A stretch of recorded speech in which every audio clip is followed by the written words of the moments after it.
Tonight, live from New York City, Uncrowned presents the UFC 321 Watch Party with your hosts, Connor Burks and Eric Jackman. What is good? Welcome in to the UFC 321 Watch Party here on Uncrowned. I am one half of your host here, Mr. Connor Burks, joined alongside me as always, Mr. New York Rick. We're kind of in shock right now. We're coming off of killing Salkeld, getting a knockout of the year contender against Nasrat Haqparast, a head kick that landed as flush as it gets. Nasrat was completely out before he even hit the ground and then immediately goes face down.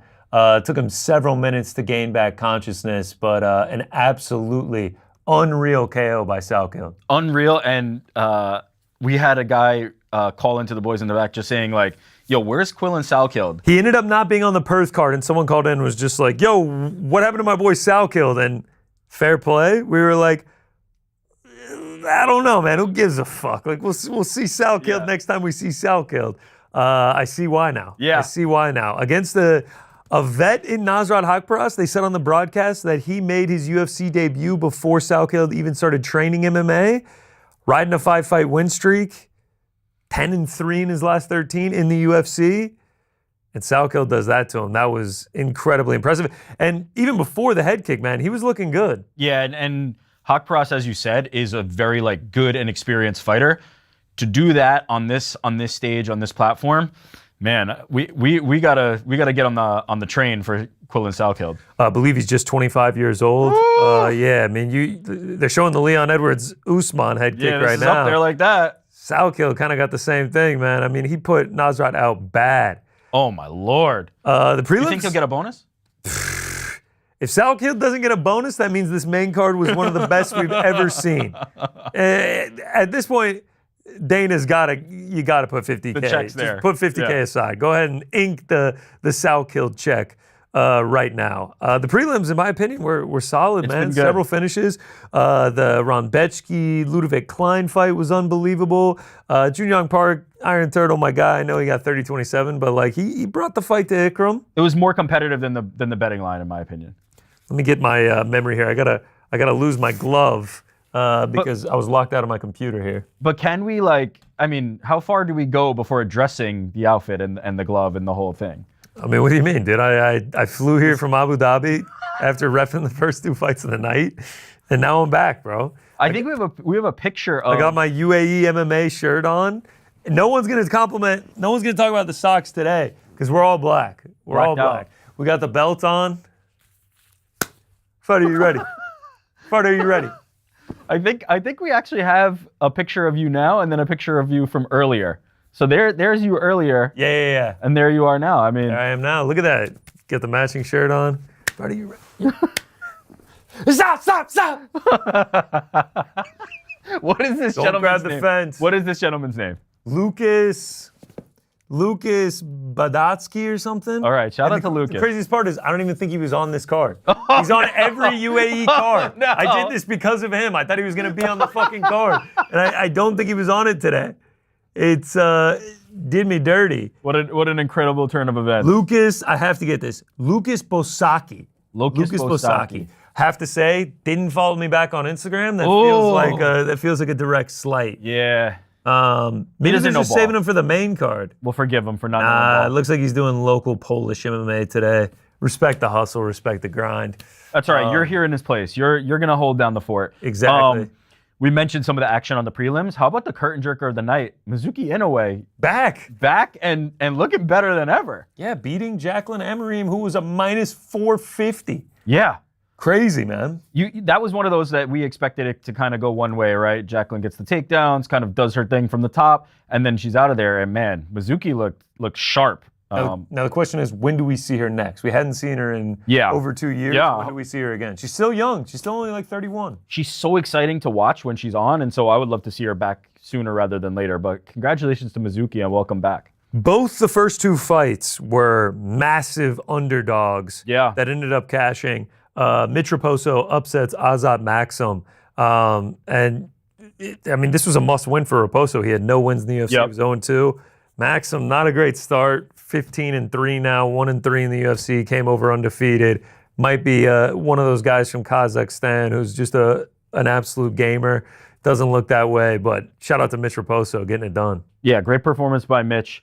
I feel like there's been a lot of those like on this card where the fights were a little tougher than the favorite thought, and then we get somebody hanging tough and then ultimately coming back and winning the fight. Well, here's the issue: is that we get the big upsets in the first two fights, but then we get to the third fight, Chris Barnett versus Hamdi Abdullah. Yeah.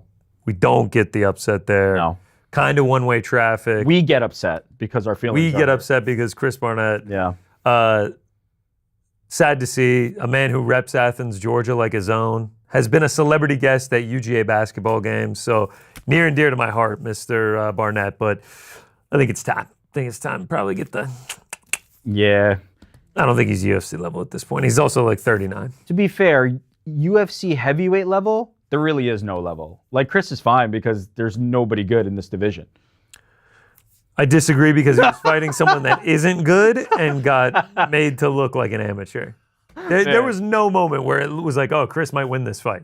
If you're sitting there with that minus 500 Hamdi ticket being like, I knew it all along. The only moment that it looked like he was going to win the fight is when Hamdi elbowed him to the back of the head, and I thought we might get a DQ win. I was sitting here, I was like, sell this shit, Chris, sell it. Credit to Chris, not the cut from which he's the cloth from which he's cut? No. Cloth from which he is cut. Yes. But John I think you're right. Like, Chris is probably not UFC level, but as I said, like, what is honestly, UFC while we're level? at it, while we're cleaning up the roster, go ahead and scoot Hamdi out of there as well. He's not great. Hamdi is not great. Like, be serious. Against Tom Aspinall or Ciryl Gane, what is the line against Hamdi? Minus 10K. They would actually make it probably minus 1,200. That would be a gift. That would be an actual gift. There's no world where he beats him. You could run that infinite times. It's like what's Avengers Endgame? Like, there's only one reality where it happened. There's zero. There's actually zero. Yeah. So I mean, it's just like, I don't know. Shout out Heavyweight to Chris stinks. Heavyweight stinks. Shout out to Chris Barnett. He's a warrior. He hung in there. Speaking of warriors that hung in there, Nathaniel Wood. Nathaniel Wood. This guy. If you are not a fan of this guy, you don't love MMA. Like, he is just a dog. Like, he just gets after it, gets dropped bad in the first round, hangs tough, banks the last two rounds. Nose is coming off his face. Nose coming off his face. We talked about it on the show this week on Thursday that, like, there's nothing better than getting Nathaniel Wood as, like, a slight dog. Yeah. Like, Nathaniel Wood minus 250? No, thank you. People say this about, like, Kevin Holland. Mm-hmm. The truth is Nathaniel Wood. The last time he lost, he was a minus 400, and then on this 6 of his last 7, I think he was a dog in 4 of them. Yeah. Seeing Nathaniel as a slight dog, you just take it. Auto. And he goes through the fire, he gets it done, almost always by decision. As we're all watching it together, as Nathaniel Wood gets dropped and is within seconds of getting it called, I think it was Goddard or whoever was on the call, was like, fight back, Nathaniel! Fight back, Nathaniel! Like, he's kind of getting ready to jump in there. I was like, oh shit, I think they might call it. Rick's sitting there with his hands back. He's like, nah, this is 29-28 Wood all day. So much so that Josh, one of the producers in the back, was like, you really think so? He's like, yeah, this is 29-28 Wood. I don't even need to see the rest of it. Josh takes it plus 310 or whatever it was, plus 290, and cashes. Nathaniel Wood, man, gets the last 2 rounds. I scored it for him, though they were close. I didn't know if he was going to get the scorecard. But, man, it came down to the third. A lot of people were kind of flipped on the third. Some people had it for Delgado. So, ultimately... Delgado gets that takedown, but he doesn't do anything with it. Yeah. The striking was very close. I scored it, Nathaniel Wood, but when they said 29-28, I can't lie. All 3 judges' scorecards, I was like, damn, I feel like they might give this to Delgado. But it was the most Nathaniel Wood fight. It truly was. He's my now going forward and forevermore, he's my definition of you must kill me. You must kill me. He's the most extreme example of it because there's lots of guys who have really good chins and they're tough, but typically what happens is if you don't kill them, then they kill you, right? It's if you can't knock out Alex Pereira, he's going to knock you out. But he always wins by decision. So if you don't kill him, you nuke him in the first round, he still has to win 2 more rounds, and he always finds a way to win those 2 more rounds. He's incredible. I love it, man. I'm ready to see him get a back end of the rankings fight. Give him like 14, 15. I don't know who's sitting there right now, but give him someone on the back end of the rankings. He's won 6 of his last 7. He's a joy to watch. Shout out to Nathaniel Wood. I'm going to skip over one fight and then we'll come back to it because you were like, oh, it's such a Nathaniel Wood fight. Yeah. Matteas Rebecki is quickly becoming one of my favorite fighters to watch. He's like I don't know how to put it because he doesn't win as much, but it's like he's like a Polish Yuri. Yeah. It's like he's like a Polish Yuri without the finishing instinct. So he doesn't win as much because it ends up going to the scorecards and his face looks like it got run over by a bulldozer. So like he never wins the fight. But like, dude, absolute brawl. Loses the first 2 rounds, get cuts up bad in the second. And then Ludwig Klein breaks his ankle. Rebecki gets on top and is just raining down massive elbows. I thought they might call it. Gets him in full mount. Just like a barroom brawl. And that's just like what Rebecki does every time he gets out there. I think Kaposa tweeted this, and if it wasn't Kaposa, please, whoever did, forgive me, but I'm giving the credit to Kaposa at the moment. He said something like, in his last 2 fights, like in the last 2 fights, he's taken like 10 years of damage. Like he's done what 10 fights do for somebody else. Like he's the, as you said, like Yuri's a good comparison, not necessarily in terms of like the success and finishing ability, but just in terms of like living for being in the fire, living for like just going to absolute war with people. Unfortunately, he's kind of been on the wrong side of the results. They've been close. That's the thing. It's like he's falling just short on all of these. They're the type of fights that could go one way or another, and he's kind of ending up on the wrong side of it. But man, in terms of like guys you want to see fight, he's very near the top of the list. He guarantees a good fight every time. The last 4 fights, so going back to May of last year, Diego Ferreira, a war that he ends up getting finished in the 3rd round. Yep. Just goes long enough to just take a shit ton of damage. Yep. Mittebek Oralbai, one of the best fights of the year last year, absolutely insane. Ends up winning a split decision in that one. Chris Duncan loses unanimous decision. Same thing though, took an unreal amount of damage, and then today loses a majority decision to Ludwig Klein. He's 1-3 in his last 4. Don't even think about cutting this guy. No. Like, he just shows up to go to war. This is a bonus hunter. This is the guy you keep around to put somewhere right where he is on the prelims of this card and guarantee that the arena is going to get rocking from that point forward. Last 2 fights, fight of the night. I have to think right now they are the leaders in the clubhouse to win that. Yeah. It was an absolute banger. If they don't win it, that means we got something sick on the main card. So I would be okay with that. Going back one, you talked about, it's such a Nathaniel Wood fight. It's such a Matteas Rebecki fight. Valter Walker, 4th heel hook. Crazy. In a row. Crazy. Like, there was a guy, do you know about Husamar Palhares? Like, are you aware of the lore of this guy? No. Okay, there was a guy named Husamar Palhares, a Brazilian guy, who came in and his one thing, there was no other part to his game other than being an absolutely jacked leg lock specialist, right? And he comes in, he leg locks a few people. It got to, he was known for that. He was known for stealing people's legs. He had 4 total heel hooks in his career.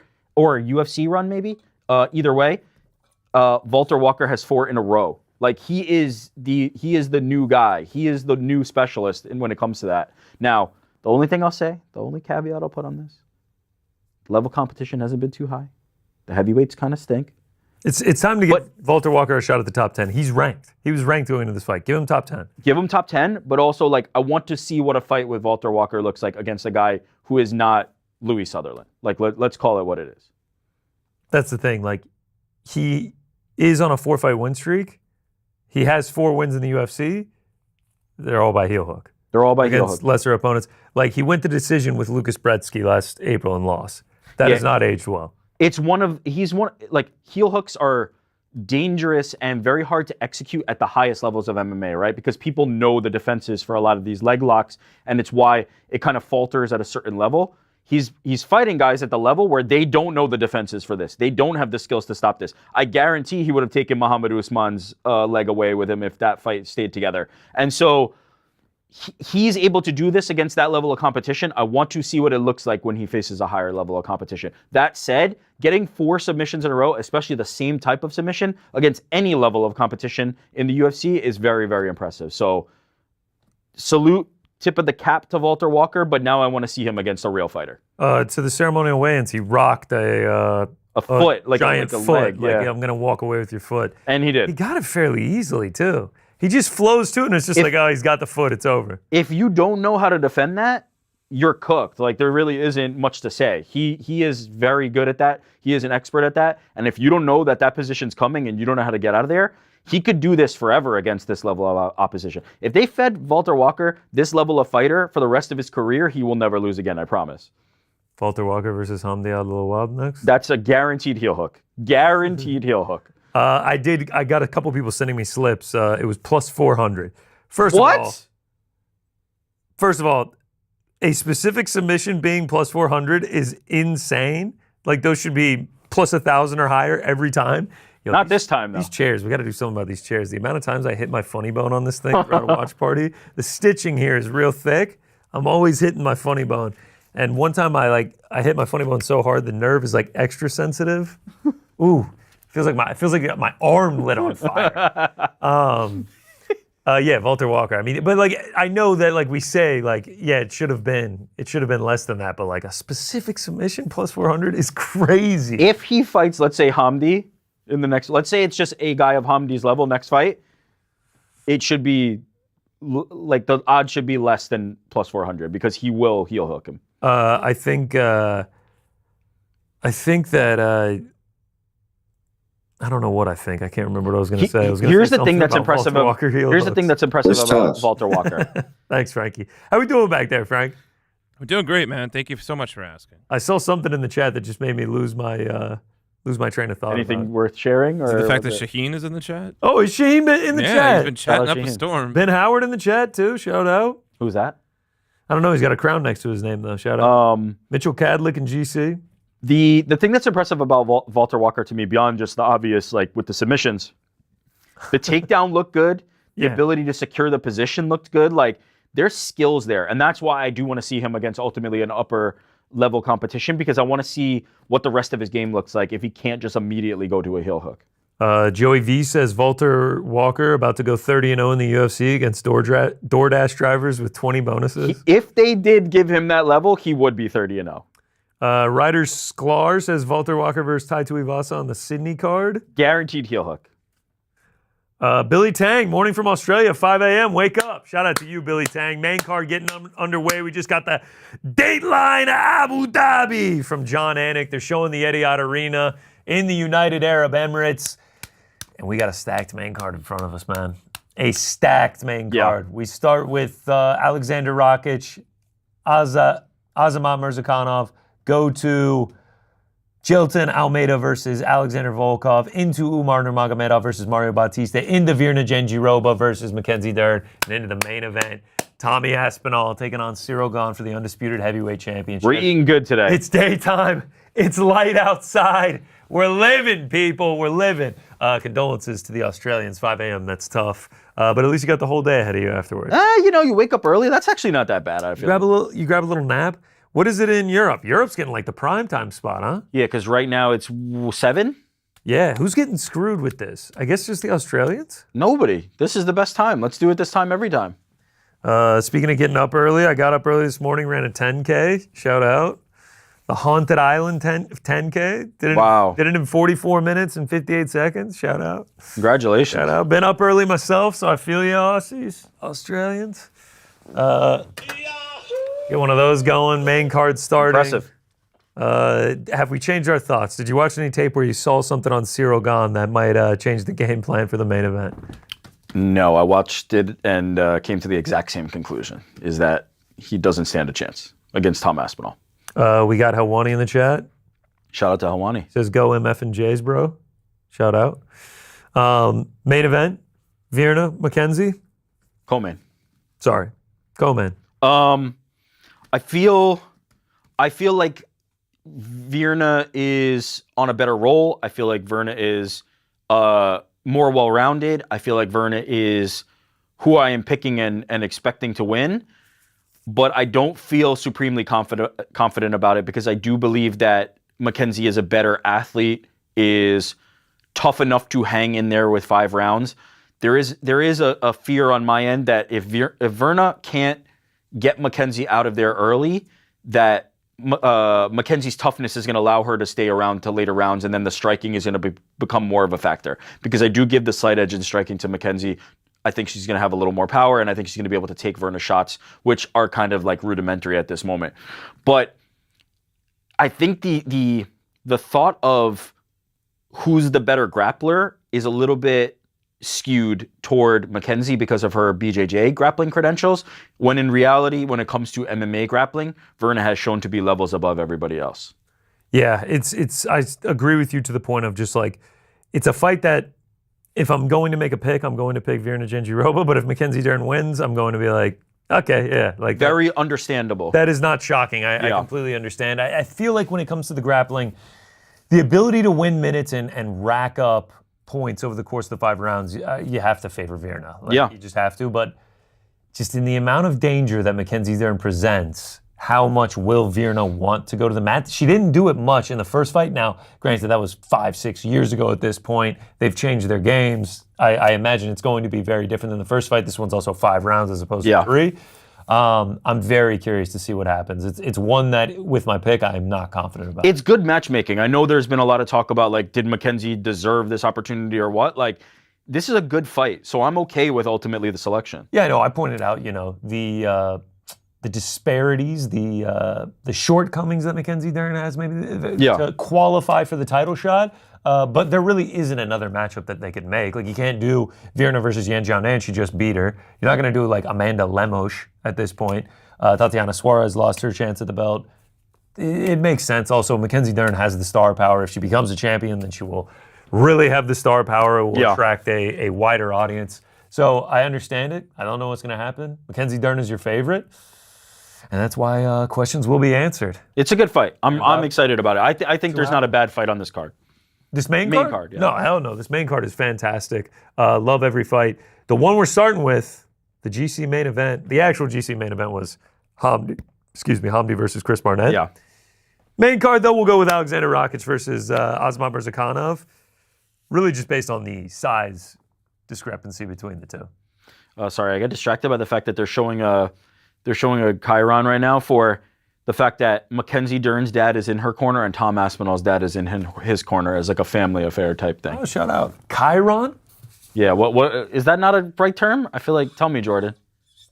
No, I mean, if you were born in like 1930s, that's what you call it. I've never even heard the word Chiron. I am an older soul.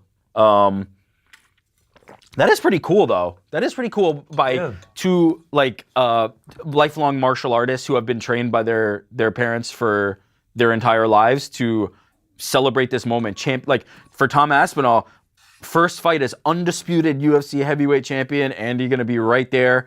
And for Mackenzie, title opportunity. I mean, it's a big night for both of them. Sorry. Back to what you were asking. Going off of that, speaking of Andy Aspinall, what do you think of the comments about potentially leaving the UFC after the 3 fights are done and going to professional boxing? I don't think that will ultimately happen, but I do think Andy and Tom are very smart. Like, they know where they're going to be able to make the most money. They know that they need to be treated properly by the UFC.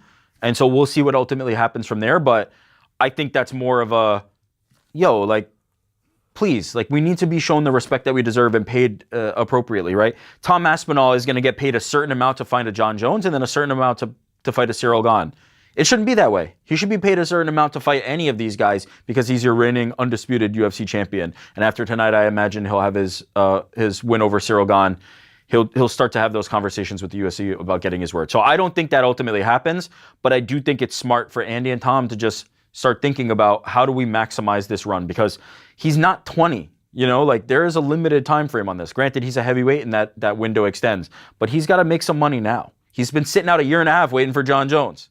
I actually agree with you 100%. I feel like it's just a negotiation tactic. If he wins 3 title defenses in a row to close out his contract, I imagine that they'll come correct and see that he is the option at heavyweight. He is the star. I think he'll re-sign with the UFC before that 3rd fight comes. Yeah, it wouldn't surprise me. Yeah. It wouldn't surprise me. I mean, it starts with the defense tonight, obviously. Yep. If he struggles, then maybe. But then maybe at that point, the boxing dreams are dashed, and it's the route back to winning the title. But I found it interesting. I do think ultimately There you got me saying it now. Yeah. It is just a negotiation tactic. I feel like I'm sitting inside a roller coaster cart because You don't want to hit your I've already elbow? hit my funny bone twice. I don't want to hit it again.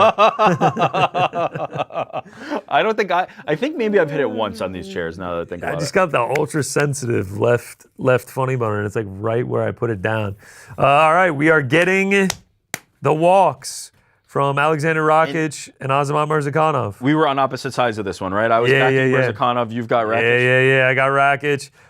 If you've been keeping up with the Uncrowned picks, the year-long picks. staff picks we do for every single pay-per-view card, I am fighting for first with Drake Riggs. The two that we disagree on is this one I got Rakić, he's got Murzakanov, and then the next one I got Jelton, he's got Volkov. I'm looking to open the gap. Trying to open the gap here, people. Get us to... So with a Yeah. Rakić win, yeah, there it is. with a Rakić, wait, can Chuck catch you guys or no? No. Okay, so with a Rakić win, you guarantee at least tied for first, unless Correct. I'm mistaken. With a Rakić loss, though, you need Jalton to Yep. win. Here's the messed up part. If we could leave these up, I think it's going to split 1-1. I do think that. It could. I think that's likely. If Rakić wins here, though, you're golden. You're first place no matter what. Tied or solo, you're good. Mysterious Frank, going Murzakanov, Jelton, Umar, and Mackenzie Durn. Only one of two. Pete Carroll also picking Mackenzie Durn. I need Volkov to win in order to hop over Ben Folks. Yeah. You're fighting for last. And now I can hop over Frank if Virna and Volkov win. Frank can move down into last. Okay, so you're kind of getting done dirty here on the graphic because you're actually tied for last. You're With not Ben, in I know. last. Yeah, that's all right. You know, I'm not going to complain about the biased graphics makers. I think it's just alphabetical order. No, that's all right. Shout out to the boys in the back though. Bookends on the Uncrowned staff. No, there. you know, I should be That's two. one I way should of be looking one. I should be one above that, but you know, that's okay. They can put Ben there. Sorry, what was no that, problem. Frankie? I said that's one good way of looking at it. The bookends. Bookends. The boys in the bookend. Azamat Murzakanov making his way to the octagon. Yeah! We were Great if I was in there reffing it. two things. Well, first of all, every time I look at the program shot, like I look at our return monitor and I see you in the referee outfit, it's jarring. Like this kind of, I can see the seams of it. Like I'm like too close almost. But when I see it on the monitor, it's kind of like a startling. Don't ask what I had to do to get this UAE MMA polo. I had Get to kill a guy. I had to go tooth and nail. Let's just say I got friends out east. And then number two, I still can't shake the image of Nasrat Haqparast laying on the canvas for 5 minutes, just bored stiff. That's going to be on the short list for KOs of the year. It's That my was, front runner right now because the style points on that one were unbelievable. I know. And what did he hit immediately? He hit the dirt on the shoulder. What did he hit? Did something, but whatever he did, well deserved because that is the front runner for your KO of the year. That was an absolutely insane knockout. Okay, so let me ask you this. Let's talk KO of the year for a second. How much do style points matter, right? Like in terms of the type of KO, how much do the stakes matter? Like I'll give you an example. Two that might come to mind, right? Do you go Sal killed versus Sergio Pettis, right? Which of those two KOs do you like have above, right? The Sal killed one, incredibly clean, but it's a one strike, a typical strike, like we kind of have seen head kick KOs before, lower stakes, right? Then you go to Sergio Pettis, we're talking like high level matchup, big card, and the fashion in which he did it with the spinning fist. It was an elbow, right? Spinning elbow. Or some of the other spinning elbows from earlier this year. Yeah, right. I'd probably take Lerone Murphy. Which way do you lean? I don't know, man. It was the way that Nasrat went down, the Selly from Sal killed. A lot went right there for Sal killed. I lean that way for now, but we'll see when I'm ultimately making my list. But man, what a nasty KO. There's some good ones to go through this year. Yeah. All the spinning shit for sure. It's going to be a good one. Rakić making his way to the arena. trying to snap a 3-fight losing streak that dates back all the way to May of 2022 when he fought Jan Blachowicz. Doesn't have a win since 2021. The size disparity here is massive. Will it matter? Will Murzakanov be able to find that big shot that puts Rakić out? We will find out in just a matter of moments. In the chat, people saying the ultimately's are killing me. Why are they killing you? No, someone in the chat said that. Someone took Rakić minus 110. Someone said Iranian time. It is midnight. So that's tough. So that must be the toughest. It's tough. It is tough. Yeah, Hammer Parsa, shout out. Yeah, Joey V talking about Nasrat being on the floor, unconscious for 5 minutes, it adds to the knockout. Nico says, has GC shit himself yet? No, but it could happen. Ran a 10K earlier today. It could happen. If I run to the bathroom, it's dicey. Just got to deal coming with back. it. Yeah, I will come back. I promise you, I will come back. Okay. Famous last words. If I'm gone for 5 minutes, you guys got Rick. It's a 3-hour show. It's a 3.5-hour program there. You can live without me for 5 minutes. we're like forecasting this. No. This is like I got a decent hit rate. This is like my 45th watch party or something. It's only happened to me once. I got some ginger beers over here. I might crush a ginger beer just for the hell of it in a little bit, That's the one they remember, though, huh? They always, it's always the one. Of course. Iron Man over here, Cal Ripken, night after night, putting in the innings. And then the guy shits his pants one time, and no one ever forgets it. All right, the fighters are in the octagon. They are ready to go. No one commented on my caricature yet. Shout out to the guy in Times Square. I'm not sure if people even recognize, if they knew. If you watch Fight Feast, though, you get. I want to say not his best work, but I don't know any of his other work. Not his best work. I'm actually not even sure what the theme was. Yeah, I don't know. I don't know why it made me jacked. It was kind of weird. Brady, GC going ham after Tommy finishes what I came here for. Hopefully we see that. Bob Smith. So we're going to watch you guys watch the fights. That's not zesty at all. Yeah. I like how he described what's happening. That's actually what the watch party is, yeah, Bob. That's how that works, It's a companion feed. We obviously are not allowed to broadcast the UFC ESPN pay-per-view on our YouTube channel. Might get copyright infringement on that one, Bobby. I have a feeling that was a gentleman who was looking for. Yeah, it's all good, Bob. Thank you. Thank you for the chat, man. We appreciate it. It goes longer than you know. Fight to go the distance. Murzakanov good for the Bald Beer brand, or I feel like he's repping. Yeah, no, I respect anyone on the Bald Beard brand, but I do have Rakić here. Joey V, main event starting, GC Bubble Guts. He's going to do it live on YouTube while watching Tommy make history. Never ends, huh? Lobster Claw GC is a great piece of art. Oh, I guess this is Lobster Claw? Yeah, because the hand is like... Watching GC get hustled for $55 for that picture is just fucking amazing. Yeah. The price just creeping up and creeping up and creeping up. Ozark Sneakers asks if we can hear the stream. We sure can. So we'll keep you updated. Can we make sure this is live? We had some issues with that before. The Professional. What do you think of that nickname? I like the Professional. Okay. Solid nickname. Are they going to show the fight? Robbie Mongol. No, man. This is not ESPN, unfortunately. I'm sorry, man. People not really knowing what this is, huh?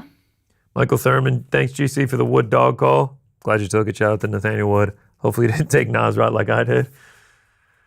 Ultimately, shout out to Pepto-Bismol. That's well done. That's well done. Sorry about Iron Turtle, GC. Commiserations. He'll be back. Turtle will be back. Axe Murderer versus Rocket Man. All right, here we go. Yeah, look at Chris Mitchell. Rich Mitchell, sorry. Rapping.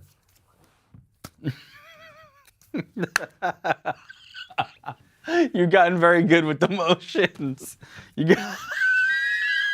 or if it's a foul, just a nice. No, that's waving the fight off. That's what I'm saying. Like it's like if it's like a DQ, foul like not where like you jump in. Yeah. All right, here we go. We're underway.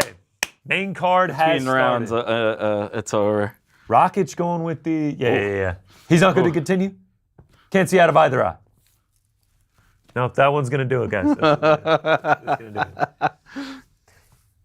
I've already given you full warnings. You do it again, I'm going to have to take a point. We saw points getting taken early on today. We did. Set the precedent, baby. Very impressive. Let them know it's your octagon. They're just in it. It's important, though, because we do often point out the referee errors, and it's important to point out like some good refereeing tonight. Really good. Murzakanov throwing massive overhand lefts. Swinging hammers. If those things land, I don't like Rakic's chances. Oh my gosh. Oh, nice body kick. Rakić is laying the kicks in there nicely, though. Giant pool of blood right by the Prime logo. Who told me that they wash the octagon?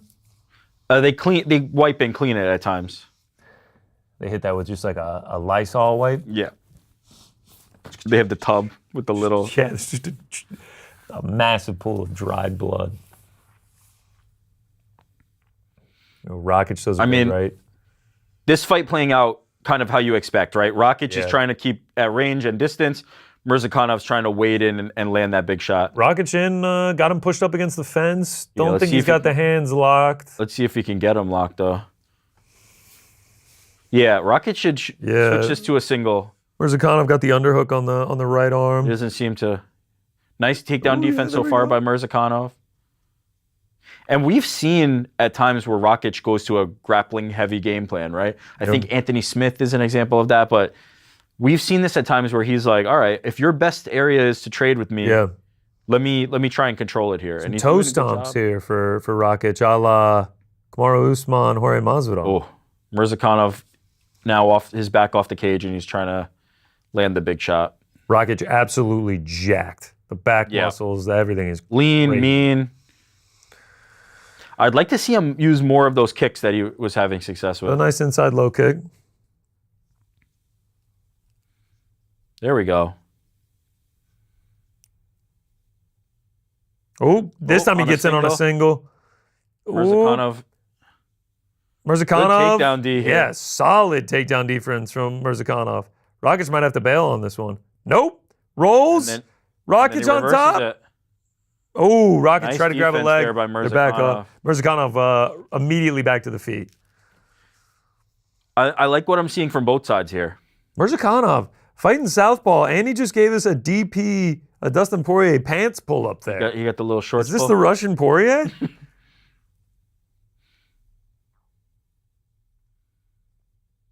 Yeah, Rakić doing well to keep him away, but Murzakanov like unfazed so far. But Rakić, Murzakanov lands a huge shot. That's it. Oh, that's it. Wow, the power of Aspinall Murzakanov. Wow. Holy shit. Wow. Wow, man. Oh, Murzakanov kind of talking shit afterward. Rakić being like, what, bro? Did Rakić say something? Like, was there beef heading into this? I don't know, man, but Aspinall Murzakanov is becoming a player at lightweight. The power is just legit. The power is extremely legit. Crazy. Wow. Wow. Man, you got to feel for Alexander Rakić. That's 4 straight now. Almost 5 years without a victory. Yeah. You have to imagine he's going to keep falling down those ranks. He my walked gosh. right into that one. Step in right hand. It almost didn't look like Murzakanov was throwing much heavier shots than that. Oh yeah, look at this. It's off the lead hand, and then Rakić is stepping right into it. It's legit a jab he just stepped into. It went from a jab into something much stronger because of his own motion. Yeah, I'm saying it was Rakić was he just literally brought his face to it. Unfortunately, this is the fatal flaw of Rakić, right? Like when he's at range and he's the one getting his offense out, he looks amazing. Rakić is incredibly skilled, incredibly fluid, but there are defensive lapses that he makes. His hands are where on that shot. Like he's leading head first into that shot, hands completely down. He has these lapses in defense that just cannot be accounted for. Like you can't be a top level guy when you make these mistakes. Man, you talk about May of 2023 or 2022, I believe it was, when him and Jan fought.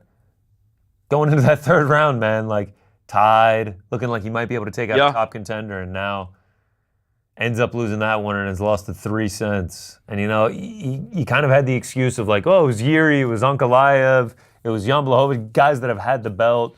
But now, like, you're losing to an up-and-comer in Azamat Murzakanov, who now 16-0, going to find himself in the top 7.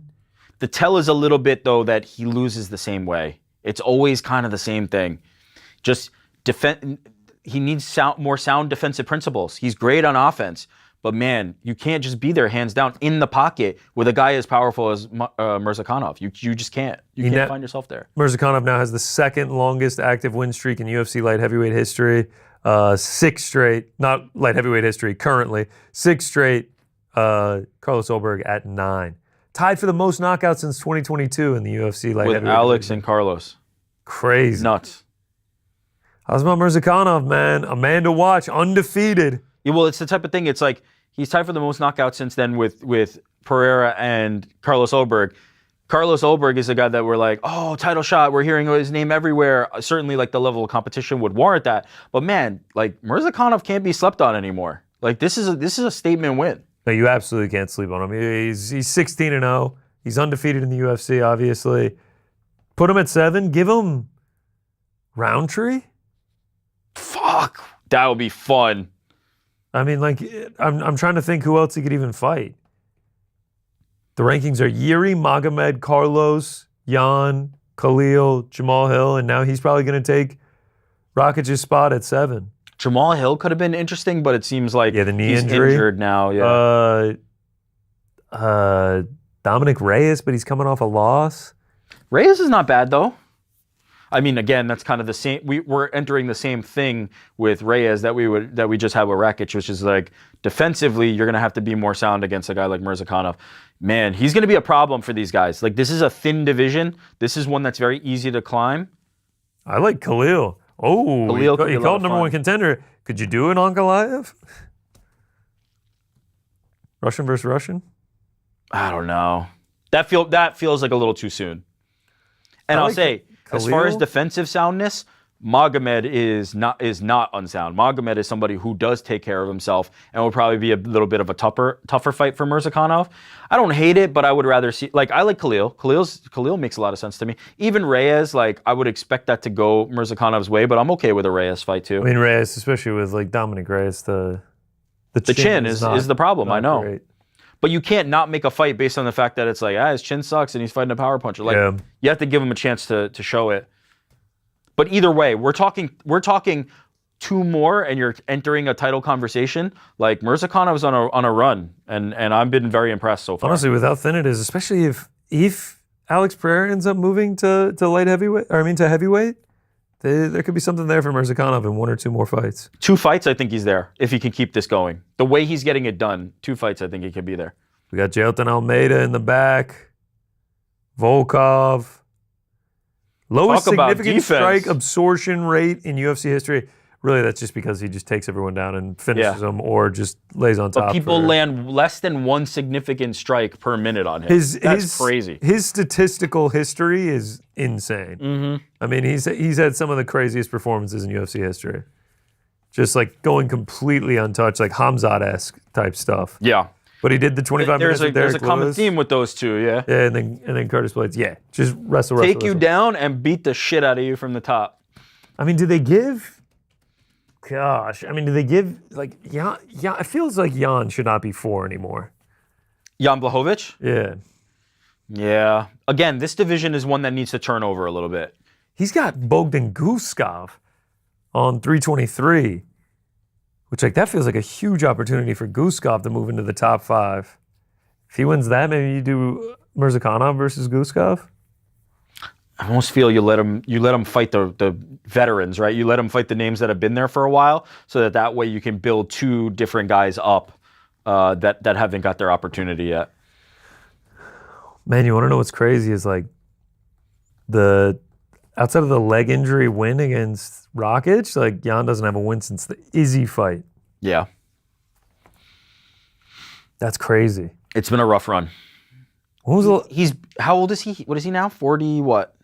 42. 42 years old. I mean, you know, the father time is, Is undefeated, and that is a long time to be competing. But we see guys like him who are able to keep it sustained excellence for a while, hit, miss, whatever. But like Glover Teixeira, a guy like Jan, like it's not, I think he can still be competitive at this level, but how much more does he have left, right? It's not going to be a title shot anymore. So what are we hanging around for? What's even crazier is Rakić fought on that card. That was also his last one. Jan versus Izzy feels like an eternity ago. The UFC like storylines have turned over 10 different times since then in 15, every division. Yeah. 20. Are you kidding me? Like, bro, by the time he fights again, we're sitting at October.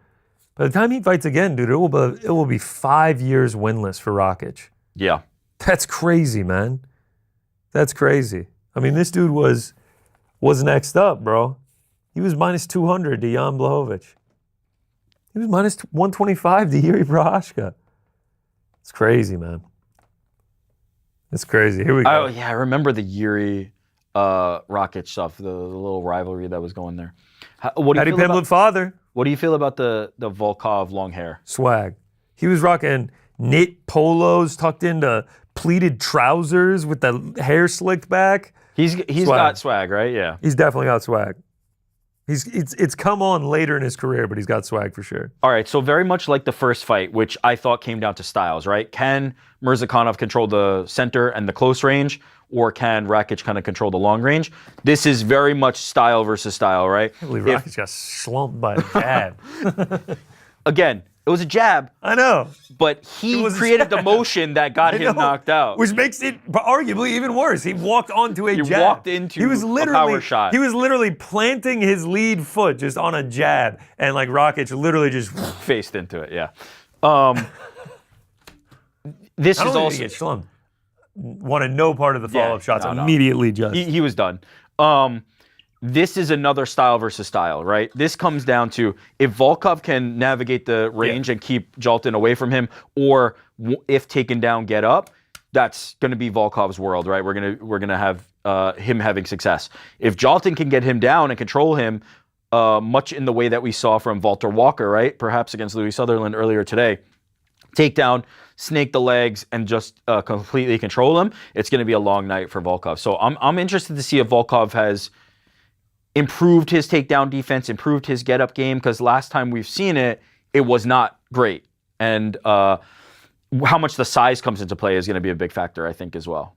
I know. We just saw in the last one that it didn't come into factor much in it. He closed the distance and he was able to get it done. I'm interested to see Jaltin's strength. I mean, if he can pick up and ragdoll Derek Lewis, I feel decent that he can do it to pretty much anyone in the division, but we'll find out with Volkov. You have to imagine. You get the call to fight Jaltin Almeida, hey man, let's go train some wrestling. Like, let's go figure it out in the gym and figure out how to stuff a couple takedowns, because if you can stuff a few and get him standing, you're going to put him in a world of trouble. I can't believe now the uncrowned staff picks throne come down to this. If you lose here, you lose. If you win here, you're tied. I'll still have 2 more pay-per-views to make it up, but yeah, need the dub to stay tied. Yeah, what am I talking about? This is not all or nothing. This is not do or die. Why did I think this was the last one? I'd prefer to stay tied than be down 2, though. What? Why did I think this was the last one? Did Shaheen not say this was the last one? Did I make that up? In my head, all this time, I've been thinking this was my last chance. Matt MMA, people forget, man. Volkov beat Gane by decision in many people's eyes. Yeah, in our eyes, No, we didn't forget that. Yeah, trust me. I mean, every time I see Ciryl Gane getting the title shot, I'm like, well, he did lose to Volkov. That fight, though, is a much better stylistic fight for Volkov. A striking battle like that with Volkov, I'll take that any day. I would rather him be fighting Ciryl Gane than Jaltin Almeida. The takedown defense is going to be the thing that's tested here. The other thing to consider, the center of gravity for Volkov is significantly higher than with most guys, right? If you're a guy with that low center of gravity and you can kind of if you can stay low, sprawl, it's a lot harder to take you down. Well, Volkov, like, he's just up there. His center of gravity is just not where most guys are. So if Jaltin can get underneath him and lift him up and elevate him, it's going to be hard. It's going to be hard. He has to be really on his shit. He has to be really, really dedicated to preventing Jaltin from getting in on anything. But I think he's capable of it. I'm I'm a Volkov fan. I'm a guy who believes that Volkov's gotten short shrift when it comes to talking about the heavyweights in this division. This is the opportunity to prove it. So I believe in Volkov. I picked him as we saw in those staff picks, but I don't think it's going to be easy. Ryan Smith says, "Why is he wearing gloves?" You got to keep the blood off. Like if I have to step in and call, step in and come on, man. Whoa. Looking at check him. Come on. Shaheen's email here. What's it up? says, we're in the home stretch now, fellas. Only 3 nights left of the tourney, so... You know what it was? Yeah, It was the home stretch is kind of it like threw me off for a second. Fucking Shaheen. It's including No, it's fine because he did then say like there's 3 more. So shout out. All right, Frank. Now it's not as dire. I was worried about losing to you. Now it's like I'm gonna be 5 fights ahead. By Infamous Warrior says Chris Barnett is Almeida's kryptonite. All right, here we go. Volkov with the war braids as usual. Shout out, big boy.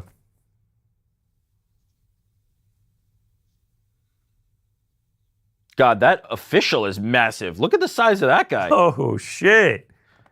Who is that? Oh, Is he fighting? let's get an ID on big boy in the back there. My lord. Is he on Team Volkov? Honestly, Is that Hamdi's next Volkov's- opponent? Volkov's coach with the bucket ain't a small man himself. No, legit though. This guy's Is he looking wearing down orange at Volkov. shorts? Those are red. No, those are red. They look orange, Patty-esque.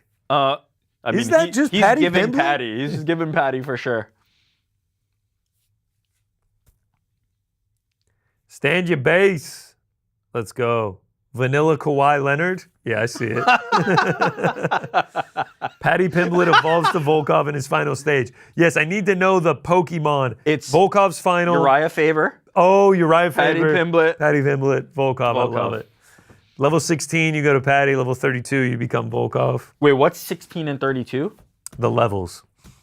Like, At level 16, you turn into Charmander. Level 32. oh, it was. I haven't played Pokemon in so long. You know what? I would always have the rare candies, and I would just. Rare hack it. candy merchant over here. Yeah. That's is cursing fucking allowed? illegal. Is cursing allowed in these watch parties, Frankie? Fuck yeah. Glad to see you. You're fucking right, they are. He's your colleague, GC. You should know his name. Yeah, that's on me. That's on me. We both got the UAE MMA polos. Wow, on. that's a I great should've call known by that Should guy. have known that. Good call. I saw someone. Yo, look at this guy. He is fucking massive. His shoulders go above the fucking cage. It's crazy.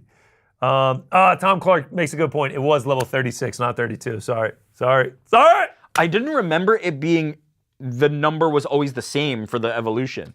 For at least the big main three. three? Yeah. Which was your one that you played as a kid? Which Pokemon? Yeah. Several. Is it red? No, but like I your started first on one. Red and Blue. Yeah. Oh, really? Oh, yeah, okay. Yeah. I was like 6 or 7 when it came out. Like peak time to play. Oh, those came out when I was a teen? All right, I guess. I thought it was like, when was it, Frank? 98 when or did something? Red and Blue When it come came out? in the United States? Yeah. Yeah, like when did Like I get it on Game 98, Boy? 99? Yeah. Oh, so I was like Game I Freak? was 9 or 10. That, Okay. yellow, silver, and gold. Those were like the ones. And then like platinum and diamond, I think, was when I like kind of started fading out. I only played Red and Blue, like the pocket, like the handheld versions, but then I did like Snap and whatever else like came on 64. Just verifying it did hit the States in 98. Yep, knew it. Okay, so I was 11. Ended up getting back into it when I got the Switch. Pokemon's the fucking shit. Pokemon's pretty The cool. Let's Go yeah. Pikachu is like a recreation of Yellow. All time. I only need the 151, man. I What ain't was worried about Yellow? the rest. Yellow was just you could use Pikachu as your primary instead of Right. I think it was also a new story. Also, Red yeah. was introduced, like the opponent Red was introduced. Wasn't it the same thing? I don't know. What did you name your opponent? Wait, you can name your opponent? Butt licker or something Yeah, dumb something like that. Fart. All right. Here we My go. name's Name your Frank. opponent? Oh him yeah, Fart? Lugia, Ho-Oh, shout out, bro. Shout out. It's fucking great, man. Shout out getting Pokemon Pinball. Yeah, Pokemon Pinball. All right, Volkov, getting the rub. Crowd going crazy for him. Mark Goddard in there. Ken Jelton gets Somebody takedowns. by the end of the night get an ID on Big Boy Commissioner, a Big Boy official. We need to know who that is.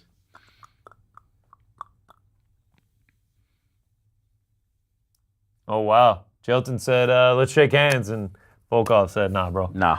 Not with that shit. Oh, Took him. there it is. Didn't even get the clock up. Did not even get the clock up. And he's down. Jailton immediately gets a takedown. I mean, he shot before they even had the graphic moving on the clock. It had to have been 4:58 left in the round when he shot.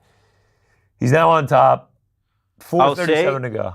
Volkov's doing the right things here, but he looks extremely stiff. Like, nice elbow, though. Back of the head. Oh. Back of the head? No, it looked like the side for now. Little dicey. Goddard. No, Goddard but warning. no. That's bullshit, though. If Almeida just turns his head toward your elbow, you can't. Gamesmanship?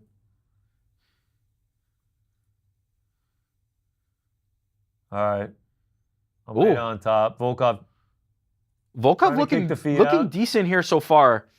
It does feel like, though, you can't unless you are able to get up, you can't do this for forever. Like, this is Jalton's world. Good control here by Volkov, though.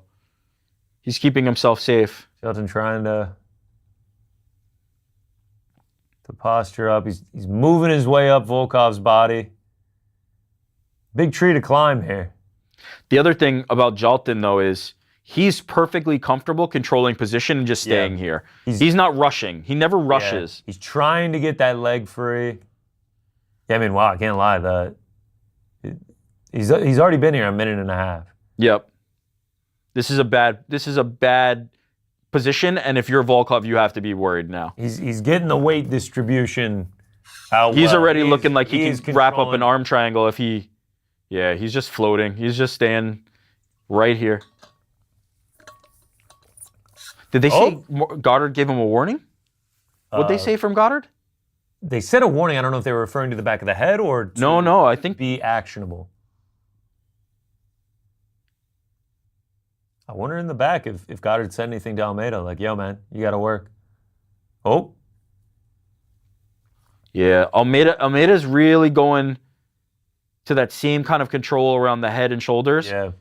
If he can lace the arms and get the leg out, it's just going to be bad news for Volkov here. Yeah, he's got the... And he's trying leg. to move that leg out.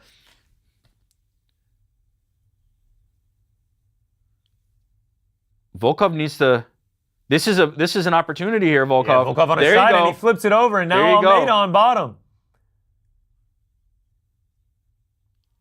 Let's see what Volkov can do it now as And well. Cormier pointing it out, and this is kind of what I was talking about in the fight breakdown, is like, being a bigger man like Volkov, you have opportunities here if you can use your size and strength because of the size of Almeida. He is just an undersized heavyweight.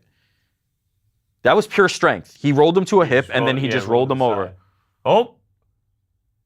Volkov needs to get that out. Oh, nice elbows from Volkov. See, this is the Curtis Blades strategy. You make them pay when you have these opportunities. Oh, man. He's got the knee on the chest, Volkov does. Oh, is he trying to lace up a choke? No, don't do that. Just punch. Just punch. Jalton trying to get up, Volkov just putting the weight on him, landing There you go, good Volkov. shots. That's how you do it.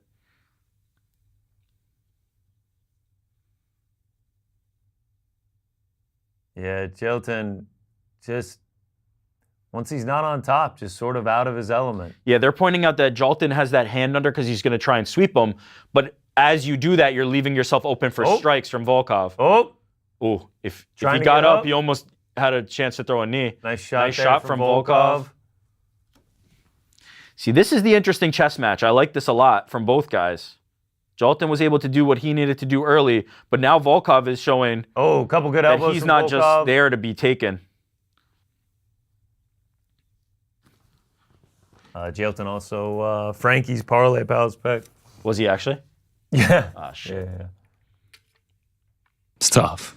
He's going to be down one round. Oh, for sure. I mean, Jalton, control time did nothing with it at the top. Volkov actually doing damage now.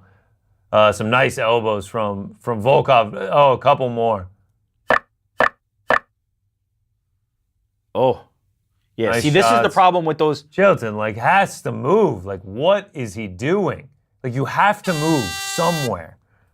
I'll say this. Yeah, that's an easy 10-9 Volkov. 10-9 Volkov.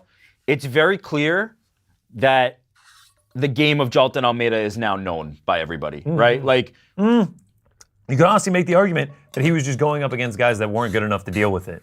weren't good enough to deal with it, but also like he was new to the scene. He's able to surprise people. It's very clear how you beat Jailton Almeida at this point, and the tape with, I pointed at this when we were breaking it down on Boys in the Back on Thursday. Even the Derek Lewis fight, Jailton was playing with the food there, but it's also an inability to like, he can't do what Charles Oliveira does, which is like when he's in these positions, it's game over, shut down, right? Charles Oliveira has openings like he has, it's done. It's a submission automatically.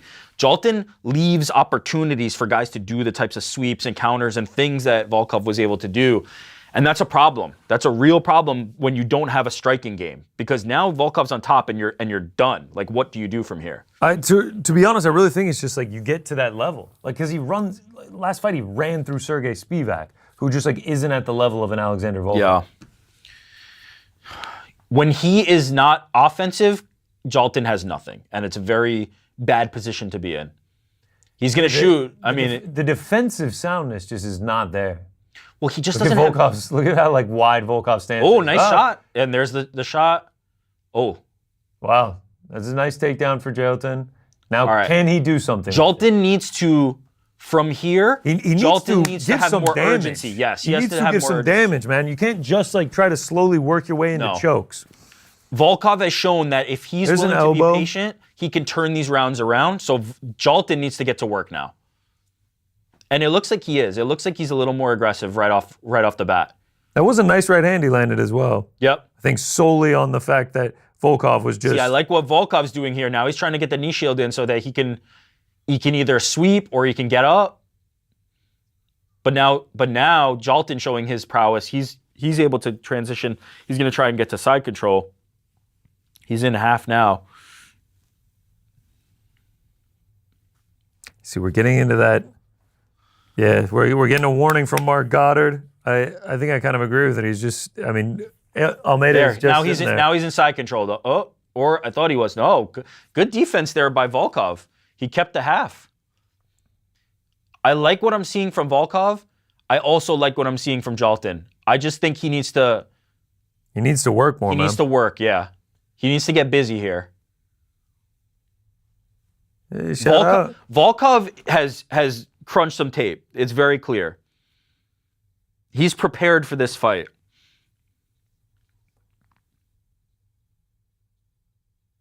Volkov again trying to sweep. Wow, he has been. Oh, Volkov giving up the bag now. He willingly kind of gave up the turtle position. Jailton needs to throw more than one punch at a time, man. Oh, Volkov standing up. Yeah, Volkov standing up. Almeida trying to drag him back down. Gets him down. Gets a now hook he's got a hook in. Can he get a second one in, though? Volkov going to try and stand up again.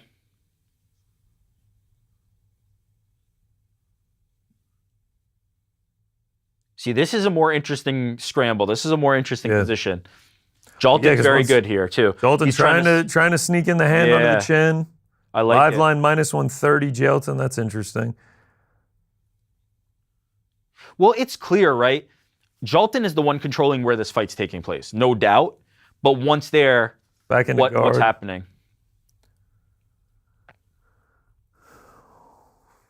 Over 1.5 hits. Damn, Goddard is him another quick warning. on those warnings. Yeah, I don't know if I agree with that one, just because there was. They're working. It's not like Jailton. Oh, here we go. Mounted. Oh, but Volkov just throws him off. Wow. See, that was impressive, dude. Volkov's use of the strength. Volkov's game has evolved. Volkov is really prepared for this fight. How do you score this? I think Volkov's been doing damage from the bottom. Like, how do you score this one? What do you do? Yeah. He's been landing elbows consistently. I'd still probably go with. There we go. Wow. Goddard stands him up. Wow. If you're Volkov, you love that. Yeah, of course. Oh, immediately shoots. Blast double. You got to work, Jailton. All right. If you're Volkov, you need to keep hitting those elbows that you were hitting from the bottom there.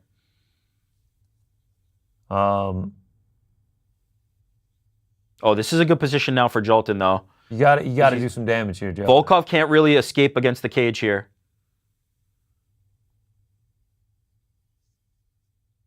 Oh, nice. There we go. Now Jolton's getting to work. But we need more than one at a time, man. Yeah. He's being very careful with his position. Oh, Volkov trying to get an arm lock here. Jolton keeping it tight. Yeah. Oh, all right, Volkov. Threaten with it. Oh, man. I like it. Almeida's shaking his head. 30 seconds to go. Damn. Volkov trying to rip that arm out. Oh. I like this from Volkov. Make him think about it. Volkov chants raining down. Shout out. I think it's booze. He's trying to separate it. Nah, I don't think It looks like he'll make it to the end of the round. I like that he threatened with it. That big elbow at the end was enough for me. I'm gonna go Jolton. I'm gonna go 10-9. I'm gonna go Jolton just because there were a couple decent shots from Volkov, but I don't know. Jolton controlled the entire I round. wouldn't be surprised if a ref gave that round to Volkov, though. I wouldn't be shocked. Let's see what happens in round 3. Let's see what the live lines are. I mean, we're gonna see the same game plan, right? And this is gonna play out the same way. Jolton's gonna go shoot. He's gonna get on a deep single. He's gonna put him down. Volkov needs to know that and needs to be active with those strikes from the bottom if he can't get up, right? If he can't do that sweep again, or if he can't get up, he needs to be hammering elbows. And if you're Jolton, do not leave this in the hands of the judges. When you're on top, you need to be don't let Mark Guarded stand this up. Do not give him an opportunity. Attempts, the corner strikes. the corner has to be telling him, we need more. We need more action, man. What are the stats on this one? I mean, they cannot be great. Interesting fight, man. Really interesting fight. But again, Volkov has landed. I mean, Almeida has landed 13 strikes. Yeah. In significant strikes, it's 9-5. Fucking hell. All right, here we go. Round 3, and one Here that comes we had that single. 19. Oh wow, Volkov's like leaving his leg out there for it. He's like, it's like he's getting his base so wide. He's like, come take this single. Yep. Yeah, immediately gets in on it. Oh, now Volkov in on a single. Wow. this is interesting. If you're Volkov, I would separate, but maybe. Oh.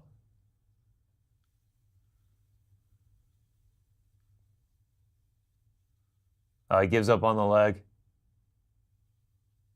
Goddard giving Alex another warning about. Nice knee from Volkov.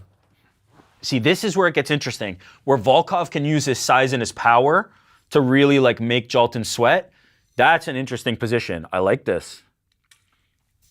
This is a fun fight. Oh, uppercut from Jolton. Oh, couple uppercuts. Yeah, the knees are coming. The knees are coming heavy now. Ooh. Nice uppercut. Oh, you're right. nice elbow. Oh, double fear. Volkov. Oh, the sprawl by Volkov. Oh, Jolton gets it. That's high level stuff. I like that. I like that from both. Almeida in top control, but Volkov being smart to just land See, strikes. this is how you win this like, fight. You gotta move, brother. He's landed 15 punches to your head. Move. Do something, man. If you're Volkov, that you need to keep on this game plan. Just keep peppering him. Keep elbowing, keep punching. Because Jolton allows you to stay. Yeah. Oh, yeah. The control just isn't going to work for Jolton. Yeah, the commentary is saying the exact same thing. Yeah. Be busy. Be busy if you're Volkov. Keep those arms trapped and just punch them. Jolton doesn't want to do anything. He's content to just stay here, and that's not a good position. Oh, man. Jolton has to go somewhere. He has to figure something else out. What is he doing? What is the game? Well, he's trying to posture up so he can do something, but Volkov's doing good work here. Oh, now Volkov's trying to scoot out.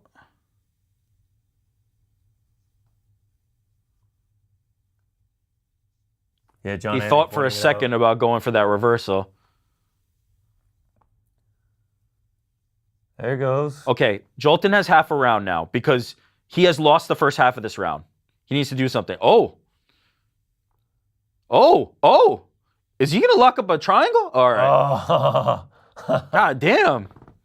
I knew Volkov's game improved. I didn't know it was like that. Yeah. I don't think he's going to do anything. He hasn't done anything for the first 13 minutes. I don't know what's going to change. It does, he has an opportunity to he's still got 2 minutes.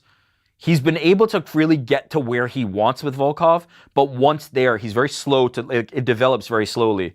I mean, dude, he's not throwing any shots. I think what happened was, There he goes, obviously one. when Jolton came in, he came in with tons of submissions. He was finishing guys. The Derek Lewis fight is where it kind of flipped for me. When he was in control of Derek Lewis that entire fight, but wasn't able to really put him away, I had concerns. About it, and we're seeing it. Okay, so now this is the position you want. Volkov's going to try and stand up. Jolton pulls him back into his guard. All right, now he's got both hooks in. Now, Volkov is going to try and turn. He's going to try and turn here. He's doing it properly, too. Volkov's been in the lab. 56 seconds to go. Almeida trying to get him to the top. He does. But Volkov recovered half guard. And Volkov just landed tiny shots, just enough to be racking up Wow. points. Well, Almeida doesn't do anything. If Volkov loses this fight, that will be the worst 2-fight stretch in a while. Mark Where he Goddard got again robbed. saying there's not enough time. Oh, Volkov's ear's bleeding bad. What happened to it? Immediately shoots. Volkov's ear is busted up. Okay, but if you're Almeida, what was this shot for? Just To do nothing. He's been doing that the whole fight, though. I know, but with 20 seconds left, you Yeah. can't do that. Now No, he's done. He has nothing. There's no time. I mean, he did it the whole fight. With 20 seconds left, you were better off there as Jolton throwing a punch because now this was nothing, and now you've lost 10-9 Volkov. No, Almeida lost this fight. I don't know how they're going to score it. Clearly, I don't know how they're going to score it. 10-9 Volkov, clear as day. I'll Round. also go 10-9 Volkov in that round. But If Volkov loses back-to-back fights like this, if Volkov loses this fight and he lost that Gane fight, it will be tragic. He really might lose it. It will be tragic. There's a decent chance that they score it for Almeida. Yeah, Jolton Almeida is not a top-level heavyweight. I'm going to say that. I'm just not sure. As a light heavyweight, I'd be much more interested in Jolton Almeida. Yeah, there was just no action from Almeida the entire fight. He's facing a level of competition that is not just going to let him stay there. Mm-hmm. I know, but even then, just staying there, it's just like throw some punches. He needs to develop that. Everything was one at a time. I'll say this: huge win or lose, huge credit to Volkov. His coaches had him dialed in on what he needed to do to compete with Jolton Almeida. The takedown defense was not there. He was not able to improve that. But once on the bottom, they had him dialed in on what he was supposed to do from those positions. Yeah. I don't know how they're going to score it. I got a 29-28 Volkov. I agree with I'd you. be less surprised by 30-27 Volkov. All right, here goes the scorecards. Oh, split. Almeida There we on go. The first one. Volkov's about to lose. Don't do Two it. like this. That's crazy. That's nasty. Alexander Volkov gets the nod. He almost lost again.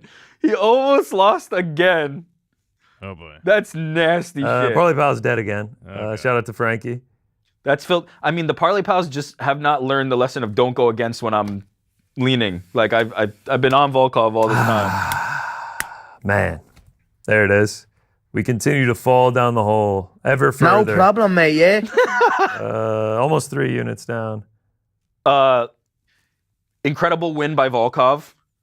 Jolton Almeida, if he goes down to light heavyweight, I would be extremely interested in that. The size discrepancy, the problems that he has at heavyweight, I don't think will be as evident. I don't think he can be a top-level heavyweight. I think it's an activity issue, man. He just doesn't get going. No, because the reason that's fair, but I think Volkov is too, like, against light heavyweights, you're not going to have the same problems controlling them. You're not going to have the same problems flowing from position to position. The power that you're going to have against them is going to be different.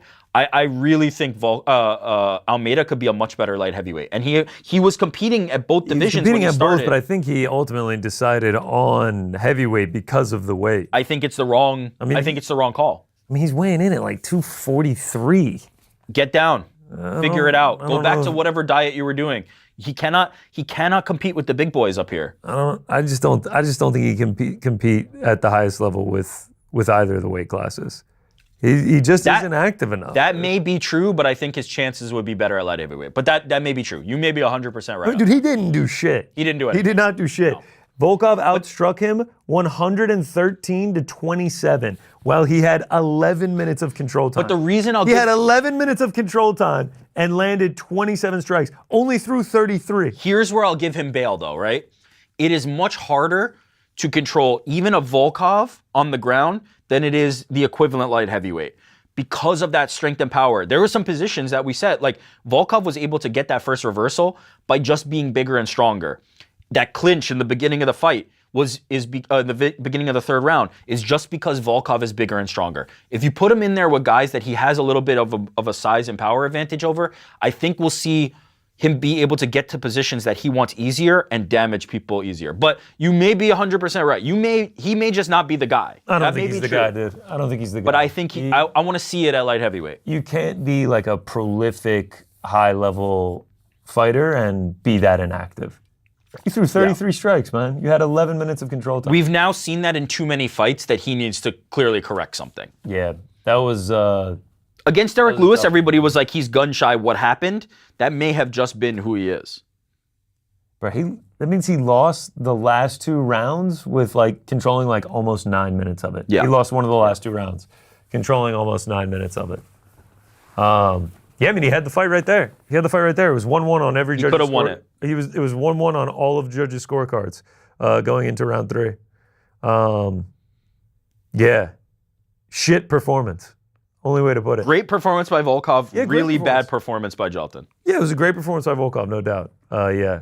That was tough for Almeida, and like he doesn't win any fans by losing that way. No. Like Rebecki wins fans. Rebecki is Jelton Almeida is just like everyone's like, bro, you were boring as hell and you lost. Like, get out of here, bro. Yeah, it's tough. It's tough. I don't think he's unsalvageable. I really don't. I think there's things you can do, but you can't show up and have that exact same game plan again, and especially not against guys this big and this strong. I mean, he also like desperately needs to improve his striking. Yeah, he has proven time and time again that he has no faith in his striking at all. No, well, how long did he stay at range with Volkov throughout the 15 minutes? 30 seconds? 30 seconds total, maybe 10 seconds each round. Crazy. About. Who's next? Umar versus Mario? Yeah. They're showing the 322 main card.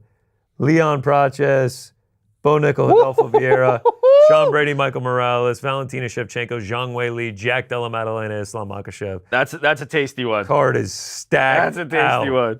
Card is absolutely God damn. When you're at Leon Edwards versus Carlos Praches and that's like the bottom end of the main card, that's nasty. Valentina Shevchenko, Zhang Weili, pound for pound, 1 versus 2. Zhang Weili for sure the 2 best women in the UFC. Actually, Kayla Harrison might have a claim to that, so that's not fair. But Zhang going for a second title. Unbelievable stuff. The prelims are sick too. Benil Dariush, BSD, Roman Kopylov, Gregory Rodriguez, Aaron Blanchfield, Tracy Cortez, Malcolm Wellmaker, our boy, versus Cody Haddon, Kyle Dawkins, Jeremiah Chart. Speaking of our boy, there's Tommy A in the back, baby! Tommy Aspinall. Tommy No petrol in the back, I don't see. I wonder if he's been doing knuckle push-ups on the ground. Shout out. Those strength in the hands for sure. I've seen it. Dariush prelims is brutal. Yeah, you know. What do you mean brutal? Oh, like it's too stacked of a card. Like it's brutal for Dariush to be on the prelims? I mean, not like that main card is insane. All right, the return of Umar. Umar, first time we're seeing him since the Murzakanov loss back in January. Okay, yeah.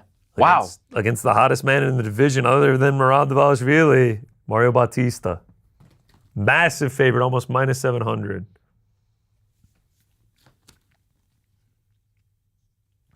What's interesting about this one is it's probably going to be... Electric Boot Sable says Diesel hands. Infamous Warrior says he pre-dipped the hands before. I got it. Shout out.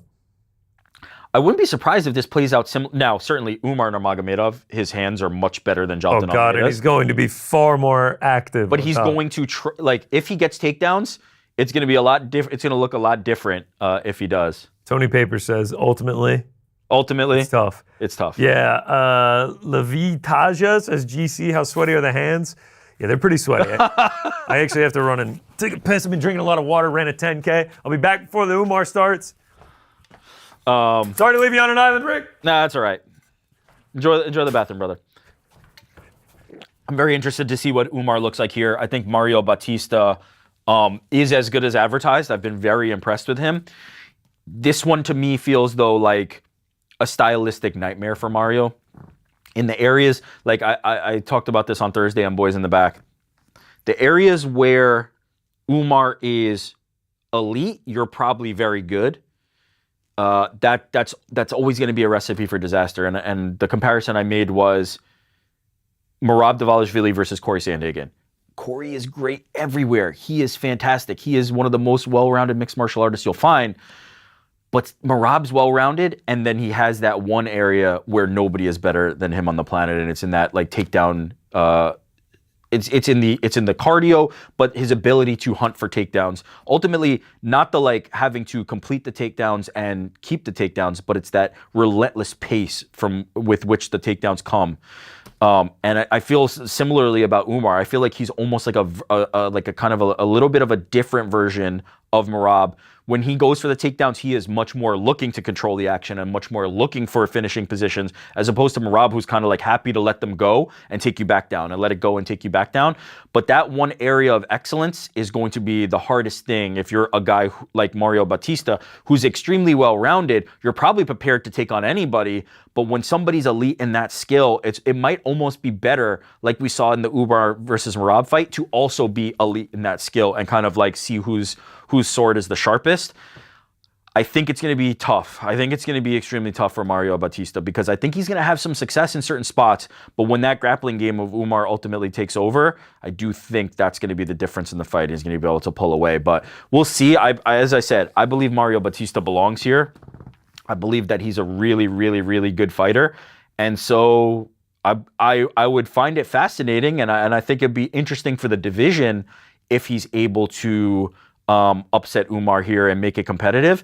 But what I think would probably be the best matchup we'll get at bantamweight, it's probably going to be the rematch between Merab and Umar. And so it would be better for business and probably for fight perspective if Umar's able to get this done. Because you have to think that if he gets a win, and maybe even if Batista gets a win, the winner of this fight might be next after Merab versus Jan. So interesting times ahead. I don't know if I believe in Mario enough to beat a guy like Umar. So here's the question: does Volkov? Because I just heard you talking about the title. Does Volkov get the rematch with whoever wins today? Not if it's Tom. Who do you think it would be if it's Tom? Alex Pereira or John Jones. I got to re-glove up here for fresh ones. Bantamweight bout. Oh yeah. Keep it fresh for each. Yeah, I think Tom's next fight needs to be significant and big, and I think it'd be worth waiting for John or Alex. Ultimately. How do you feel about this fight? What's your take now? I just think Umar's going to be too much. Yeah, the grappling, right? Like he's just a level above. And the striking. I think he's just a little bit above. This is a real test for Batista, Mario Batista. Yeah. Like Patchy Mix was a bit of an unknown. Didn't look good in his second fight either. And then obviously Jose Aldo was quite old at that point. He used a specific style that didn't win him any fans, but got him the win. And then before that, the guys were nowhere near the level of Umar Nurmagomedov. Look at big Khabib in the corner. Usman as well. Islam over here with us. They put 21-7 UFC takedown ratio, but as we all know, that's 3-1. Could have just simplified that fraction. Kind of embarrassing. GC goes gloves off when hitting the bathroom. War GC. You're fucking right. Shout out. What happened to Hack Press? Boy, he's in the shadow Yeah, if realm you haven't still. seen, man. Yeah, he's probably at the hospital. Umar made Merab work. This will be easy work for him. We shall see. Interesting that they want Umar or DC. Wow, NZ uncovered, man. You need to just hit Twitter and go watch the highlight. He's asking how it happened. He got head kicked into the actual Shadow Realm. Yeah, he's the number one resident of the Shadow Yes. Realm at the moment. Yeah, it's not good. It's not good, man. He was down for several minutes. It was scary. Interesting that the DC had keys to victory for Umar as keep the range. Would you be shocked if Umar just kind of like had a kickboxing contest? I would be shocked, yeah. I think he has to go for the takedowns, but at some point he will go for takedowns for sure. There have been fights like Khabib Nurmagomedov versus Ali Aquinta where Khabib just wanted to show, he just wanted to show his different game. So I wonder if maybe this is that one. I'm curious why DC would lean that direction, just considering his closeness to those guys. But we'll see. Jamie Saran says GC play some bets and full-time ref. James Krause will be proud. Shout out to Jimmy Krause. Yeah, I'm losing a lot more than James Krause though. I've now also lost my crown in the staff picks. It's tough. Better not be another hug fest. That's what Chimmy fucking Chongas is saying. I don't think it's gonna be. I think this one's gonna be exciting. I think we get a good fight here. So in the staff picks, I've now Everyone's passed saying Ben hug Folks, fest incoming. and I'm coming for Frankie. Frankie, I'm coming for you. Oh. Coming for you, Frankie. Virna dub and whew, it's gonna be tough sledding for you. Camp Ghost says Batista's gonna Average. blank him. Don't look at the screen. Average line for Umar. Coco Mero, why minus? I was gonna say. God damn it! Did I was you look gonna at say it? minus 600, which wasn't even enough. Coco Mero asking, why is he wearing gloves? I don't know why you guys keep asking me this. It's to protect from blood, germs, you know. You would want a referee to not wear Yeah, gloves. you want a ref not wearing gloves in there? Buddy, Uh, you ready? oh, Buddy, you ready? hello. Get out! Minus. Yeah, there it is. Herzog gets it with the, you gotta hit the Minus fingers. $799 is insane. I mean, he was like minus 1,400 to Heoni Barcelos. Holy Like, shit! Minus $799 average fight. Remember, he was also like minus He was 300 300 to against Merab. Merab. Yeah, Never forget. That's Never crazy. forget. That's crazy. Back when I won All right, bets, you know? here we go. All right, fight number 3 of the main card. I'm just happy underway. to see Umar back. Like, Yeah. oh, here comes the There's takedown. your answer on the takedown. God damn. 10 seconds in. Oh, yo, these guys are just so different. Oh! Oh my Batista trying to god, get back up. Umar riding him. we hear the Umar chants already.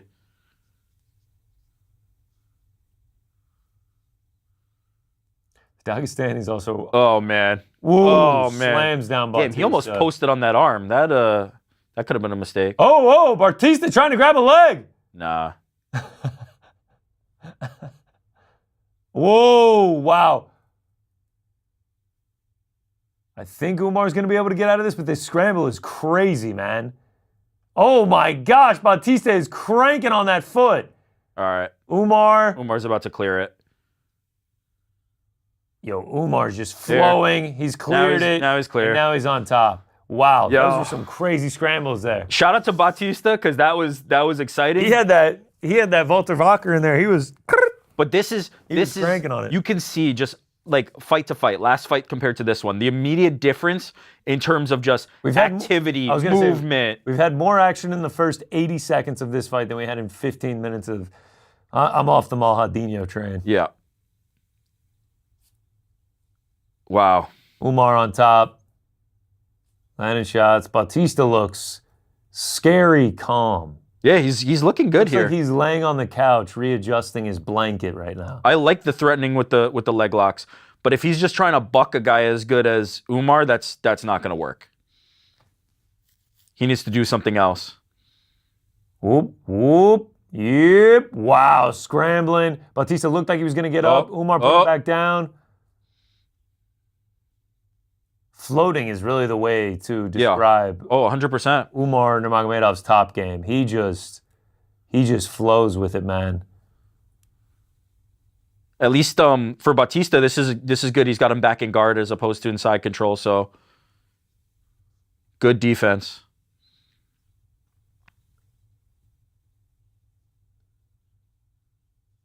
Ooh, nice left hand from Umar. Ooh, another nice left hand. Batista staying busy on the bottom too. Not bad. Ooh, some of those strikes. Yeah, those left hands are nice for Umar Nurmagomedov. Yeah, all right. So I wasn't bugging when DC's keys to victory were for Umar to stay at range. That felt a little weird. Because this is as dominant as you get. This is where you want to be. Umar trying to get to side control. Oh, he might get it, and he's inside. Got it. You can hear Khabib yelling at him.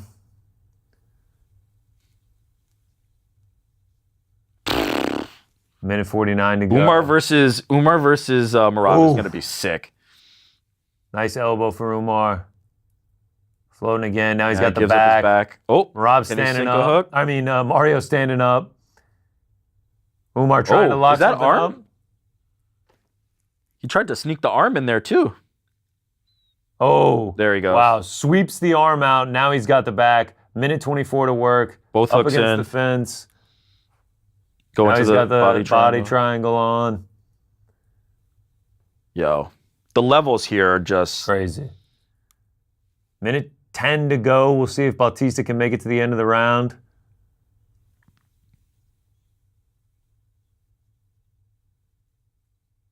Khabib smells blood in the water. You can hear him screaming from the corner. I love it. I'll say, as you said earlier, Batista looks very calm, right? He's not panicking in these positions, which is good. You want to see that, but the levels here are just completely different.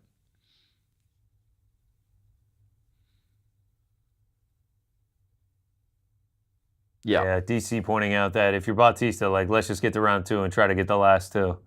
Because this has been one-way traffic for Umar Nurmagomedov. What must it feel like? I mean, the craziest feeling must be, you're Mario Batista, right? You're probably one of the best guys in your gym. You're a killer. You're destroying everybody.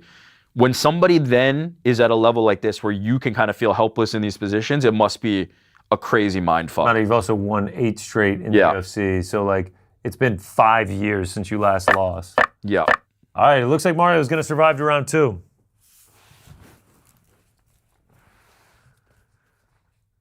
Mean body lock, yeah. That's a good way to put it. That's a 10-9 Umar Nurmagomedov, easy. Yeah. All right, if you're Batista, you gotta stop that one from happening again. You've got to be the one to stay at range. You got to use the footwork. But man, it does feel almost inevitable with a guy like Umar. Jay Shander says, Merab crushed Umar last time. Merab needs to go up and beat Topuria. Crushed Umar? I didn't see that. Just a wild statement. Yeah. Did not crush him.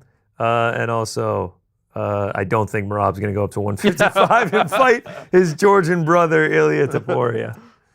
He just skips 45 altogether anyway. Chris Monroe says, Bloody Elbow's reporting Tom has diarrhea backstage. I don't think that's...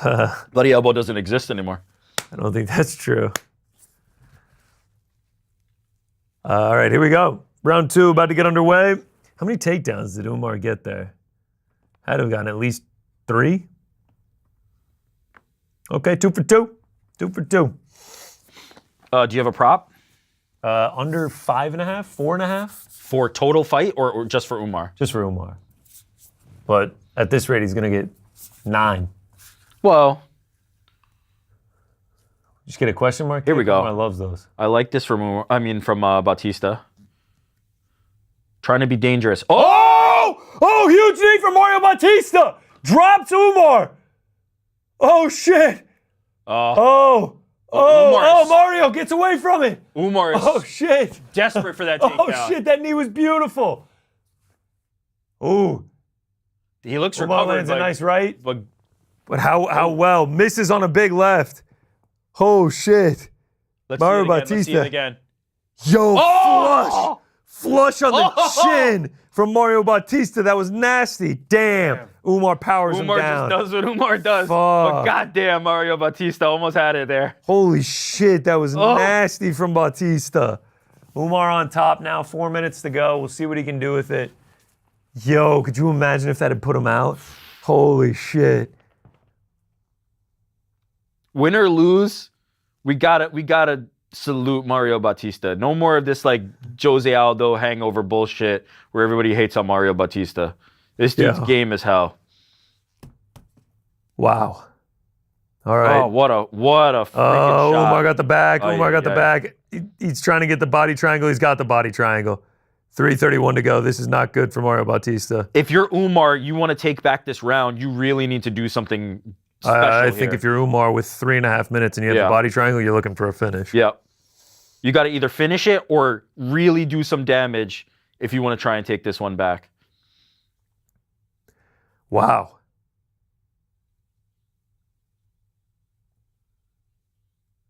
Yeah, Sanko pointing out like Batista's trying to peel the body triangle, but if you do that, then you're leaving the neck open and you're just in a world of hurt. The control that guys like Umar, Habib, even Hamzat have. Is Umar trying to get an arm here? No. Oh, nice decent scramble. Mario Batista working his way back up to the feet. Umar about to take him down again. Wow, Batista. Now they're back to striking range. All right, if you're Batista, try and do some more damage here. Yeah.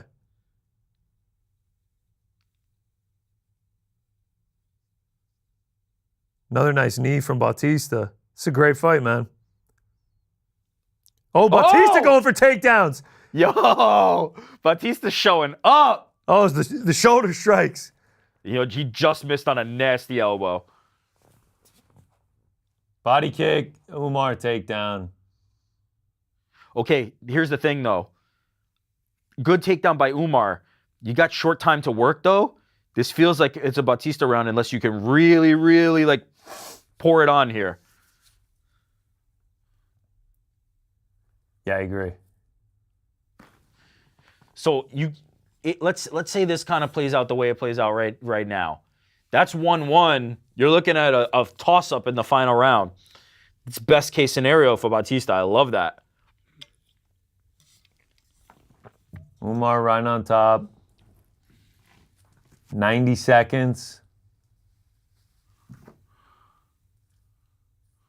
Batista just needs to do just enough here to keep Umar from getting to where he needs so that he can win this round. Man, Batista's still bucking like a bronco out there, man. He's still got a lot of energy. Just got to stay safe here. Cruise to this end of the round. Oh.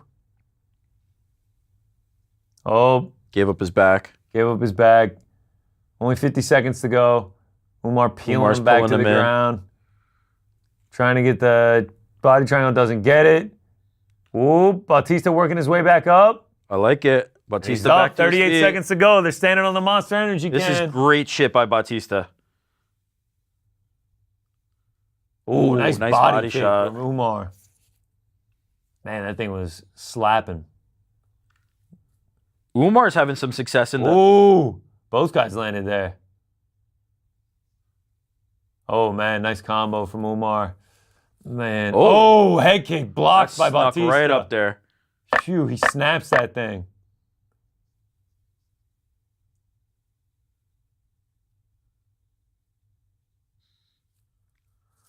All right. 10-9 Batista.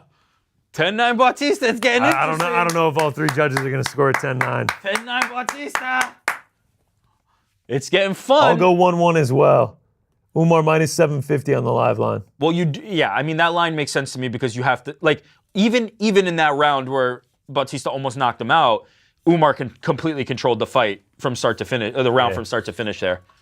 Wow. If he can stay safe in the third, it's going to be his. But Batista showed that he doesn't need much window to be dangerous. He doesn't need much space. Yeah, I think I think one judge has it 2-0. Has it for maybe for even Umar? 2. Man, what a shot. God, that was such a sick knee, dude. That was What such a sick shot knee. by Batista. Yeah, Cruz Jackson got it 2018. Nah. Coma saying 2018. No way. I'm very interested to see how the judges scored that one. No way. He almost knocked him out. Yeah, see, this is interesting. Toward the end of the round, Umar on the counters. Like, Umar Yeah. hitting a little bit of the lead That's what I'm back. saying. Like, Umar was getting all the takedowns. He got the body triangle at one point. He did start landing in the second round. Damage. I know, but man, Umar shook that one off pretty quickly. But that's because he's Umar. I'm scoring it as well, but don't be surprised if One or two of the judges got that. Oh, Yo, Batista is trying to finish this fight. I love this. I think if he's gonna win, he needs to finish it. Yeah. Batista is game, man. He's staying on that pressure. Those body kicks from Umar are nasty. Just the kicks period from Umar are nasty. Oh, big swing and a miss on a kick from Batista. See, Umar's 1-2 is finding home. Oh, yo, he snaps that kick up there like. He's nice with that. Nice body kick from Batista. I'm enjoying the striking so far. Great fight. Ooh, nice counter from Umar. Ooh, jab, nice by Umar. Yeah, Umar's striking is stiff ass. Whoa, what Two happened there? from They were Umar. like,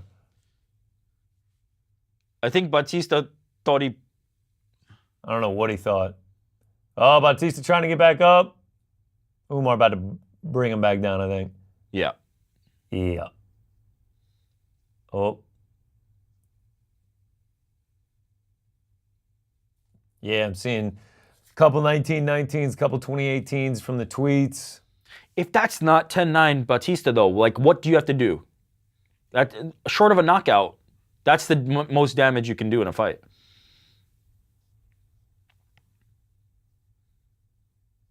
All right, now we're back in Umar's world, right? And Yeah, now he's peeled on the back, got the hands locked. Mario trying to break him. Knee from Umar. Batista really trying to stay in this fight. You have to respect this effort. Oh, Got a leg up. and gets him down. Whew. Oh. Umar almost took the back from that position.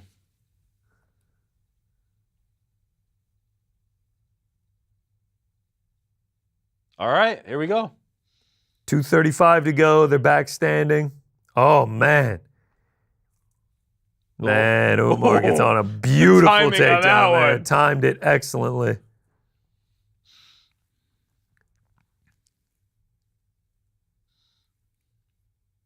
This is why Umar versus Merab is just the best you can do. The motors on those two, like when they're just like in scrambles, shooting for takedowns, striking at range, like you can't replicate that. They're two like one of ones. Like,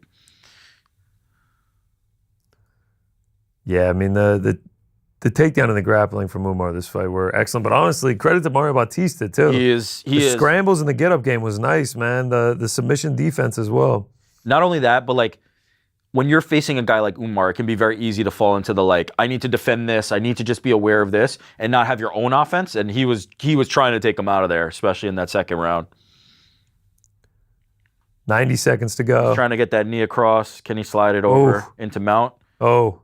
And Oh, Nope. Mario slides out. Good Lifted defense it by up like a Mario. door.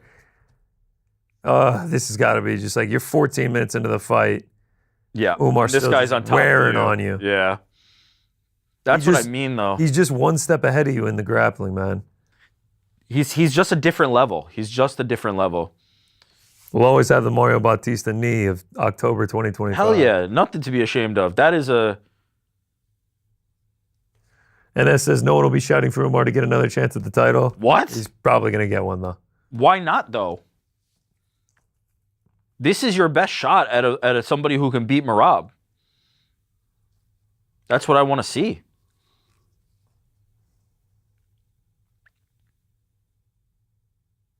Ten takedowns for fucking Umar.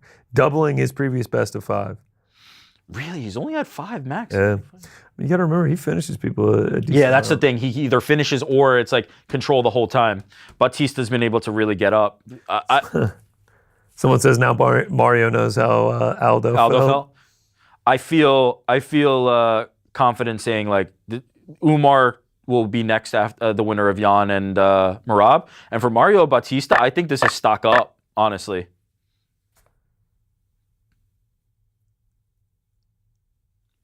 Ooh. Mario throws a head kick at the end. That's it. 3 rounds in. Damn. I got a Great fight. 29-28 Umar. I love that fight. Good for Mario Batista. He did not sell himself short in that fight. He really showed his level. And so did Umar. 10-9 Umar. Dimitri Killen says Connor saving the Guram costume for Halloween. Yeah. Umar's grappling is on a different level. Yeah. 2-1 Umar. Yeah, 2-1 Umar. Ooh, that knee was nasty. Probably gets a title shot off that. Have to. If Merab beats Jan. He gave Merab his toughest fight. I want to see it. And who else would be there? Broke his hand too. And broke his hand in the early rounds. Yannick Poles, Umar ain't beating Merab anytime soon. Man, I mean, dude, I love Merab. I was all over Merab on that fight. But like, he won the first 2 rounds. Yeah. He broke his hand. I'd like to see it again. Agreed. Look, whether you think he beats Merab or not, there's not another person out there that has a better I know chance. that's what I'm saying. Leonard Stein saying we need fresh blood. Who's the fresh blood? the fresh Song blood? Yadong? Mario Batista? Song Yadong on a 2-fight losing What would Merab have streak? done to Mario Batista? Like it would have looked like this, but maybe even worse. Like, let me see let's see who the fresh blood is here. Davison Figueiredo off of It's one Malcolm win. Wellmaker. Eamon Zahabi? Yo, Yeah. actually, Get him in there. Eamon kind of deserves it. Throw him in there. Oh, wow. Everybody had that round for Umar. Fuck me. It doesn't shock Fuck me. All right. It doesn't shock me. Holy shit. My He landed a bad. beautiful knee, but Umar by decision plus 150, minus 150. Shout out. Goddamn, nobody scored that round for Batista? Not one? Come on, man. I mean, bro, he had the great It's moment, and tough. then he kind of got taken down and I don't know worked about on. that. I don't know about that, but shout out to Umar and shout out to Mario. That was a great fight. Umar got the pop gone. He's breathing heavy, man. Oh, I think he needs a translator. Habib's Oh, coming Habib coming in to translate. in. No, let Habib do it. Huge Let pop. Habib do it. Huge pop. Look at DC's shit-eating grin. He loves it. Let Habib do it. No. Habib stepping What are back. GC's gloves? He's a ref. Yeah, bro, it's Halloween. I'm dressed up as Lucas Bosaki. Shout out. Fighter, are you ready? Do the this? Come on, guys, gotta fight. Gotta stay active. Jalton. Yeah, yeah, that's what I should have been doing. Jonathan, I'm gonna.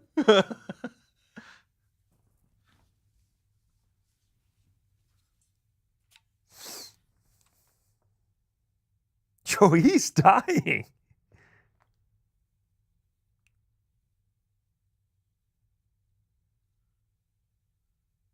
Could they have given Umar another minute before the interview? I think he said something to the effect of like, I'm kind of I'm still an amateur in this game. I try to be like Habib, but like it's hard to be Habib. Yeah. Thanks to fans. I mean, he's doing pretty damn good. I don't know if I call him an amateur, but Who wants to finish?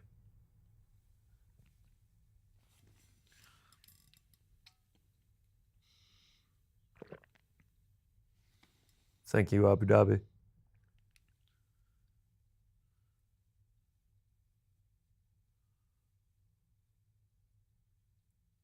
Got to be thankful. If you're not thankful.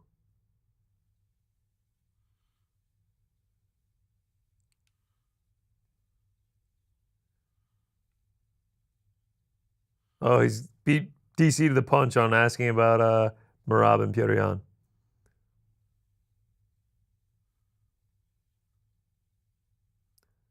He says he's 100 times better than he was when he fought Merab. no, he's saying I'll be 100 times better than today when I fight. Oh, him. then today, okay. Says he's going to take the belt. Yeah, he wants it. I mean, are you like, you agree with me, right? That you want to see that fight. That has to be the one. Bro, it's circumstantial. There's no one else at bantamweight. We just listed it off, man. But also, like, he gave him his toughest fight, as you said. Yes, First 2 rounds, hurt his hand. Like, who knows how those rounds go after that? Look, legit, bro. Ayman Zahabi. That would be the only other name. Yeah, you have to do Umar. Henry Cejudo ain't getting the shot. He's already lost to Merab. David Martinez ain't getting the shot. Rod Font, Lockdog, Kyler Phillips. Demolition Man. Alistair Overeem. Let's go. Tai Tuivasa in the house. James Sahuna? Like, Sandhagen just lost. Jan Kamaru. just lost. Or Jan is about to fight. Song Yadong. I gotta admit, I'm being a little bit disrespectful. Like, just Zahabi. like assuming like the Merab Jan fight goes that way, but There she is. here we go. Title fight The next. biggest star at women's 115. 22-3, Virna Jandiroba.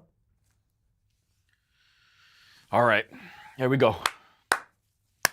They don't usually have in front of like the step and repeats like this, right? It's usually like more candid. Am I crazy? Is that a step and repeat, or is that just a what- wall? Or is that just the looks wall? like a Yeah, wall. maybe it's Yeah, I think it's just a my bad. wall. My bad.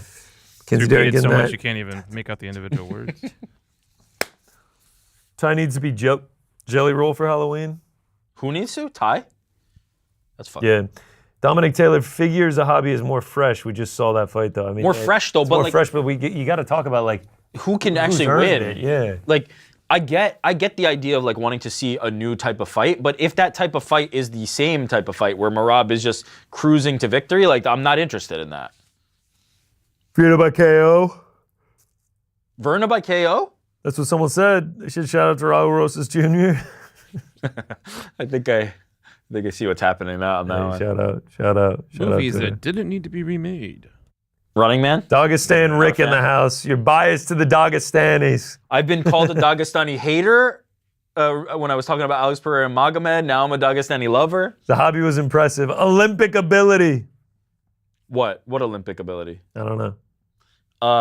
Zahabi was impressive, but man, he respectfully that's not going to go his way against Merab. Chiwiwi. Someone says Dern KO round 3-4. You think we get a Chiwiwi from Virna? We can't keep doing this. Loke Dog versus Merab. Just send it. Yo, I'm down. all right. I'm down. My bad. Fresh blood time. It's fresh blood time. Loke Dog. Loke Dog versus Merab. I'm in. No disrespect or anything. Like, what do you think the honest line is on Merab versus Zahabi? Minus 800. I'm just seeing people banging the drum for Zahabi. Legit minus 800. He Would doesn't you give have a the bump to Mario's 9th ranking after that performance? he doesn't have the finishing capability to actually make you think he's going to challenge Merab. Dylan Shannon with a nod to our mysterious Frank in the back. Never forget Dakota Ditcheva 2024 run, most legendary run of all time. Can you encapsulate that run for us in just a few words, Frankie? Or even name one opponent from that run. Frankie, you there, man, or are you watching Dakota Ditcheva 2024 highlights? 2024 highlights. Can you name one person she beat in 2024? There was tomato soup. I think there was a package of ramen. Why are you shaming it after you said it was one of the greatest runs of all time? I'm helping Pizza out right now. Sure you are. Whenever you start fumbling, there's someone to be helped. They're showing highlights from the first fight.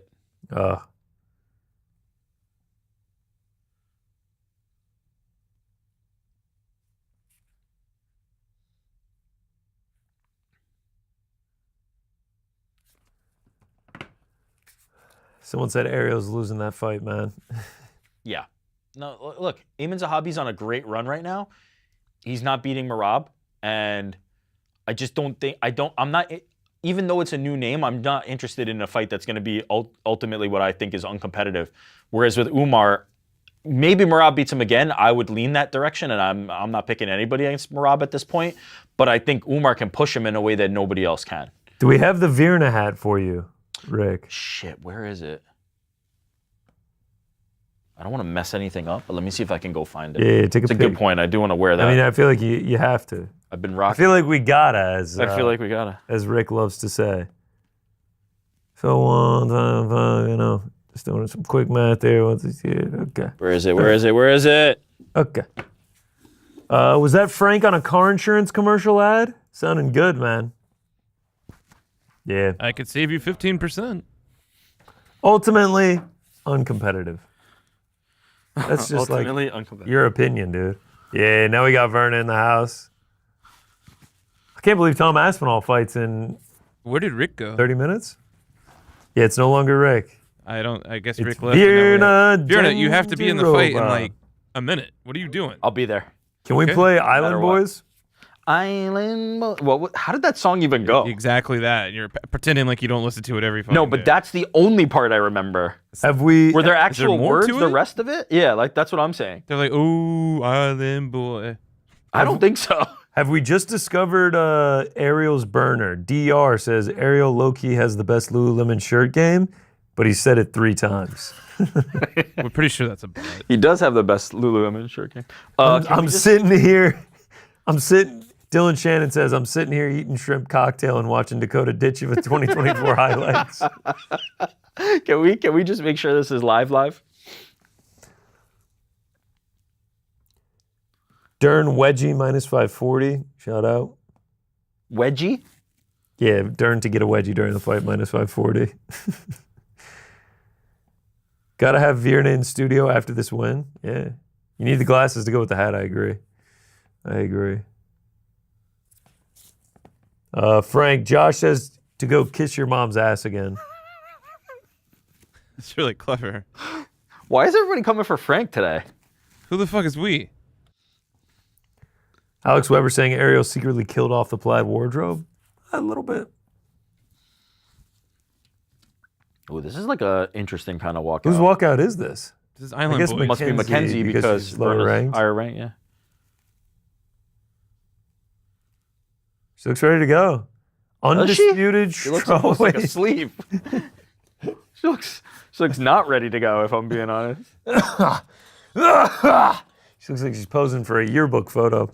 Undisputed strawweight gold on the line here. Dean Thomas said, has there ever been a more irrelevant title fight? Yes. Multiple. I mean, not for nothing, like, what was the flyweight title one, the Nico Montano one? Whatever that was, like, yeah. But this is not a, by the way, like, I know, that's like easy to say and, have jokes about, but honestly, like, it's not.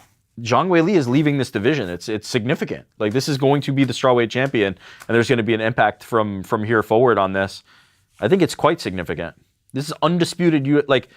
I would argue like some of these like interim title bullshit opportunities are very insignificant. This is not insignificant. agree. This is undisputed. This Like Ciryl Gane versus is more significant than Yair versus Josh Emmett? maybe that one's more, but like as an example, No, I'm just Ciryl kidding. Gane versus That was Derek crazy. Lewis for interim gold. Like, is that a significant fight? No, I'm being serious. I think Yair and Josh Emmett is on the exact same level as Ciryl Gane, for instance. Derek Lewis. Yeah, this is more. This is the undisputed. So disagree with Dino. Mackenzie Durn could really become a staple, a bit of a star if she becomes champ. JM6210 says GC Shake Shack or In-N-Out. Come on, make the right call here. I know you want me to say Shake Shack, but the fact that Shake Shack's so available to me, like anytime I get In-N-Out, it's a bit special. They're both good burgers. They're both solid burgers. Five Guys is Five also Guys good. better than both. I do agree with that. Five Guys better is a than great burger. But it's Shake Shack over In-N-Out. Price wise though, you're doing way better with In-N-Out. That burger for that price is still very good. Dingo's hitting the binger right now. Shout out to you, Dingo. Enjoy that. Wow. 3:45 and we're at the co-main. Love it. Keep it rolling. What a life. Hour 45? Yeah, it's not bad. That'd be us being at like 11:45. GC, do you know the lore on Dern accent progression? I do, yes. She used to speak completely perfect English, and now she has the accent. Sometimes asks, like, how do you say Yeah, after yeah. growing up in Arizona? Yeah. Wow, Colin Penn with a hot take. In-N-Out is overrated. Culver's best fast food burger in the country, hands down. We're getting some Whataburger love. I had Culver's All right, for the Kayak in the chat, you got to chill out, brother. You got to chill out just a little bit. I had Culver's for the first time on my trip to the Midwest recently. Didn't rate for me. Culver's is all right. It's fine. Yeah. It's not taking out In-N-Out, Shake Shack. In-N-Out is good, man. I enjoy it. I'll get In-N-Out. Shit, man. I'll crush a Big Mac. Love a good Big Mac. Why not? Let's do it. I love a Whopper, too. Right now? Do we? Can you bring in the Big Macs? I got Junior Whopper hand. Shout out. Who's this? Who's Mario Yamasaki. Thanks, Mario. Fuck. Look like Salt Bay with those gloves on. Why am I wearing gloves? Yeah. Here comes Virna with a unmatching white. hat. That looks like a construction How is hat. there two of her right now? No, I don't got the white. GC, top 3 overall fast food spots. Woo! 1, Should we do that as a pound for pound one day? by we the way? should. So 1, then don't do it. 1's Chick-fil-A, though. All right, we'll leave it Chick-fil-A is at my that. spot. Leave it at that. Atlanta kid, absolutely love Chick-fil-A. Yeah, Z-Sif calling the horny police on Kayak. I agree.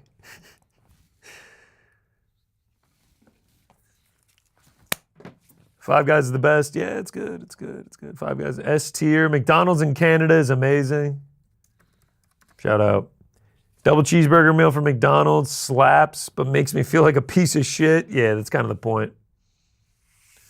Kevin from Chicago, bald head carries. It's disrespectful to Virna over here, but thanks regardless. Kayak says, sorry, Connor, don't ban me. I don't ban anyone. What was he doing? Just give me like a hint. Look at the cake bouncing, all caps. It's like, dog. Yo, chill out. If this is the outlet to see it. Mystical Viper GC, do you enjoy Wingstop? I have in the past. Shout out to the Parmesan fries. I don't love fast food anymore. I'm kind of with whoever MMA Hugh who said that it just makes you kind of feel like shit. Yeah, I don't feel great after putting back, $25 worth of Taco Bell, but it $25 worth of Taco Bell? That's like a meal for 6. I'm a 3 steak supreme chalupas, a cheesy gordita crunch. What the fuck? And then caramel apple empanada. I've been eating with you like many, many days in a row. I can't even imagine you eating that. And that volume of food either. Yeah. That's how fast he eats it. I can't remember the last time that I ate Taco Bell. Is the dog still alive? Matt MMA's lighting a bowl. Enjoy, What dog? brother. What are you talking about? The Yo Ghetto Taco Bell? Oh, the little Chihuahua. Wendy's criminally underrated. Completely agree. Agree. Baconator going down the hatch. Easy. Wendy's is very Frosties, underrated. fire. One of the only places that you can still get the meal for like $5-ish. Sneaky. It's Sneaky. just very Spicy chicken sandwich is fire at Wendy's. Not as good as Chick-fil-A. Nah, Sneaky. not even. Wendy's is fire. Where do you get a chicken sandwich on a Sunday? Someone asked, A&W in Canada beats McDonald's? That's crazy, bro. Someone asked what to order at Chick-fil-A. Bro, just get the one. Just get the number one. No, Classic the chicken spicy sandwich. one. You can go spicy if you want. You can go deluxe if you want. A little bit of mayo on there. Chick-fil-A sauce for the fries. Absolute banger. Get the sweet tea. Get the sweet tea because it's just so good. Milkshakes are fire too. Yeah, look at this, man. People giving out their McDanks orders. I love it. Rick and GC, we need a smoke sesh, boys. This will happen one day. Yeah, let's go smoke a fatty boom batty and then go to McDonald's. I'm down. You got to. I love some good zucchini fries. Get the fuck out of here. All right. Bruce Buffer roaring. What movie did he just call out? Predator? So he's actually not working tonight, though, right? Yeah, I think I would go on Mark Goddard. Like who, me? Yeah, I'm reffing. Mark Goddard back there just like, refereeing this fight, Mark Goddard. You guys talking about me? Yeah, I guess I'm reffing this one. You ready? You ready? Let's get it on. He always does that. It's the casual. Jelton immediately getting the takedown. Come on, let's work. I love it. Yeah, Mark always does the like hand on the. Yeah. Oh, here? Me? You cut to me? Me reffing this fight? Yeah, of course I am. Hey, how you guys doing? I'm Mark Goddard. You ready? You ready? Let's do this thing. Frank, by the way, like we haven't really discussed your feeling. Like GC is the referee today. I feel like that has elevated him. No, He really has. you have to appreciate this as a connoisseur of the referees. I now like him better than you. That's fucked up. Shout out, man. Is it because Virna, I'm about to pass chill you out. in the staff picks? The conviction is strong. I'm with that one guy who wrote in that you have too much conviction. Hey, shout out to You're so convicted you're in prison right now. shout out to yeah. shout out to KGC. He's rolling a PRJ for this fight. He's rolling a PRJ. Rolling a Do PRJ. it. Shout out to a PRJ. Shout out to, Shout out to PRJ. Penn Stiller.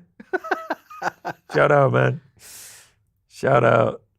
Penn folks. Cliffy we haven't done Creech. Penn folks yet.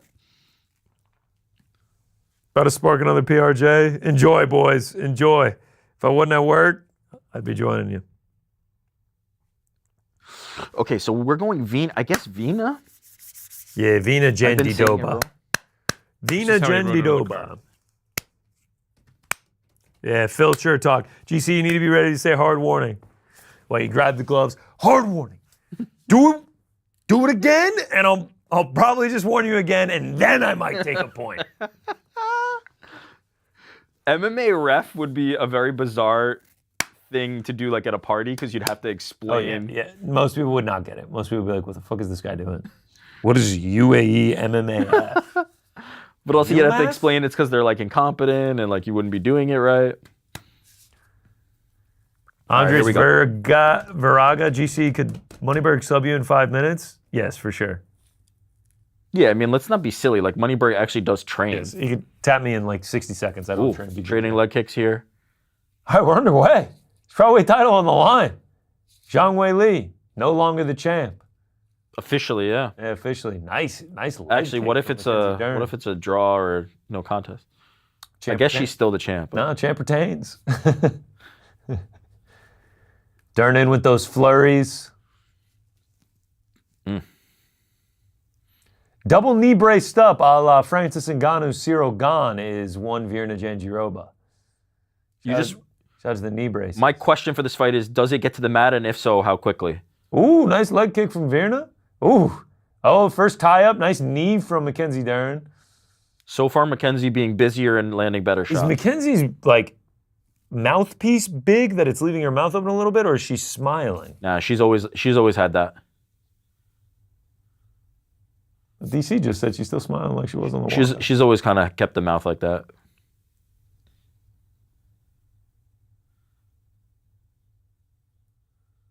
Little 1-2 from Virna, kind of landed on the body. Nice left.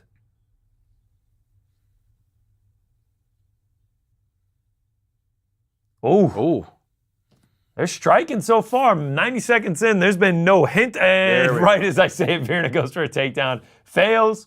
Mackenzie nice stuff. Mackenzie by looked like Mackenzie. she was torquing that hip to throw a soccer kick there. Nice Wow, jab. stiff jab from Dern. It's Jason Pearl in the corner. Throw that jab again. That'd be good. Ooh. Ooh, nice Hey, two from hey, Virna.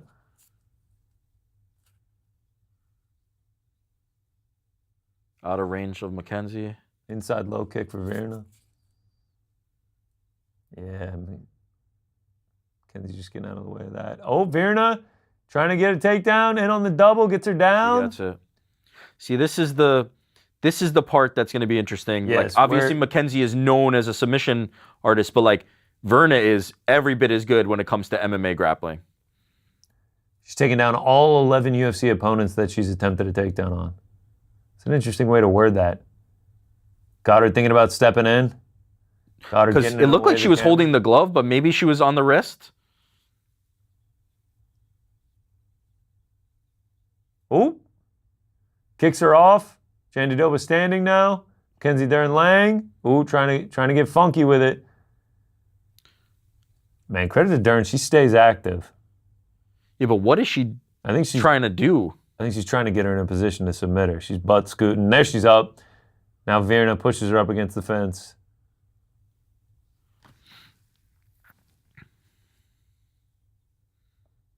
All right, nice Mackenzie turning. Durn there turns by it around. Mackenzie. Nice knee from Mackenzie. This is a close round so far. Up for grabs. Very close. Minute 40 to go. It's anybody's round.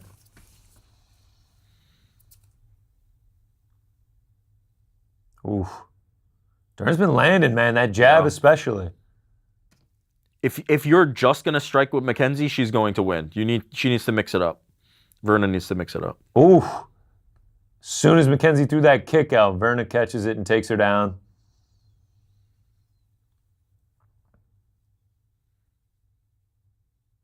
Yeah, DC pointing out she's got to do something, man. Yeah, it can't be Jaltin Almeida all nice over. Nice little elbow there from Virna.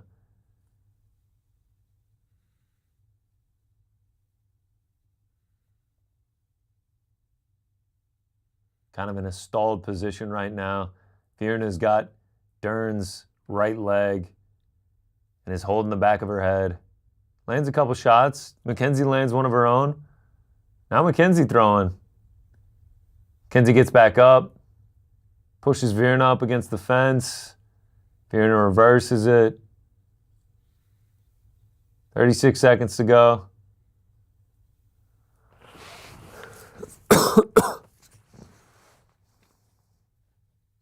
Pretty close on significant strikes. Yeah. Ooh, nice nice knee by Mackenzie. Virna answers with one of her own. This is extremely close.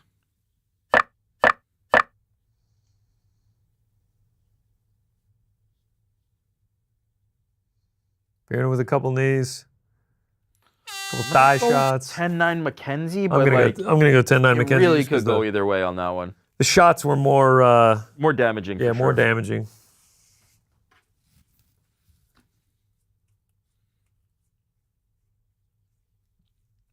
Dingo asked who won the Volkov fight. Volkov did. Shout out.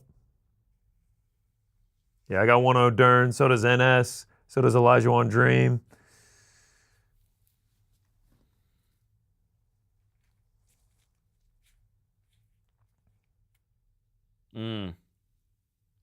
Nice shot by Dern there. Yeah, most people in the chat giving it 10-9 Mackenzie. Ooh, man. Couple nice jabs from Mackenzie. I mean, we saw Virna had success with the grappling, with the takedowns. I wouldn't be surprised if she goes to that. If this turns into kickboxing, I do favor Mackenzie. Pedro Garcia is 3 dabs in. Let's go. Shout out from Chicago. Shout out to Chicago. I don't know what fight you're watching after 3 dabs. He's fighting with consciousness. All right, here we go. Round 2. Virna and Dern. Ooh, come out to scrap in round 2. Kitchen scrap. 30 million? Oh, Mackenzie going for a takedown. Yeah, Mackenzie trying for a takedown here.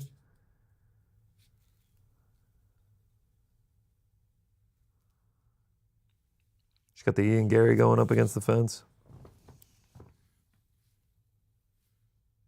Trading knees. This pace and style favors Mackenzie, so Ooh. She probably just wants to keep it here. The flurries from Mackenzie. Be aggressive, Ooh. be busy. Nice body kick. Make Virna work for the takedowns. Virna needs to have a moment here on the feet. Or in the takedown, right? You get her down and you get to a good position. There's a 1. A little 1-2 for Virna. Oh, big overhand right from Virna.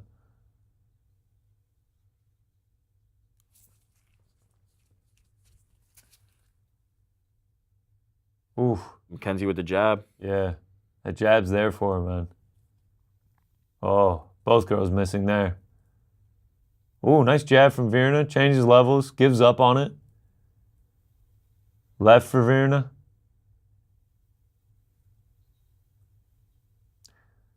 Like to see Virna land like a real damaging shot. Yeah. That's not her game, though. Like, she needs to use this striking to get in on the takedown. Dern's wearing it well. That's the game. There it is. It's a takedown. Now, from here, she needs to be able to keep Dern there and do damage. Or hunt a submission. Yeah, it's always difficult to take Mackenzie Durn down and survive. Oh, she almost had the fish hook in the mouth there. And Dern's going to give it to you, man. Dern going to give it to you. She's active on bottom.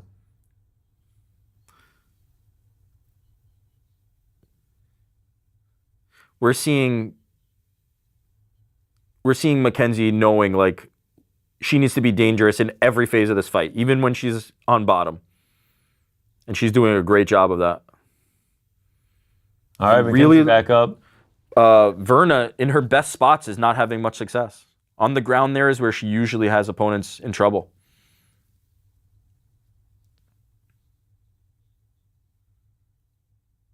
All right, a couple nice strikes from Virna.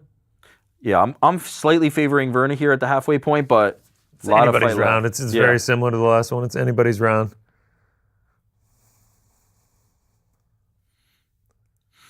Ooh, they both swung there. No, something else just went flying. That's the second thing. Is it like Definitely the mouthpiece. Is it Mackenzie's hair ties? It's not the fucking mouthpiece. Look at that mouthpiece. Yeah, it must be the hair. Yeah, I think it's like hair ties. It's the mouthpiece. Oh, nice. Oh, Mackenzie Durn almost ends up on top. Virna ends up on top now. Mackenzie Durn just immediately getting to work when she gets taken down. I love the game plan. Yeah, for sure, man. I love the game plan. Stay active. Virna, you got to do something, man.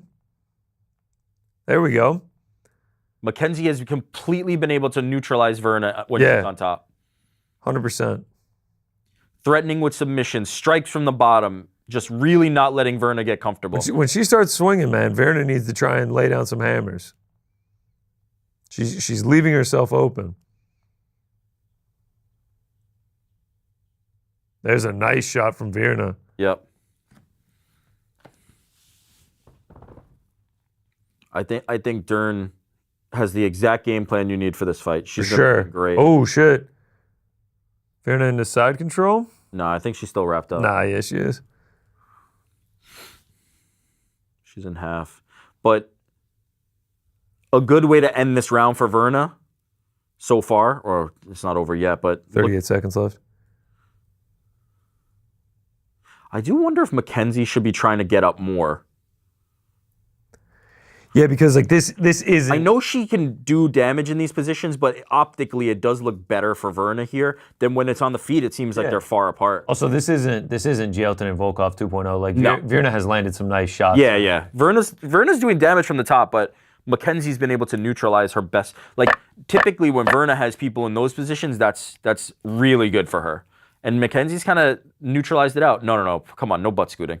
Ooh, that was nice. Left hand. All right, that's 10-9 Virna for me, but another close one. I'm going to know Virna as well, but she's starting to wear some damage. So is Mackenzie. This thing's heating up a little bit. Yeah, 10-9 Virna. I'm going to go 1-1 right now. This is a good fight, man. Elijah Wan's got 1-1. NS got 1-1. What do y'all say in the chat? Ones? What's going to be interesting to me is I think this is going to go 5, right? Yeah. But who's fresher come 4-5? Yeah, line is essentially -130, -110. Yeah. One apiece. Ooh, Virna has a nice little mouse under her eye. Yeah. ALXBSHW has GC shit himself. No, not yet, man. Not yet. We'll see. We'll see. Jason Perillo in Mackenzie Dern's corner said, let's turn this into a numbers game. She throws 1, you throw 2. Yeah. I love that game. Honestly, that is a good game plan against Virna. Plan. Oh, yeah. Chigamoo 1-1. Terpene Slurper 1-1. Plant Love Fit 1-1, Coma 2000 1-1, Nicholas A 1-1, Steven Valdez 1-1. Pretty much everyone's got it 1-1. 1-1. Yeah. But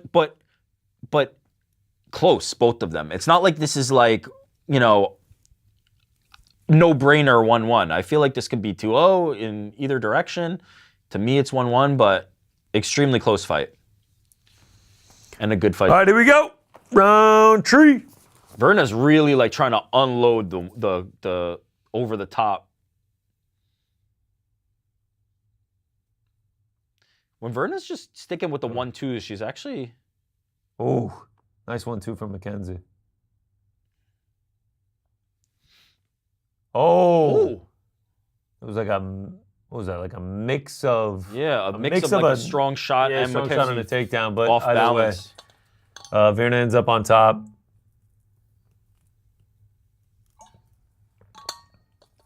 I love this. The from elbows, Mackenzie. man. I love it. Mackenzie just staying active.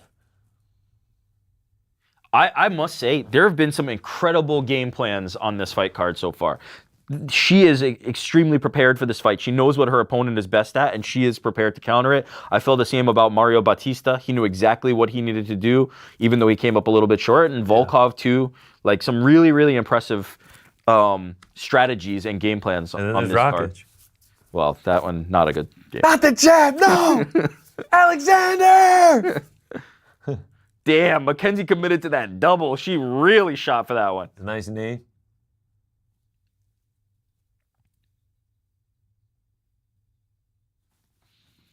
Oh, she wants trying to get it on a single. Now Virna doing what Mackenzie was doing. Yeah, I like that. I like that. Landing some good elbows. Virna landed some nice elbows. Virna gives up on the single. Mackenzie gives up on the single. This is such a mirror match, you know? It's like they can both kind of be a little bit effective on the ground and a little bit effective in the striking, but they're so evenly matched that neither can really just like take it over in any one phase.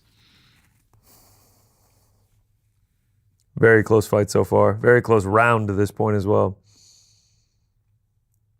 Back to striking.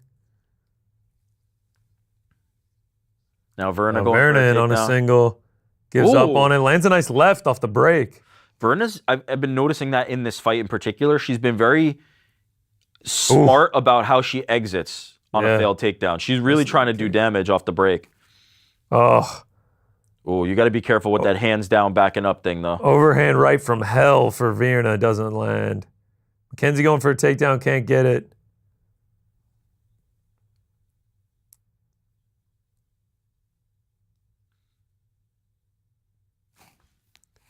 Back up against the cage.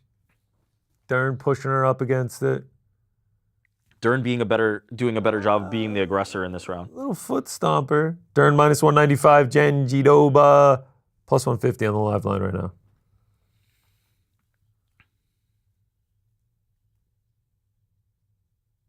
Ooh. Nice shot by Virna. Yeah, nice left by Virna. Ooh, head kick blocked by Mackenzie Durn. This time she's pretty deep on that single. Most takedowns for an opponent against Mackenzie Durn. Ooh, she gets another one here. Nice takedown by Virna. Mackenzie Durn's head up against the cage. Can she see? Oh, those elbows are nice, man. Laying those in.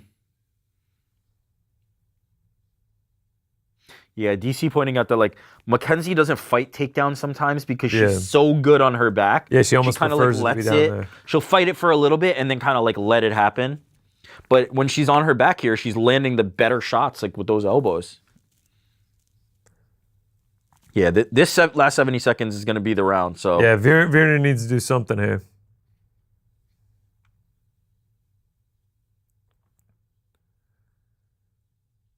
There we go.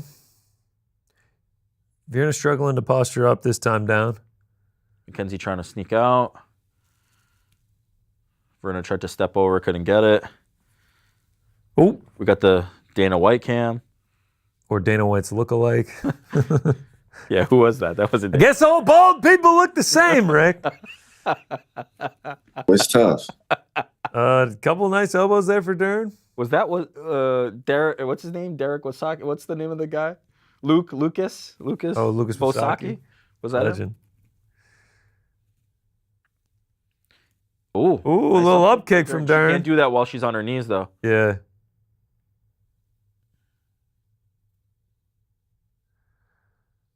She's trying up kicks. Phew, man, that's a tough round to score. I go Dern, but I don't feel super confident about it. Yeah, I don't know, man. Oh, nice shot from Virna. Like, I felt like this was kind of an inverse of the first round in that, like, it felt like Virna was landing the more significant strikes. Yeah. I go Dern. I thought once it hit the ground, those elbows were probably, like, the most damaging part of that round, but I do not feel confident in either direction about that one.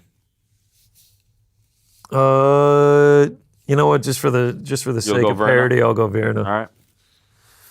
Chat says 3-0 Virna. Don't think that is right. 3-0 Virna? Yeah, I don't think that's right. 2-1 Dern, 2-1 Virna.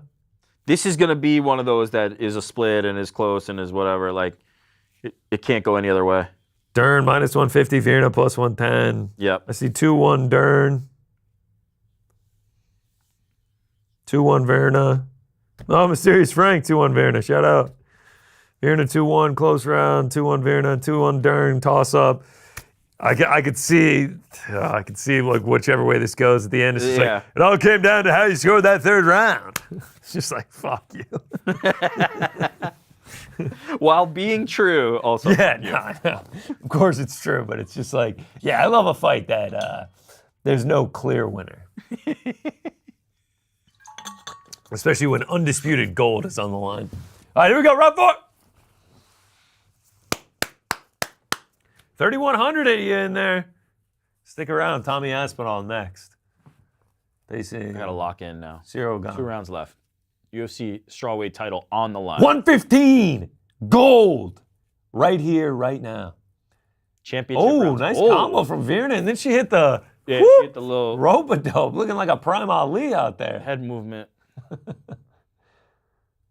Nice jab. This is the thing about Virna, and I said it coming in. Another nice 1-2 from Virna. Her hands are not great, but they're also not shit. Like, I think there's an expectation that, I'm like, not gonna she lie. can't I strike. think you could say just about the same thing about Dern. 100%. They're the same. They're exactly they're the same. not great, but like they're also not shit. Sometimes maybe good, sometimes maybe shit. Like that. Oh, They're that little ones now. sneaky going for the takedown and then that coming up left was top. nice. Dern having some swelling under the left eye now. Both of them starting to show a little damage. Same thing as us. Scorecard. Virna is coming out really trusting her hands a lot more this round. Is Mackenzie potentially fading a little bit? I don't know. We'll find out. John Anik pointing out this is round 7 between the two fighters, all time, in the historic Jandiroba Dern rivalry. Mackenzie's just not seemingly having the same kind of speed and pop on the punches as she was having earlier. Virna looks good. And this round Virna so far. looks a lot better. Ooh, that was a nice shot though. from Mackenzie. That was nice by Mackenzie. Yeah.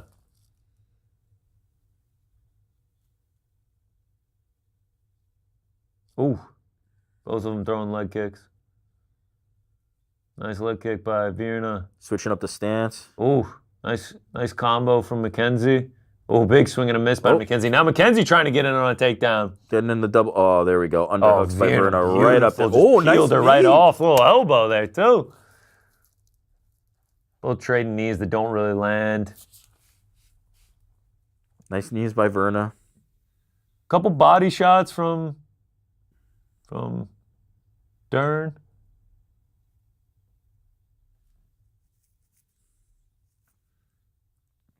DC saying... I did disagree completely with what DC is he not? He had to have had him flip. No, they both said...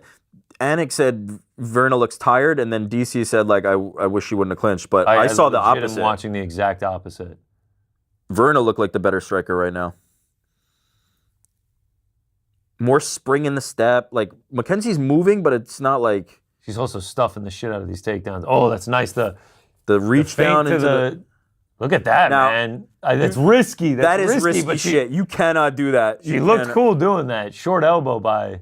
You get clipped with one of those, it's night-night no matter what. Yeah, but God, when you dodge him, you look cool. Body kick from Dern. Ooh. Virna on her Muhammad Ali. Oh, look at that. Stinging like a single. Stinging like a bee. Ooh, nice little shot by Mackenzie there. Yeah.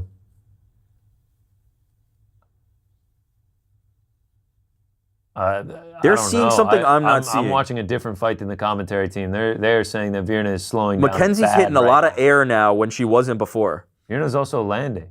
And Virna's doing Virna better. Just dumps her down to the ground. Yeah, I don't know. I will say the commentary has the same angle as the judges, so maybe in the arena it's looking more like it's Mackenzie, but I'd love TV, to see it's the not. round 4 stats. On TV, nice left. Nice Virna's combo eating from her Virna. up right now. Oh, Dern gets a takedown. Wow. Nice takedown by Virna. Dern gets the first takedown of the fight. Trying to get into side. This is big with 1 minute to go. Is that her first landed takedown? Yeah. She was 0 for 6 before this. Let's see what Dern can do from top. She's been great from 45 bottom. seconds. I wonder if Virna tries to threaten or if she just tries to get up. She's so slick down here. Jandiroba throwing just kind of.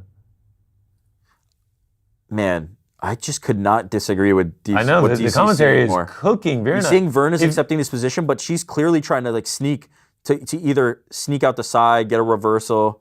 Like she's working. If Dern does no damage here, Yeah, Virna still am scoring cleared this her for this Virna. round. This might be the most definitive round. I'm going This Virna is there. easy 10-9 Virna for me. Aurorian life, damn, GC is on top of those takedown attempts. I mean, they showed a stat. Oh, They showed a stat. I was like, damn, you knew. yeah, 10 2-2 Virna, 1 round 4, 2-2 for me. Yeah, I think 2-2 is a fair scorecard here. Mackenzie was just not as effective. The pop and the shots was gone. She's whiffing at air. Virna's the one landing the like stiff jab, keeping the 1-2 going, doing that little shoot for a takedown, pop up, go up top with the strikes. And Mackenzie just didn't do enough with anything in that final 45. So I'm thinking the momentum's on Virna's side. I think it's 2-2 right now. Yeah. I know I have it 3-1. I was kind of being a contrarian, but I think it's 2-2. Do you agree, though, that was probably the clearest round? I thought Mackenzie mounted the least offense in that round. I actually wish I wasn't listening to the commentary during that. I felt the exact opposite as them.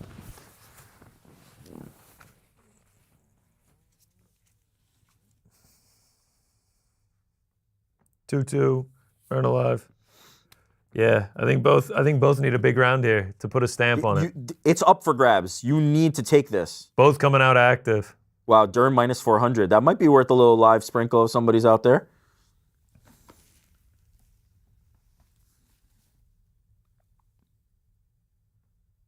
Ooh, big shot from Virna.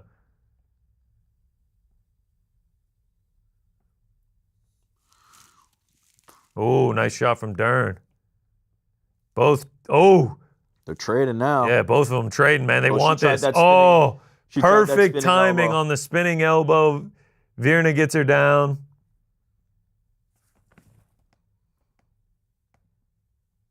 Kind of this awkward position that they were in earlier where they're sort of both sitting. Boxing from Yeah, back boxing knees. from sitting down. Dern back up. Oh, back And to it. immediately in on another takedown. All right, nice defense Yeah, there. by Virna Dern able to flip it, put her up against the fence. Now Virna back in. Trying to reach down for a leg again. I mean, they're both clearly exhausted, but Oh yeah. Nice knee this from is a Virna. war of attrition. You got to just turn this on when the other fighter can't. Goddard perched like an eagle. Oh, over nice there. elbow yeah. from Virna. Like an eagle in his nest. This may be premature, but it just feels like the momentum is on Virna's side. And And we'll it see what started in happens. that fourth round. 3:20 to go. Nice knee by Mackenzie. Yeah, nice knee by Mackenzie. Nice knee by Mackenzie. Nice knee by Mackenzie. She had a good knee. Yeah, that was a good knee by Mackenzie. Great knee I by think Mackenzie. Dern had the good knee.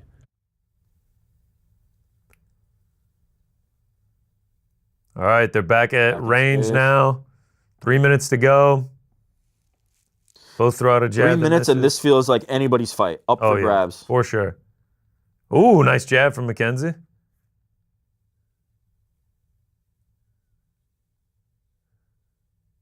Ooh, both They throws both land land. there.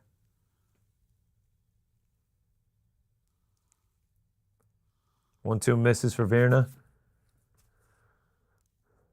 Oh, Virna gets a nice takedown. Mackenzie trying to go for something here. Odd shifting. 9 takedowns. Virna has for not- Virna. Once getting Mackenzie down, she has Ooh, not had her Mackenzie, look at usual that. level of success. Like, No, those are nice Virna elbows. has been dominant here in her past fights. Yeah. It's a real credit to what Mackenzie was able to do that she was not able to have success here. Because this is normally Virna's world. Nice elbows for Mackenzie Mackenzie is here. busy on bottom here. Yeah. Virna needs to do something. She needs to do something definitive. She's kind of just like,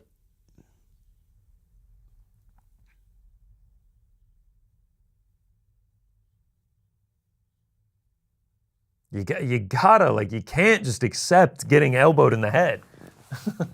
Like you No. can't just lay on top while you get elbowed. The criteria is very clear. Like you got to be doing something.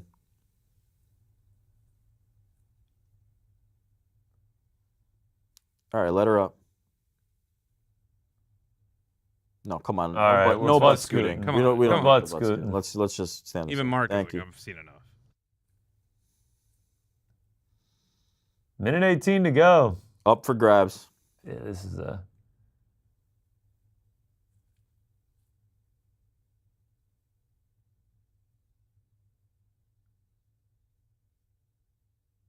Oh man.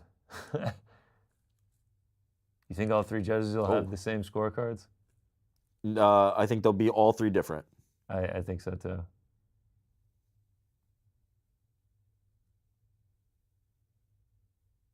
Oh, Ooh, spinning shit misses for Virna.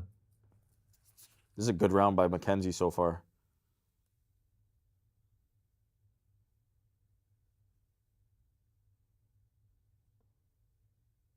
Chris Lee, Sal D'Amato, and Mike Bell on the scorecards.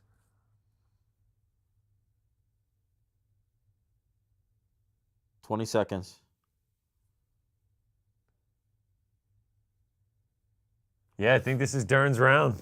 So far, I've got this for Dern for sure. Ooh.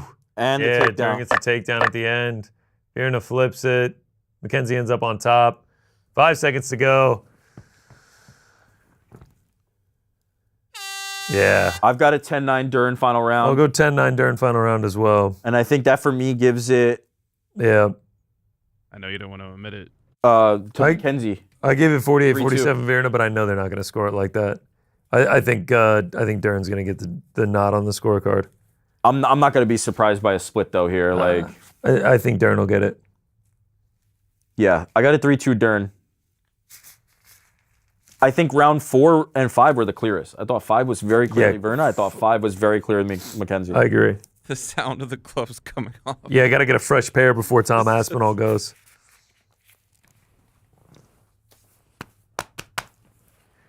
Tommy Aspinall next up.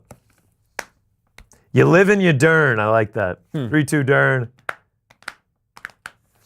3-2 Dern, but judges a split wouldn't surprise me. Yeah, I agree. Yeah. 3-2 Dern. Dern won. Dern and Churn. Mackenzie Durn, custom championship shorts will feed generations. The game worn or just the regular one?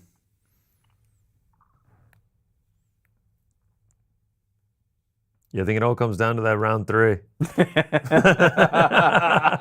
There's a comment that said it. 3-2 Virna, it all comes down to that round 3. Yeah, it sure does. Yeah, I mean, it's close as shit, dude. Hey, whoever wins, I'm fine with.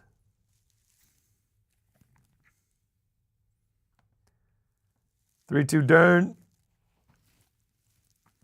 Here we go. New UFC champ. Here we go.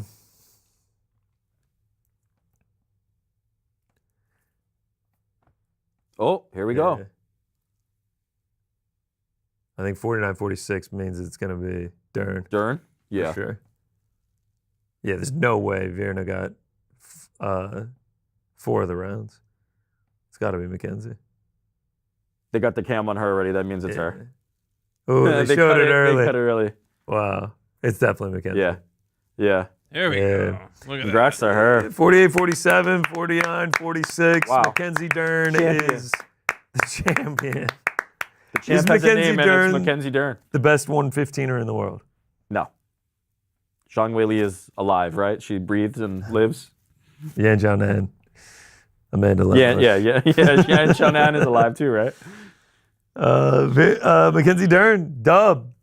Undisputed champ. Look at that graphic. A C next to Mackenzie Durn's name. Incredible. Shout out, man. Crazy. The camera cut to her early. Yeah. Well, they Yeah. they hit the end new Yeah. and they're so used to just go like it's Production team gave it away. All right. Told you the mouthpieces. Main event time.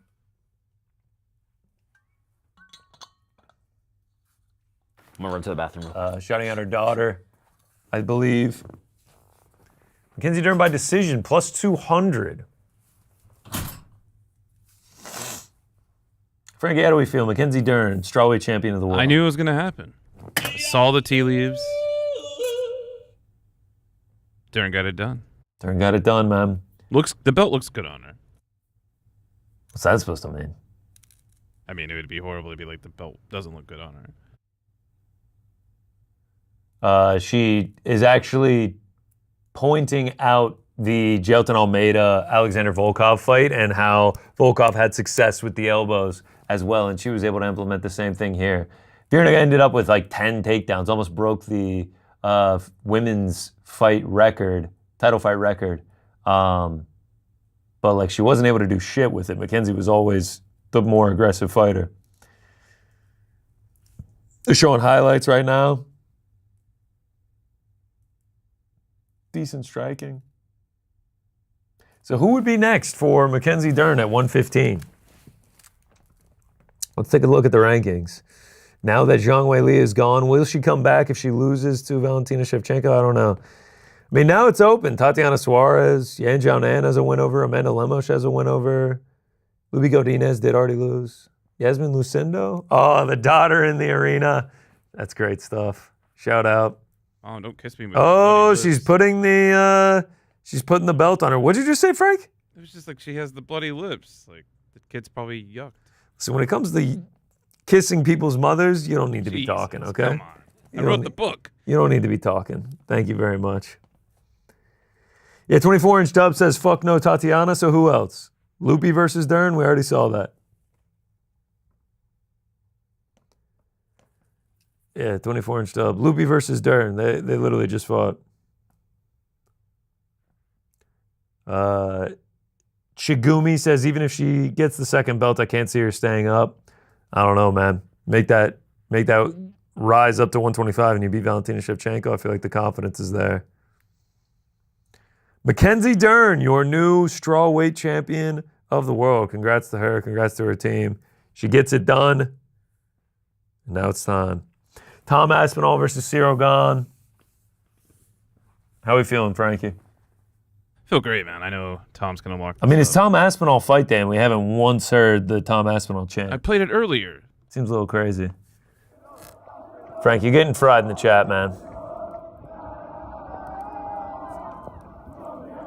Where's Jessica Andrade when you need her? Yeah, they did also fight as well. All right, here we go. We got Tommy in the back doing a little shadow boxing. Whoo! I'm looking crispy. Right. Two things.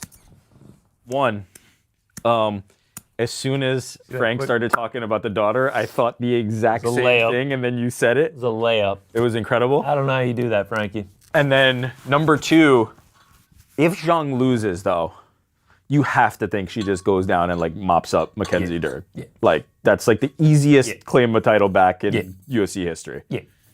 Yeah, I'll go ahead and take that one back. Thanks, Mac. Yeah. Appreciate you for holding it for me. Glad you got the picks. We got Terry Crews commercial. Shout out to him. All right, how we feeling, y'all? Tom versus Ciryl. Main event about to start. It's been an okay card. It's been an okay main card. It's been a great card. It's been an okay main card. Think about the last card we had. Yeah, all right. The last card was sick. We got the Yuri and the Alex Pereira. Yeah, you're right. Last card was My bad. sick, man. My bad. The fights have been good, but there hasn't been like a moment that everybody's like, oh my God. Like Quillen Salkill did that on the prelims, and then from there. Sal killed a man. Bumps in the back, sniffles. Oh, you're implying that that Rick went and did cocaine. I get Can neither confirm nor deny. Terpene slurper. Okay, GC, I see you with the hands. You seen him? Southpaw. Yeah. Crispy. Crispy, as they say. You down for that Blackburn versus something? Power slap? Power slap is fucking elite. That's where the excitement really happens. Did y'all see Jake Paul's the main guy in Black Ops 7 ad? Shit's so cringe. I did see that. I didn't see that. He's the main character in Black Ops? He's just in a Black Ops commercial. Look at that. I think actually I'm going to run and tinkle real quick before this gets going. All right, let's do it. Getting some water too. Not Frankie, what were your staff picks, Frankie? I have to pull them back up. Yeah, I want to look. Are we tied now? We might be, yeah. This is important to me. I know you had Dern, but did you have Almeida or Volkov?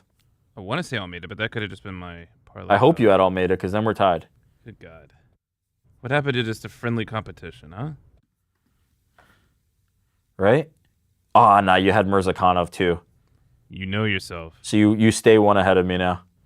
As Damn always. it, I'm coming. In every aspect of life. Wait, are we tied or are you ahead of me? 28 and 21. You're 29. Yeah, you stay one ahead of me. But next week, well, Ben Folks has already gone down, so that's good. So I'm ahead of Ben. Now, even though they screwed me by putting me below Ben, even though we had the same record. It was alphabetic. Now Ben will be below me. We're in his rightful place. You are just one ahead, and I'm coming. No problem, mate, yeah? Let's see, where does Pizzi fall? Oh, Pizzi was tied with you. Yeah. And he had a bit of a kitchen scrap. He had Dern and Almeida as well. So now I'm just one behind you and Pizzi. He's already dead! I'm coming for you. Oh, you know who's... I was about to say, you know who's having a good night. You and Frank were the only ones to pick Mackenzie Durn. So nobody can have a perfect night because you guys also picked Jalton Almeida. So nobody's coming out perfect on this card, unfortunately. I got this one on the book. What does that mean? I'm going to take care of this. Pizzi's going down.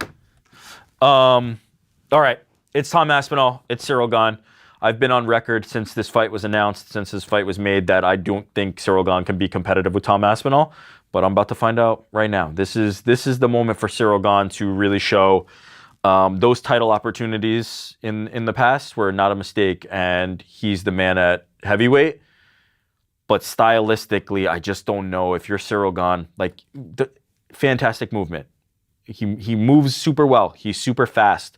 He doesn't have sting. He does not have power. He does not have that thing that's going to keep Tom Aspinall from doubting himself.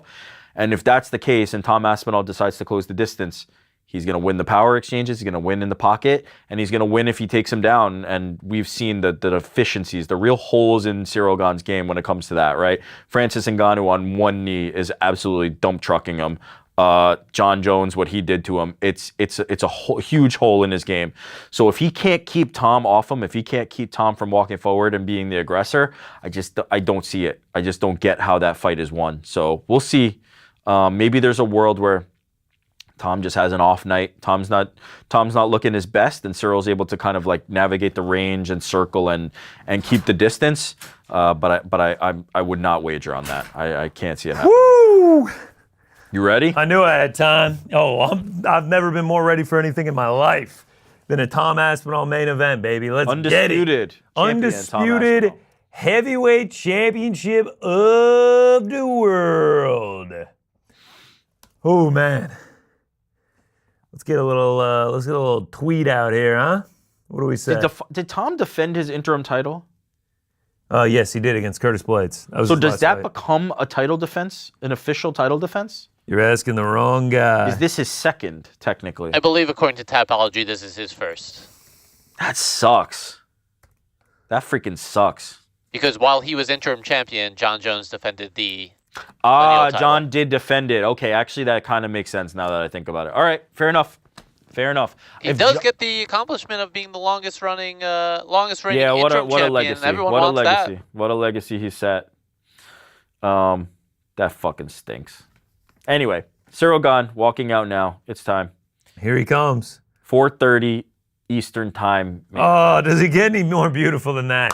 4:35. Let's get a roll call in the chat. Where we at, people? Where we at? Where are we watching the undisputed heavyweight championship of the world? Let's glove up. Come on. Last fight. Should I put on gloves too? Yo, come on. You're in the all black, so you can ref. Go on. All I'm missing is the little patch, the little logo.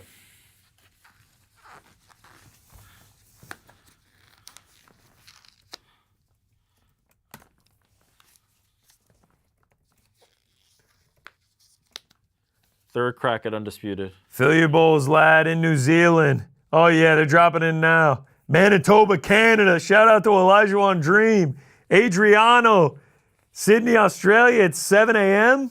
By the way, I forgot to mention this when I came back. How crazy was it that Mackenzie Durn was like, yeah, I was watching Volkov and yes, I was saying that. Almeida.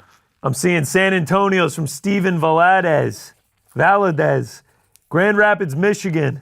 Ooh, got to get Saeed is at work. Southern California. Sydney, Australia. Scotland from Civil Rhyme. Houston, Texas, Alan Bailey. Adam Safate from Oregon. Stephen D, Florida, glove up. We're gloving up, baby. Maryland, believer in Christ. Just woke up in Melbourne, Australia. Curry A, 79. Independence, Kentucky. Should I just make this my look? Fucking people. I feel like the black gloves fits my. Owasso, Michigan. My bed in London. Shout out, baby. Tattoo artist. Tom, round one sub. Adelaide, Australia. Thank you, Benjamin Delaney. How much would I have to pay you to let me give you a tattoo? Honestly, man, it would be my pleasure. Oh, I love it. I'm going to take the loser from the staff picks to give me a tattoo to immortalize. Ben Folks is in last place. Let the record show. We got Sweden, Staller up, Iceland, Suffolk, UK, Phoenix, Arizona, Malaysia. Shout out. Sligo in Ireland, Brampton, Ontario, Canada, Philly, County Clare, Ireland, Cairns, Australia, Greenville, Tennessee, at work in Liverpool, Bray County, Wicklow, Ireland. Wow. Shout out, man. LA. I can barely even keep up. Pennsylvania, but emphasis on the pen, like a Benjamin. Welsh flag for Wales. Slurper says the glove should be a part of your everyday look. Upstate Right? New York. It's a good look. Chris Sizemore, Anchorage, Alaska. Yup, Alaska. Sacramento, Leeds, United Kingdom, West London, United Kingdom, Pittsburgh, PA, FedEx Truck in Cali. Man, shout out to all y'all. Appreciate y'all watching. Ciryl was missing his cup. Nunavut, Canada. Atlanta, shout out, legendary. Thailand. Bosnia and Herzegovina. So did he get it? Shout out. Did he I think they're get the bringing cup? it to him. Yeah. Okay. Yeah. Oh, here we go. Tommy Aspinall about to make the walk, boys. Pop Paris is on big holiday for Tommy. From England. Aurora, Canada. Istanbul, Turkey. I need to go. Wait, Oh, we're walking out to some Oasis, baby. Supersonic. Is that Frank playing that, or is that the arena? Okay, that was Frank playing that. New Plymouth, New Zealand. Shout out to you. Shout out to Oasis. Oh, this is great. Little supersonic walkout. Gray and gold on the lights. This is looking fantastic.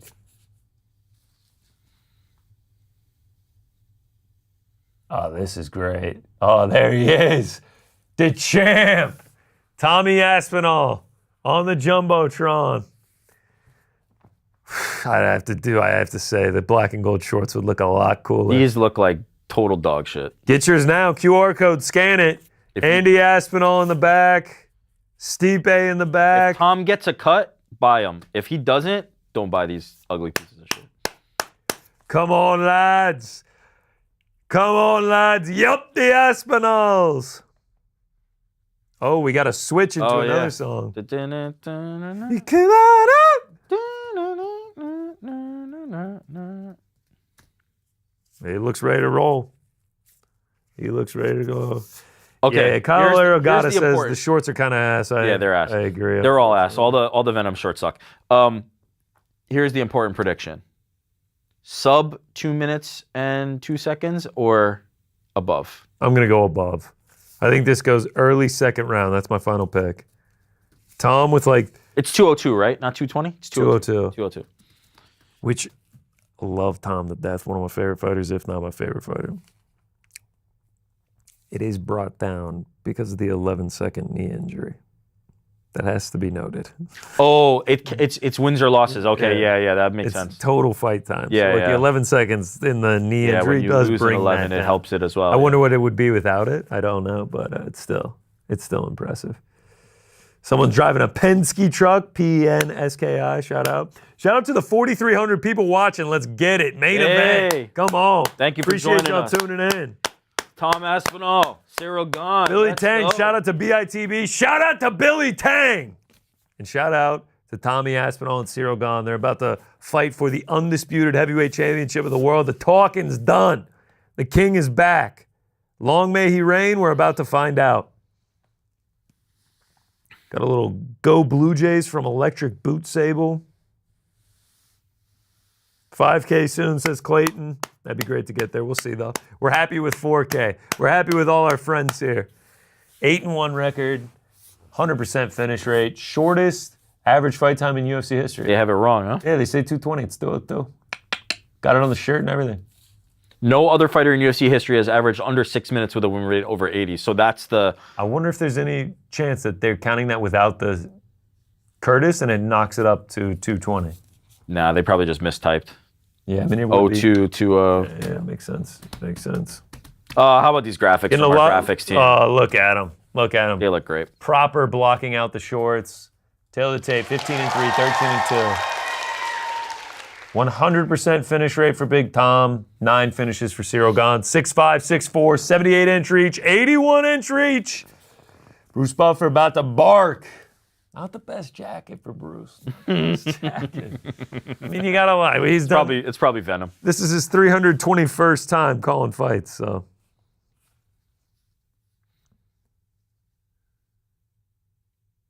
Here we go. Time for Tommy to sleep this dopey French Muppet. Jesus. It's a little harsh, man. This is a little harsh. It's a little harsh. Shout out to Elliot Blitzer. I feel like that's the way the fight's going to go, but we don't have to put it like that. I think this is going to be a really good fight. I think so too, Hector. I don't. I'm hyped. Ciryl hitting the hip twirls. Tom getting a couple big breaths. I love listening to Tom talk about what it's like in the arena when you're getting your hand tapes. You can hear the crowd going crazy. You know there's another man across the arena doing the same thing. Looking to hurt you, looking to separate you from your consciousness. Like he said, what'd he say?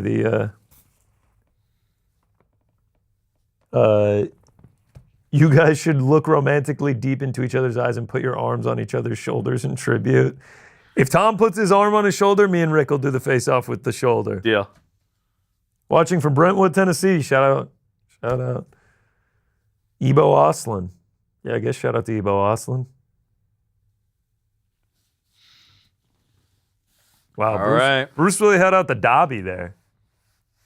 Time! Drop those lights down, baby! Wow. 4:45. Anybody got an update on Joseph Parker walking? I think we got some time, which is good. The world. Who's reffing? Have we seen? Lucas. What if? They bring him out just for the main event.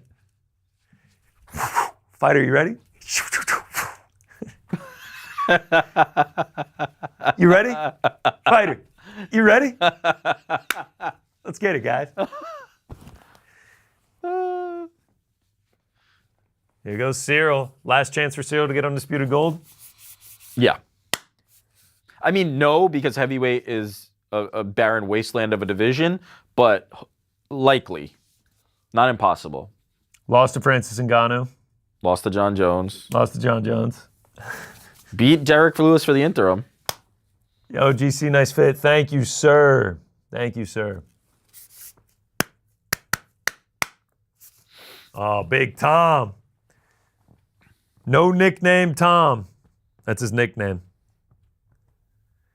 Tom? Closes a favorite in all 10 UFC fights, average line minus 319. He's no Umar, but he's pretty good. So Atherton, we prefer that over Wigan. I saw that a lot this week. I don't know the difference. I don't know the geography there. The back of the shed says 251 without the knee injury. Interesting. I mean, that is still ridiculously short. You kidding me? CG round 3 KO. Is GC cheering for CG? No. I gotta lie. I can't lie. I love that look up and then into the flex is nice. It's great by Tom. That's a nice, it is great every time. The photos on Getty are always so good too. All right, here we go. Face off. We got a knuckle bump. I think he's done with the shoulder. Touch gloves again. Oh shit! There we go. Oh shit! Here we go. Undisputed heavyweight championship of the world. Tom Aspinall, Ciryl Gane. We're underway. We're actually not underway yet. We're about to be underway. the Tom versus John Crouch start would be. Here we go. All right, here we Fuck, go. we're underway. I am on pins and needles. Oh, Tom come out already swinging. coming with dangerous body kick intentions. from Tom. 5-round split decision for Tom. Oh, Oof. Tom blitzes him. Tom ain't trying to wait on this one. Oh, nice shot right by hand Ciryl. from Ciryl. Leg kick from Ciryl. Both guys bouncy. Both dudes huge, fast, athletic. Oh, nice left hand from Aspinall. Tom is throwing with murderous intent. Oh, nice knee from Tom. Nice combo. Cyryl's got to go through the fire if he wants to get this one. Leg kick for Tommy. Chance raining down, but I don't know what they're saying. Whew, Nelly. Body shot from Ciryl. Oh, Tom going for a takedown. Nice takedown D so far from Yeah, Ciryl. Ciryl stuffs it. Minute 10 in. Feels Nice like we've been defense doing there this by for Ciryl. 20. Oh my Ooh, God. Nice kick. That head kick punch combo is right there for Tom. Cyryl's been able to just get out of the way, but Kick from Ciryl. From Tom. Body shot again from Ciryl. Another one. oh, Tom wanted to snap that one off there.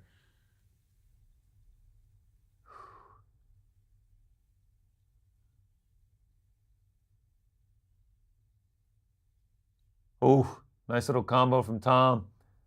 Oh, kind of a sloppy What was that exchange by there. Ciryl? I think Ciryl was going for something, and then Tom moved out of the way, and then he tripped. Ooh, spinning body kick from Tom. God, this is what heavyweight should be, man. Jeez. Inside low kick for Ciryl.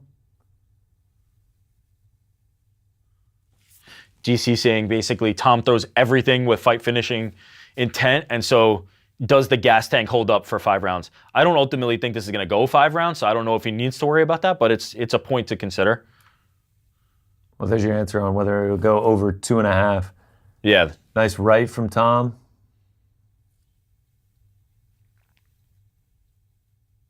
Oh, there's Is that Ciryl Ciryl? chance. Yeah, Ciryl chance. Shout out, man. Stance switching for Aspinall. Back to orthodox.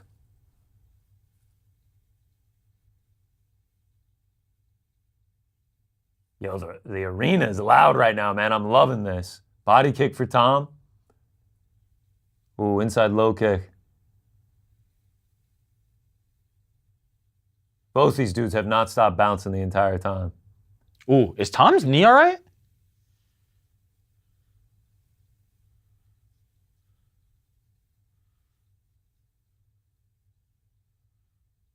Ooh, nice jab from Ciryl. Tom's movement looks a little bit different from these kicks of Ciryl so far. And he's been hitting that inside low kick. No, but even the oblique kick. Oh, Tom just kind of stood there after spinning. Now laughing about it. They give a little high five to each other. Ooh, nice combo there from They Tom. feel like they're- Ooh, Damn, Tom's bloodied up. shot from Ciryl. Bloodies up Tom's nose. They feel like Another they're one. just short for Tom. Like they're right there, but they're just a little off.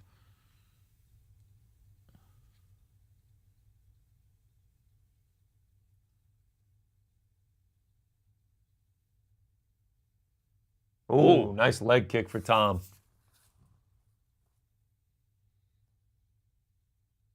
Ooh, nice shot for Tom. 45 seconds to go.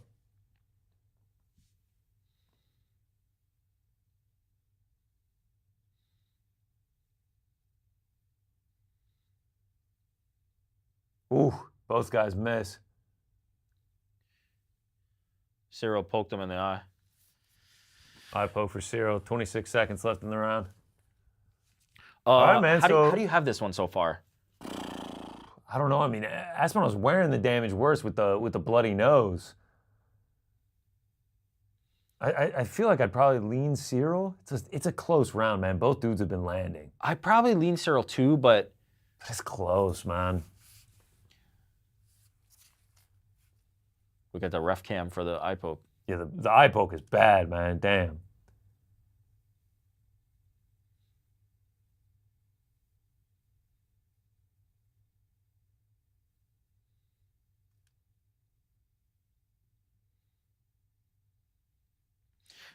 Bringing in a napkin for him. Yeah, Washcloth. good round. It feels like Cyryl's been good at avoiding the big shot, peppering in. He's also eaten some big shots too, which like the chin is there. Yeah, the leg kicks have been on point. The oblique kicks. Takedown defense as well. I'm seeing something with like Tom's lead leg. Like it's something to keep an eye on. But he doesn't look as springy on that front leg anymore. It's going to be very interesting if this makes this to round 2, how it plays out from there. But it also does feel like please, DC just Tom. mentioned No, please. please. Cannot end like this. Jesus Christ. Tom's been inches away from a fight finishing shot as well. Oh Jesus. No, don't do that.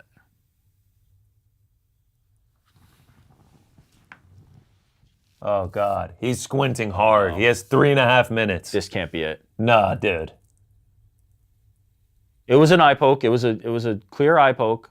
Oh, dude, he got both eyes. It's that right eye that's really bothering him bad.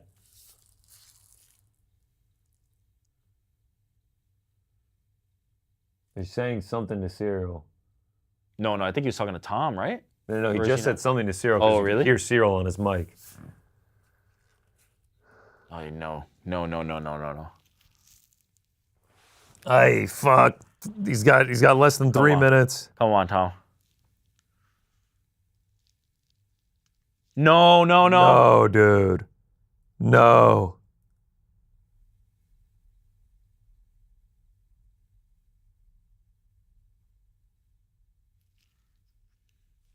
Oh, yeah. Dog. No. Dog. This can't be it.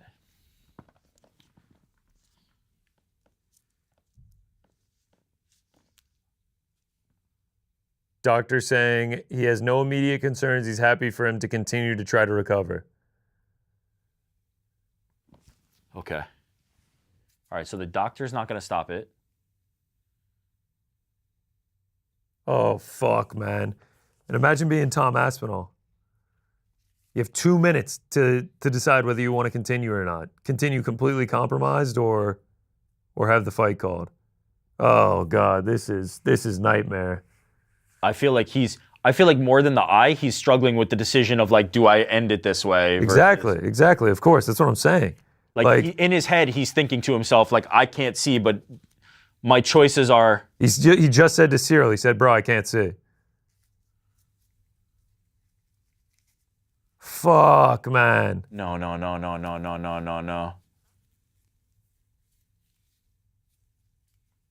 He said he pinged me right in my eyeball, man. No, he said his finger was right in my eyeball. Finger, yeah, I guess ping wouldn't make sense. You only ping when you're pinging the cunt. Yeah. Shout out to JDM's coaches. Yo. Oh no, this can't be it. This is a nightmare. Oh my God. We've got a minute from left. Dude, he's not going to fight, dude. There's no way he's going to continue. He literally says he can't see. Yeah, he literally just said the ref he can't fucking see. No. He just told the ref he can't fucking see. Oh, he's giving it. Herzog just gave it. The fight is over. No contest. Dog. Oh my God, man. No contest. Dude, Tom Aspinall retains his title. Tom Aspinall sat out waiting 16 months or whatever for the John Jones shit. And then he's fighting Ciryl Gane, and now this is how it ends. Ciryl Gane looks distraught. I cannot believe this. Oh, man. I cannot believe this. Yeah, this is if you're fucking Ciryl. terrible. Oh, Ciryl no. down on his hands and knees, clearly emotional. No, man. Oh, fuck, dude. I cannot believe this. No way. Like, this was a good card. This was the fight that I, like, circled on the calendar for. All right, look, at the end of the day, very clearly an accident by Ciryl. Look, hands extended, it happens. But if you're Tom Aspinall and you can't see, it's very difficult to just say, like, I'm opting into fight blind against Ciryl Gane.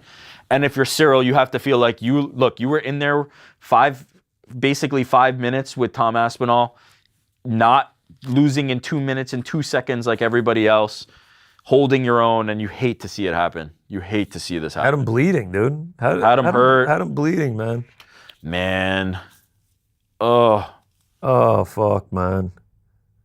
He didn't fight for 15 months, and now this is how it ends. And now he's not going to fight for another, 4 months or whatever until the next booking? Fuck. Oh, shit. Aspinall was like, let's go. Let's get out of here, man. Oh, dude. This is fucked. Oh, man. Do they run it back? You have to run it back. Early February? Yeah, but I mean, that's another... Oh, my God. They're telling him he can't leave. Oh, Aspinall does not seem happy about that. Yeah, they're gonna call it. DC kind of calming him down a little bit. Tom just wants out of here, and I don't blame him. Oh, man. Ben in the chat says he's a quitter. Nah, that's not the takeaway. More incorrect about that. That is not the takeaway. Dude could not see. But I understand the emotion from Ciryl as well. I totally understand. Oh. Wow, this is fucked. Oh, man. Neither of these guys wanted this outcome. That's the important part to remember at this point. Ciryl didn't want this. Tom didn't want this. Nobody wanted this. Oh, wow, DC going to talk to him. Tom about to talk to DC right now. Guys, I just got fucking poked knuckle deep in the eyeball. Why the fuck are you booing? He's calling out the crowd for booing him, being like he just got poked knuckle deep in the eye. Tom says this is bullshit. The fight was just getting going. This is complete bullshit. Tom says he's pissed. Oh, we get a super. He said he can hardly open his eye. Oh, it double pushed. Deep in, yeah. It double pushed in. Yeah, double poke. Both eyeballs. Wow. The left one almost looks worse than the right. The left God one looked worse. Bless. Those are some big meaty fingers too from Ciryl. All right, Tom's out. Tom is pissed. You hate to see it this way. Oh, that's fucked, man. All right. They're out. All right, let's hear from Ciryl. Are they gonna? All right, let's see what Ciryl has to say.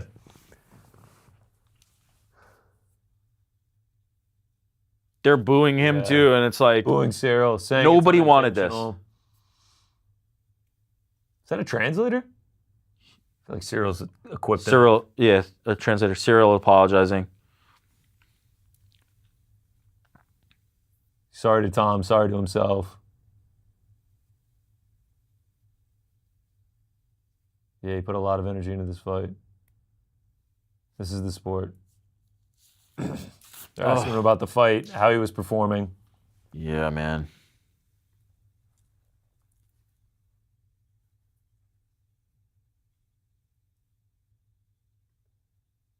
Yeah, they're asking him if he wants to rebook as soon as possible.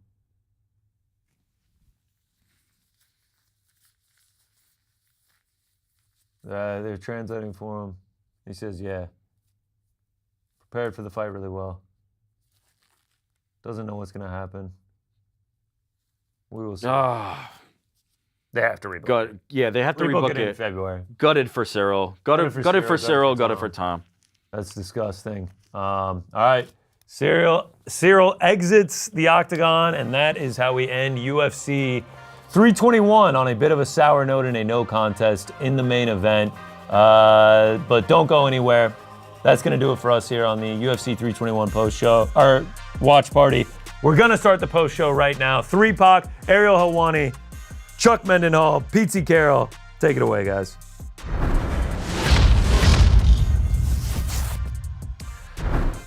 Hello and welcome to our UFC 321 post-fight show. I'm Ariel Helwani. It is Saturday, October 25th at approximately 5 p.m. Eastern Time.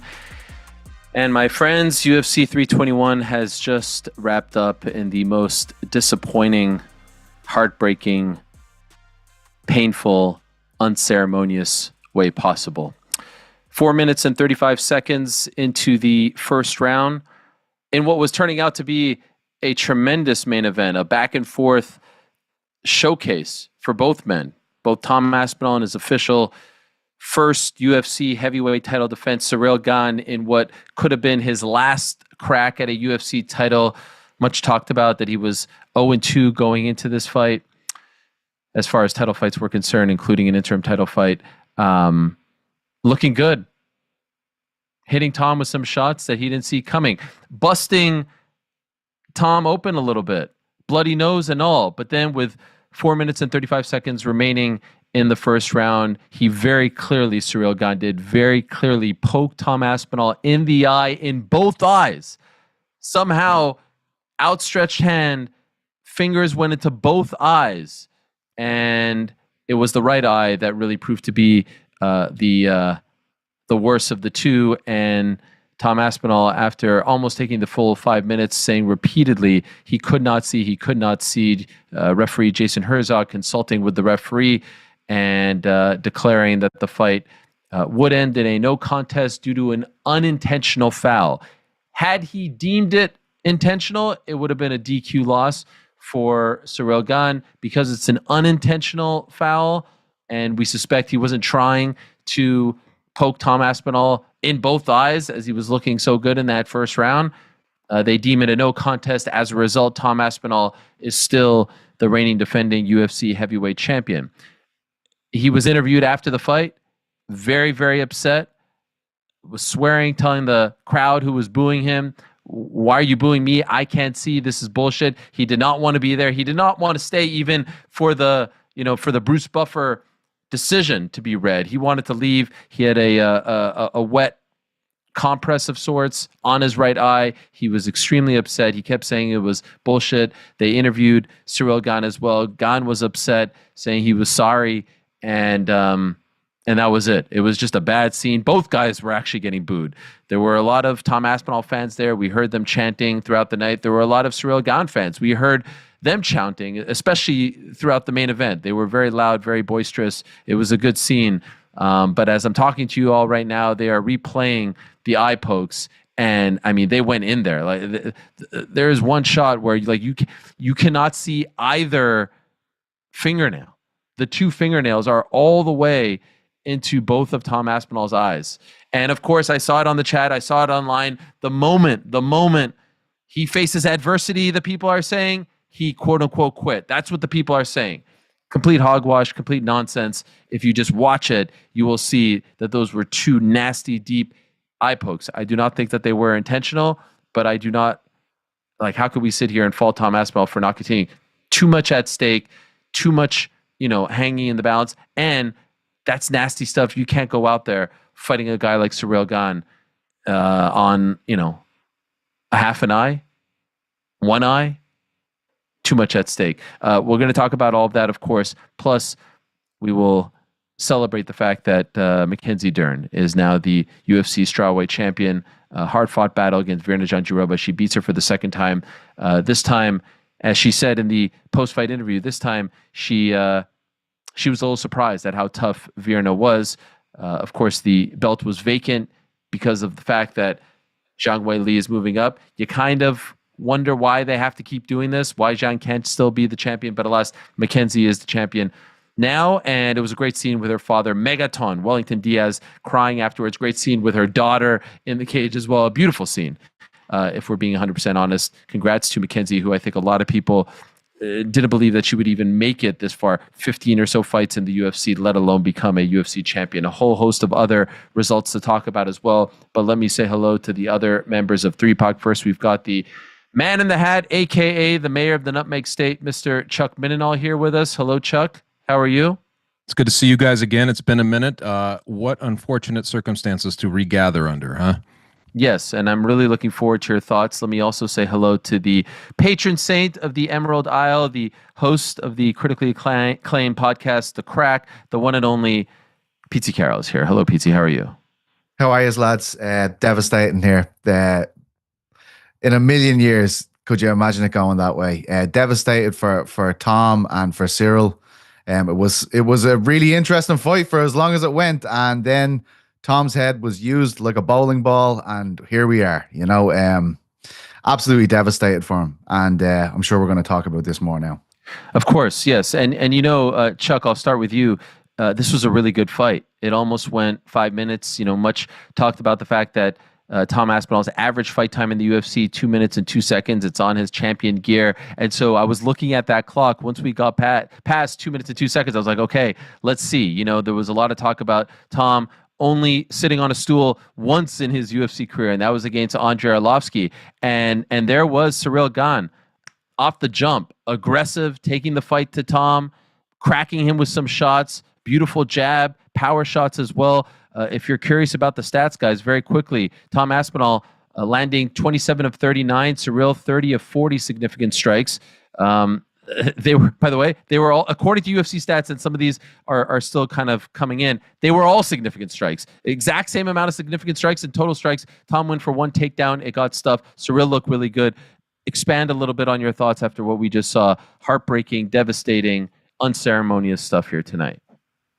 Man, the first thing is it just sucks, right? Like, this is one of those situations. I was trying to think, in the process when this is happening, when's the last time something which was kind of built up to be something big like this in a main event and ended with this kind of thud? And it might be Aspinall. Maybe you guys can correct me if there's one that I'm forgetting, but it might be the Aspinall Blades, the first fight.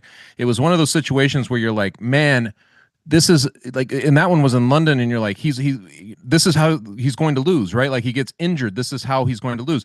And I think we put that behind us in the way that, like, now he's rolling and we get to fully see what he's going to do. 15 months. And all this guy has been through, to the point where he's just sick and tired of talking about it. And now you enter this period of, and I mean, I hope he's okay, man, because that was a deep eye poke. I don't know if you guys have ever been poked in the eye, but when that happens and you lose sight for even a minute, it freaks you out. I mean, it's like something that's been in your faculties for your whole life is suddenly shut down. It's not an easy adjustment. And he said, even after the 5-minute period, even as he was being interviewed, he still couldn't see. That's very scary stuff. You have to worry now about the career of Tom Aspinall. Now you have to worry about these types of things. And if everything goes well, you get to the next best case scenario, which is just that he's back into the same situation that he was in, trying to get to this position to defend the title and everything that comes with that. This is just one of those. I mean, I felt, you could feel the air leave that room, couldn't you? Like, it just felt like it was such a devastating effect that place just got like a cathedral hush came over that place. And it just sucks. I mean, when you put this much into a fight, and the fans rally around it after all the iterations we were looking at, all the hopes, dreams, whatever we were looking for in the heavyweight division, for it to end like this, it's not easy, man. This was just it was heartbreaking for him, to be honest, man. PT, how about this? And to Chuck's point, this, according to the UFC, Tom Aspinall versus Ciryl Gane is the second championship fight, not heavyweight championship fight, second championship fight in UFC history to end in a no contest. It's the first such no contest to be called on the night. The other championship no contest, John Jones versus Daniel Cormier, which became a no contest at a later date due to a failed drug test by John Jones. This is historic stuff, and that's why it's hard to kind of find a comparison. It's because we've never seen it with these stakes involved, PT. Absolutely. And look, you see what was happening, hitting Aspinall as he's going through the motions in that corner. Everything that Chuck said, like, this has been a very, very hard time on that team. And I know a lot of people, Tom has presented himself very well every time he was interviewed, but this is one of the most mentally draining situations I think his father, himself, and the team have been in for a long time, just waiting for this moment, waiting for a chance to be the champion, waiting to fight. I think they showed up this week, and you could see that they were very airy. We're finally here. This is what we're meant to be doing. We're here to fight. We're finally going to be able to do this.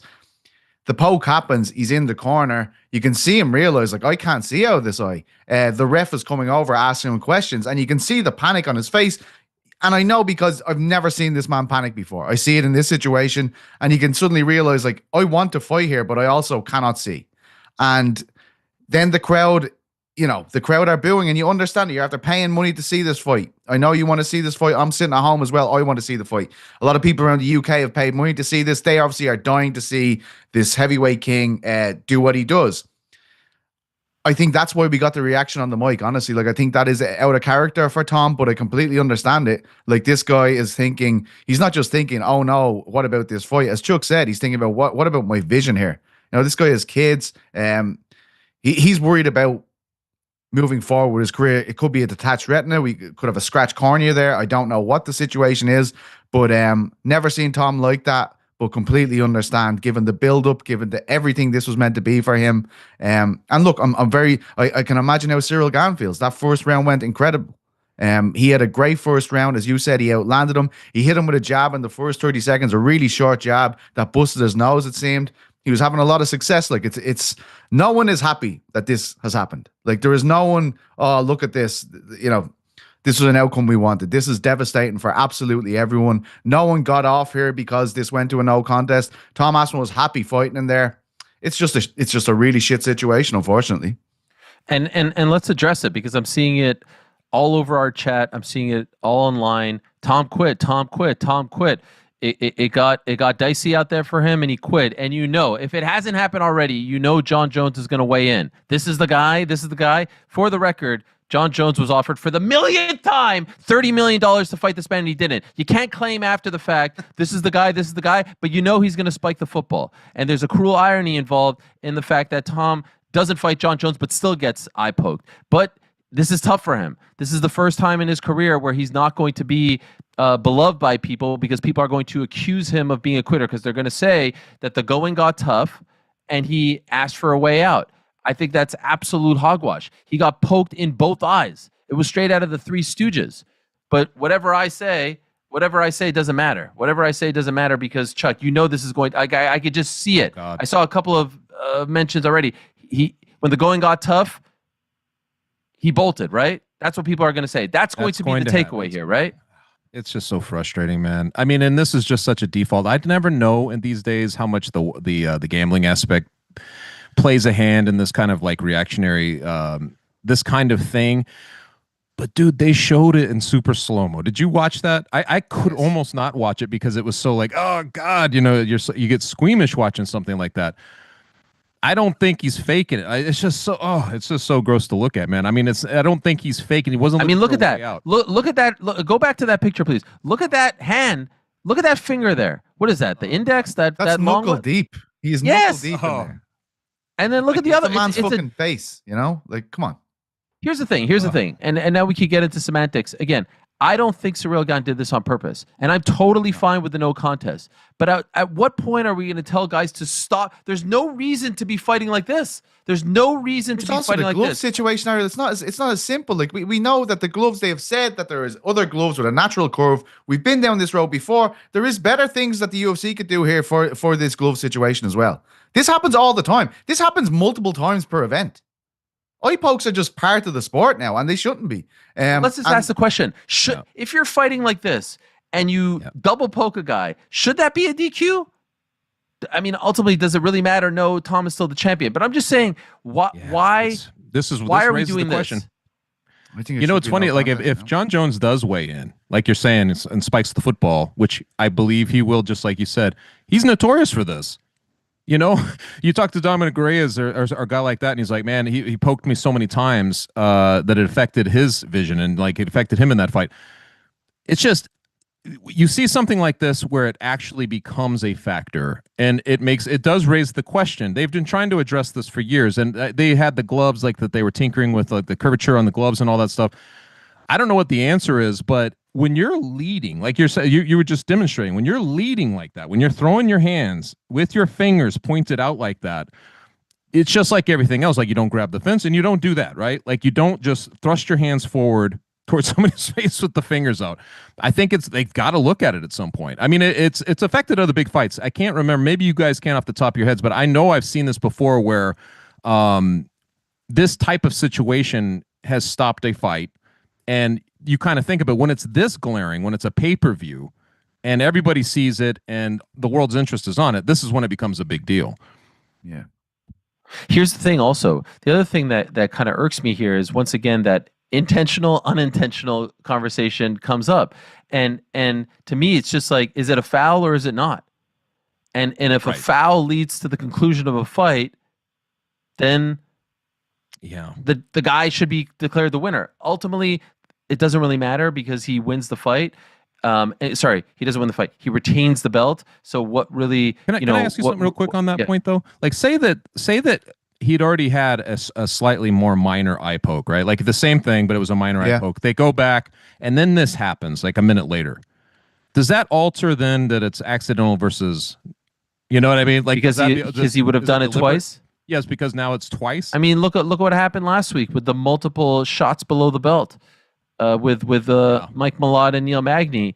I mean, every referee is different, but what Amir got to say, I know you're not doing it on purpose. I know it's unintentional, but these are shots below the belt. Ultimately, it didn't really matter. He never took away the points, but I tend to think that fouls should be reprimanded. Who knows what would have happened here? Here's the thing. Okay, so it was 4 minutes and 35 seconds in. There were 25 seconds left in the fight. Do we think Gane was winning that round? Would Gane have won that round? I think so. I thought he was winning the round. Yeah. So I think Gane was going to get that round, which would have been a huge, huge thing for him. You could almost sense that his confidence was building, right? It felt like once he got past those first 2 minutes, I felt like he's like, yeah, like those old demons that I don't show up in big fights, or the John Jones fight, whatever was plaguing him, the Volkov fight, it felt like all of that was going away. Credit to him. He fought a brilliant round. He really did. And so I don't think he was looking for any kind of way out. I don't think he was trying to hurt him. But again, a foul is a foul. Now the question is, how's Tom going to... There's so many layers to this because Tom's going to have to respond to all of this. He's going to have to deal with all of this. Also, you hear the doctor say, hey, the eyeball's fine. And I'm sure people are going to... What was that? They're going to reference that. Like, who is he to say? And I mean, yes, the eyeball didn't have a chunk taken out of it, but it's not now his head. That is going to be used against Tom. There's no doubt about it. That's going to be used against Tom. For sure. Is there a silver lining in all of this? Well, does this entice John Jones to be like, oh, you know what? I can actually beat this guy. We talked about this, Pete. We talked about this very thing in the crack. I think there is multiple. I don't think it's just the fact that, of course, John Jones is going to tweet. And if I'm John Jones' manager, I'm saying, listen, John, I don't know if you watched the fight tonight, but get on X there, mate, and have yourself a good time with this. Is that $30 million still on the table? Look, it's not even just that, Ariel. You have to do this fight again, and this fight is way more interesting than it was this week. 100%. You do Ciryl Gane v. Tom Aspinall is suddenly way more interesting than it was for the last year, as we knew slowly but surely we were getting this fight. What Gane did in that first round has given us a different perspective that we wouldn't have had on this fight. And I think it makes it a lot more interesting. Like, as well as this, like, I think everybody was watching the clock, that 2 minutes and 2 seconds, and we're going, well, what's it going to look like outside this? What would the third round have looked like? What would the fourth round have looked like? Right. That's the answer. We're heading towards those answers, right? Like, finally. It was a great fight. All action, power shots. Great. It was riveting. They were both standing there. Like, there was no, they were talking on the broadcast. Oh, they thought Ciryl would circle. He would get on his bike, all this stuff. Yeah. There was none of that. Like, he met him in the middle. Jones is still at home saying, I did this lad in 2 minutes. I did the guy who beat Tom Aspinall. I did him in 2 minutes. Pereira's at home going, these lads just want to strike. They didn't even know takedowns here. This is perfect. If the UFC was looking for an excuse for Pereira and Joe, I'm sure we'll talk about it. But there we go. They just got it right. If this is the fight now and it has more interest on it, like everything pans out on that level, right? Oh, here's a tweet from Alex Pereira. Let's make the heavyweight division great again. Oh, here we go. Watching the scene. This is great for Tom. This is the best. Listen, this is all good in terms of he's still the champion. He doesn't lose the belt. It's some adversity. Look, he faced adversity worse than this when he blew out his knee against Curtis Blades, fought all the way back to come back and look even better. As much as those fights are bigger and sexier, you got to run this one back, right? Got to do it. Got to do it. You have to do it. Where do you do it is the question, but you got to do it. You got to do it. Can I just, like, one thing that we just should agree on, like, we should have not that we should agree on. I just want to ask you guys, like, this is completely the right thing to do if he can't see out of that eye, right? Like, have we noted this? Like, if you're there and you have a guy, you've waited this long for this moment, as we've explained, and suddenly this happens and you cannot see. Like, I think that's an argument people are going to make. Like, oh, you still had one eye; it would have came back eventually. Like, this is not Like when you're playing with this game and you're at the very top of this game and you're suddenly earning money and suddenly things are starting to happen to you because you need to be at the very top of this game to earn like lifelong money. Most of the people that get into this sport, they walk away with nothing. Tom's in that situation now where you can make a lot of money if you win some of these fights. He's in a situation. I don't even think he's thinking about that though. You know what I mean? Like, I think you said it. Like, he was panicking. Like, he looked like he was panicking, and he was like, "Dude, I cannot see. I cannot see." The look on his face and his reation to the crowd. I would be panicking too. Out of character. I would be panicking too. There's so much at stake here. Gane and was then the game. doctor beside you saying, "No, it's out. His eyeball's fine." Yeah. Like, that's ridiculous. He must be going like, "What is happening? Like, what? Like, is this real life?" And then he's getting booed. He's got a bloody nose. That's new for him as well. By the way, I missed this in that Pereira tweet.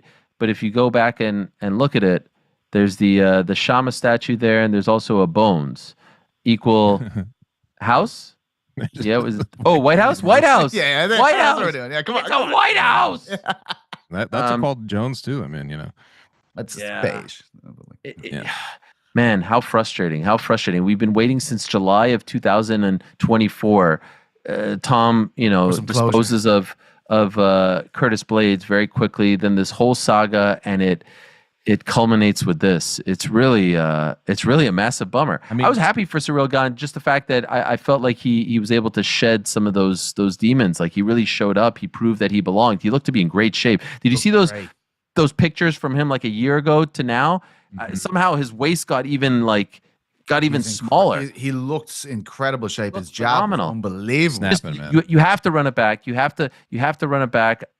Maybe you do that springtime event in London. Now again, Dana White alluded to this. Now that, I think it was in that interview with Adam Catterall of TNT Sports, now that Paramount Plus isn't going the pay-per-view route, you have to start doing these afternoon shows. You have to start picking strategic times. Look, their friends at WWE are doing it all the time. They're doing international events all the time now for their PLEs. So maybe it's a title fight in London, or somewhere in Europe, or maybe it's just a big Vegas fight. But to me, as much as I would love to see John tweet, "All right, I'll take that fight now," or Pereira say, "You know what? Let me go for 3." It's got to be Ciryl Gane versus Tom Aspinall again the next time these two guys fight. I mean, it's just any other route way more would be a interesting. disservice. Yeah. And to your point, his stock went up, right? His stock goes up because he showed up as a defiant. Oh yeah, there's great intrigue. He was now. he was a huge underdog, and like the way line's he was going to be looking, different. Like he was such a heavy favorite here. I think it's going to be much closer for the bookies next time around. I guarantee that one. Oh yeah, that's what I'm saying. So I feel like when you hit upon it being more interesting, that part is solved. Like, as long as Tom is able to go and they can turn this around fairly quickly, and you could see how much Gane was invested in this by just him breaking down and crying essentially on his knees there. He wanted it as bad, right? Like, it's just you can't, like, we go into this game and the whole idea is to find resolution and to like set up the next thing. There was so much at play, so much sideline interplay with everything going on. We got no resolution. There's only one thing to do to find that resolution now. Yeah. This reminds me a lot of, to a degree, it's very different, but it reminds me a little bit of Daniel Dubois, in that people are now going to call Tom Aspinall a quitter. And, it's people who don't possess like any sort of DNA that Tom Aspinall possesses in terms of doing this for a living. And that's just, the price of being a pro athlete. But the idea that this guy would quit, would look for a way out, is so absurd. It is truly absurd. And look, let's not hide the fact that we all like Tom very much. There's no doubt about it. He's a great guy. He's a great representative. He has done nothing for anyone not to like him.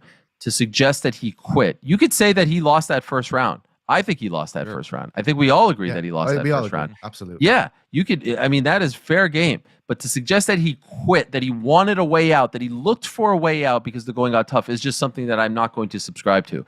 He got poked in both eyes.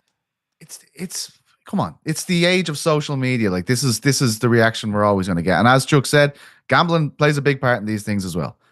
People are pissed off.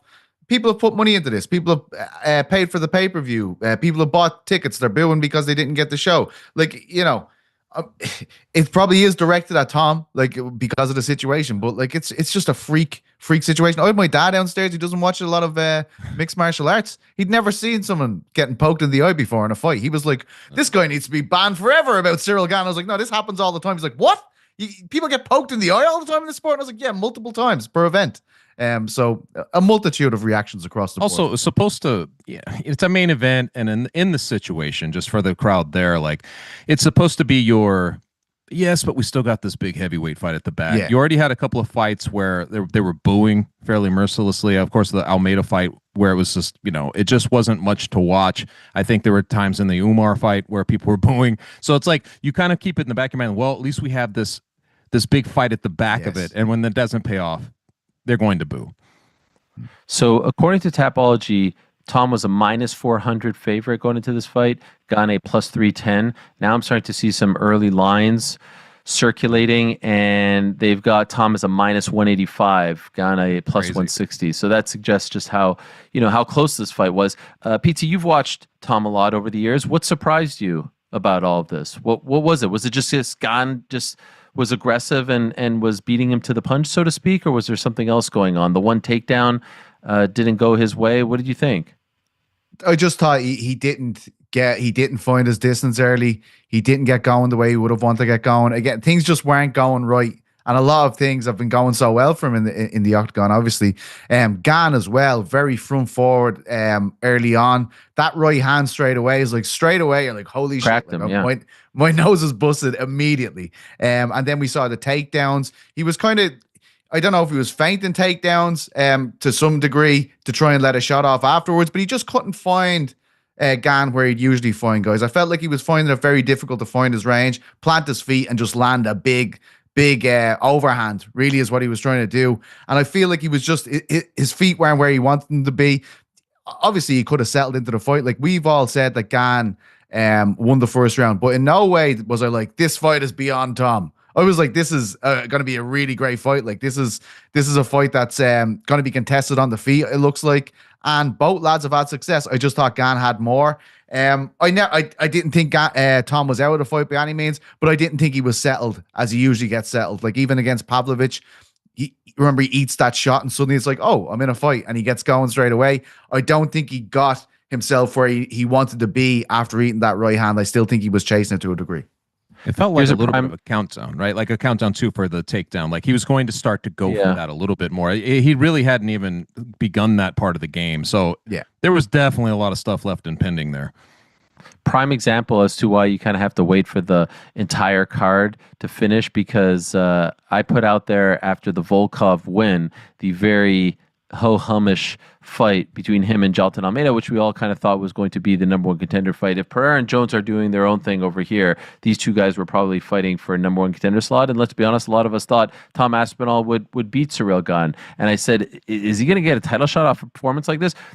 For the record, Alexander Volkov won a fight which was, to me, reminiscent, if you guys recall, Michael Venom Page versus Logan Storley in a fight back in 2022. I think it actually happened in Ireland, if I'm not mistaken. In any event, Storley took him down repeatedly, won the fight, but didn't do anything with the takedowns. And Page was a lot busier off his back, just doing. It was France, just doing whatever he could off his back. And I thought that was enough to win the fight. And it was very reminiscent of that fight because Almeida was taking Volkov down with relative ease, but was doing nothing with the takedowns. I mean, absolutely nothing. If you look at the stats, it's kind of wild. I got the stats right over here. So, Jailton Almeida against Alexander Volkov. Almeida was 7 of 9 as far as takedowns are concerned. But as far as significant strikes, just 9 of 10. 27 of 33 total strikes. Meanwhile, Volkov, who was taken down 7 times, 123 of 30 of a 130 in terms of total strikes and 24 of 27 in terms of significant strikes. So he got the nod, but it wasn't exactly, a fight to write home about. And by the way, I agree with the judges, and it was great to see them score the fight that way. And so I said, wow, Lerone Murphy can't get a title shot after a spinning back elbow win, a spectacular one against Aaron Pico, but Volkov's going to get a title shot just based off the fact that he's the de facto number one contender now. Kind of a sad state of affairs at heavyweight, and now it seems like they're not going to have to worry about that because they're going to have to run this back. Unless one of you thinks Volkov should leapfrog Gane and get the match instead of Gane. No? You're not going to have me arguing that. I will say, because we have been giving officials a lot of shit over the last couple of weeks, I thought they had a really great night. Rich Mitchell and Mark Goddard took points very early for fouls early on. I love to see it. They set a precedent tonight where they're like, this is what's going to happen.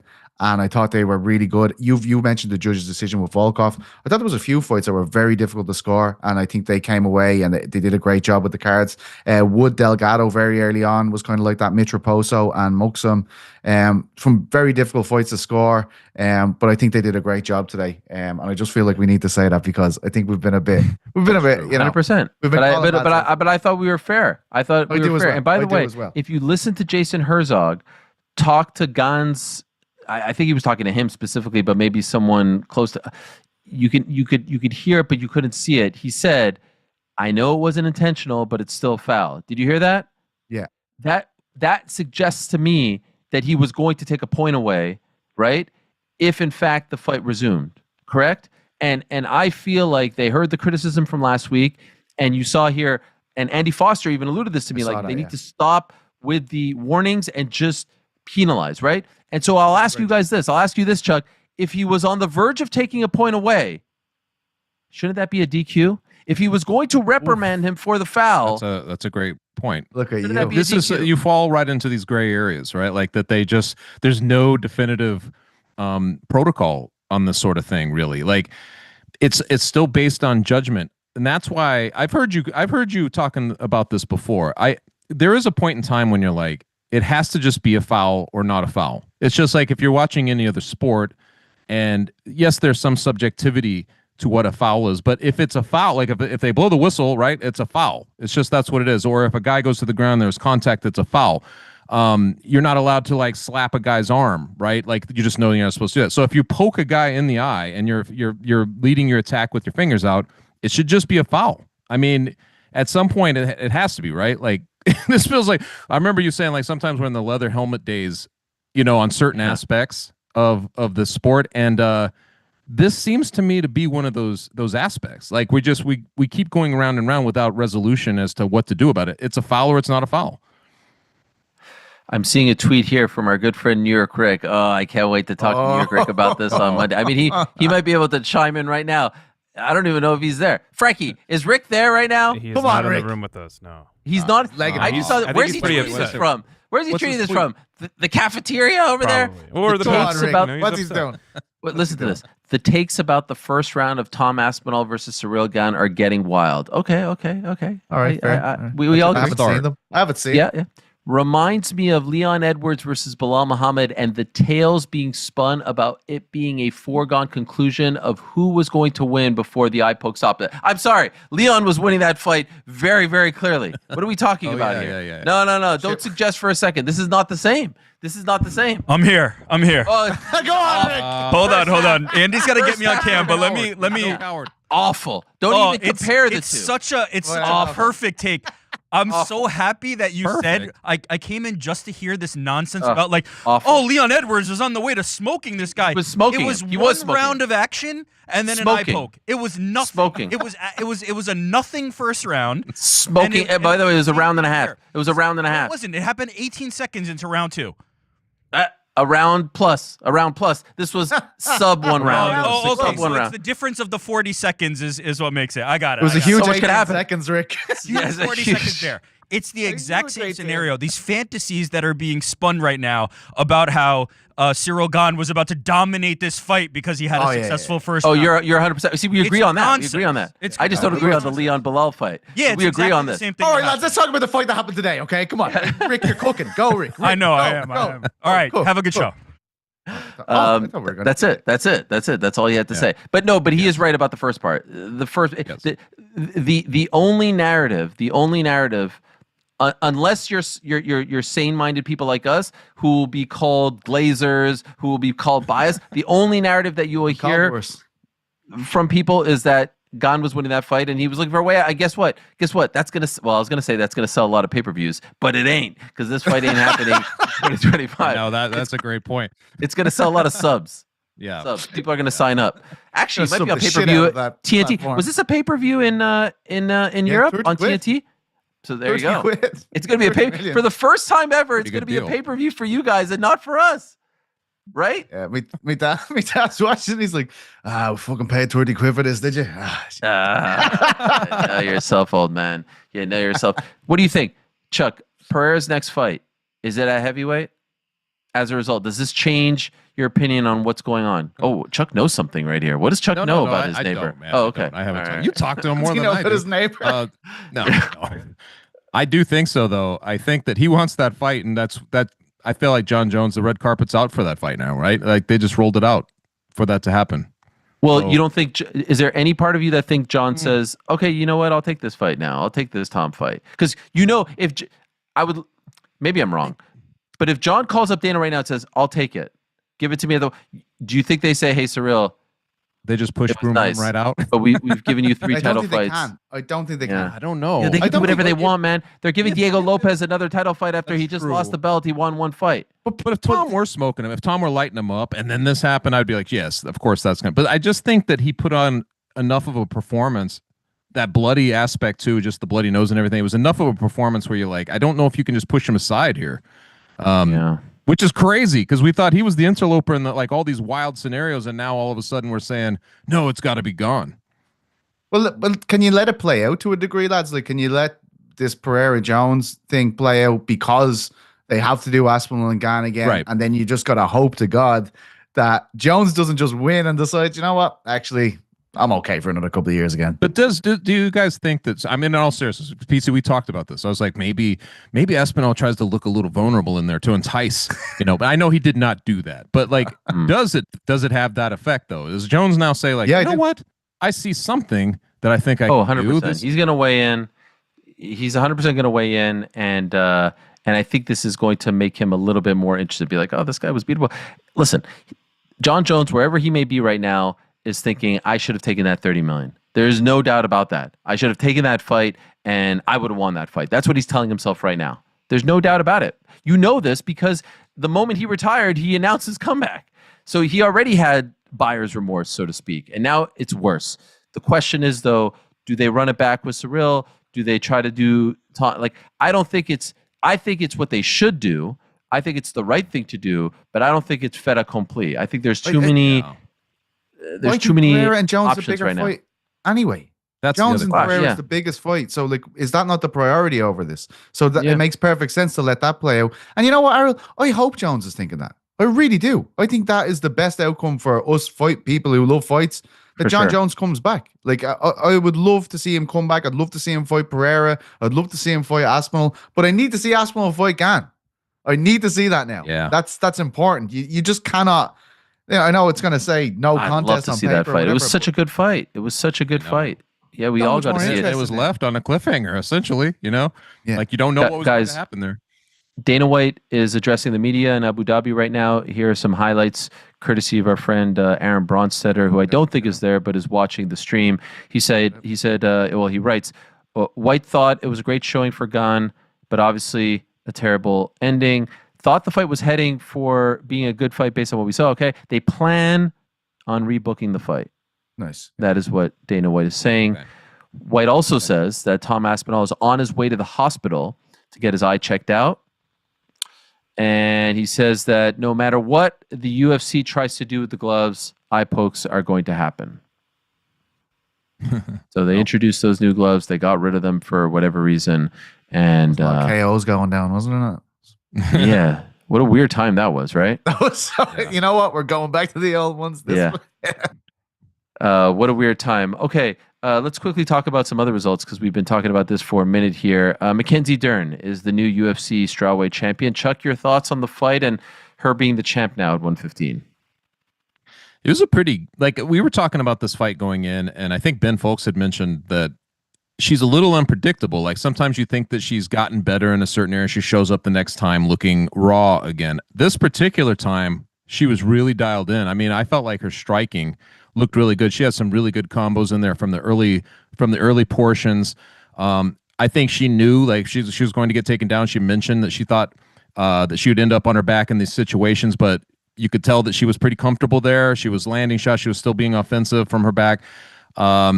I thought she just looked really good, and that goes double for Jandiroba because at 37 years old to fight her way back or to fight her way into this situation is unlikely. And I wrote about it this week, and we talked to her and all that stuff, and to see her go out there and kind of execute it just shy, obviously, of getting it done. But I thought that she put on a pretty good performance too, just in much better than her first time through. So in my mind, that fight delivered.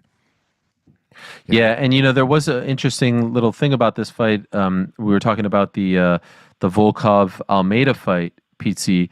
Jandiroba was quite active with her takedowns. She shot for 17, landed 9 of them, but wasn't doing as much again with the takedowns. Dern outstruck her, outlanded her, total strikes and significant strikes, and she alluded to that in her post-fight interview that she was happy that they weren't just awarding takedowns.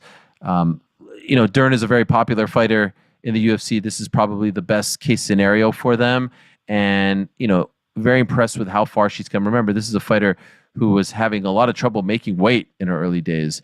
Ever since she became a mom, for whatever reason, she was able to change everything, and she's been through a lot, and she's been quite open about the personal stuff that she's been through. So a very nice moment, especially with her dad after the fight. And she did mention, and I don't know if this is 100% accurate, but she mentioned that she believes that it's just her and Fabricio Verdum who have won ADCC, IBJJF, and now a UFC title.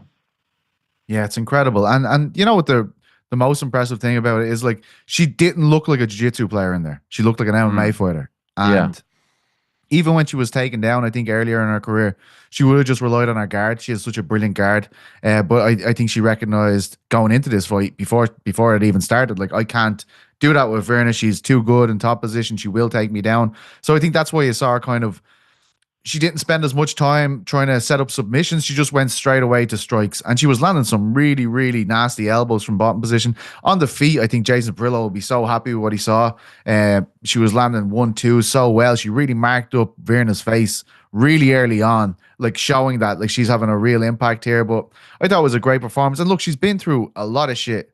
Mackenzie Durn, as you said, as she told you on your show. I think it's a great story too. Her dad is a legend. She is a legend of grappling in her own right. Go and watch that Gabby Garcia grappling match if you haven't seen it before. She's absolutely amazing. I think it's probably the best move for the company as well. Like, it's a great story. She is well used to the spotlight. She was always in the spotlight even when back in her jiu-jitsu days. So I think it's good for the company. I think she had a great account of herself.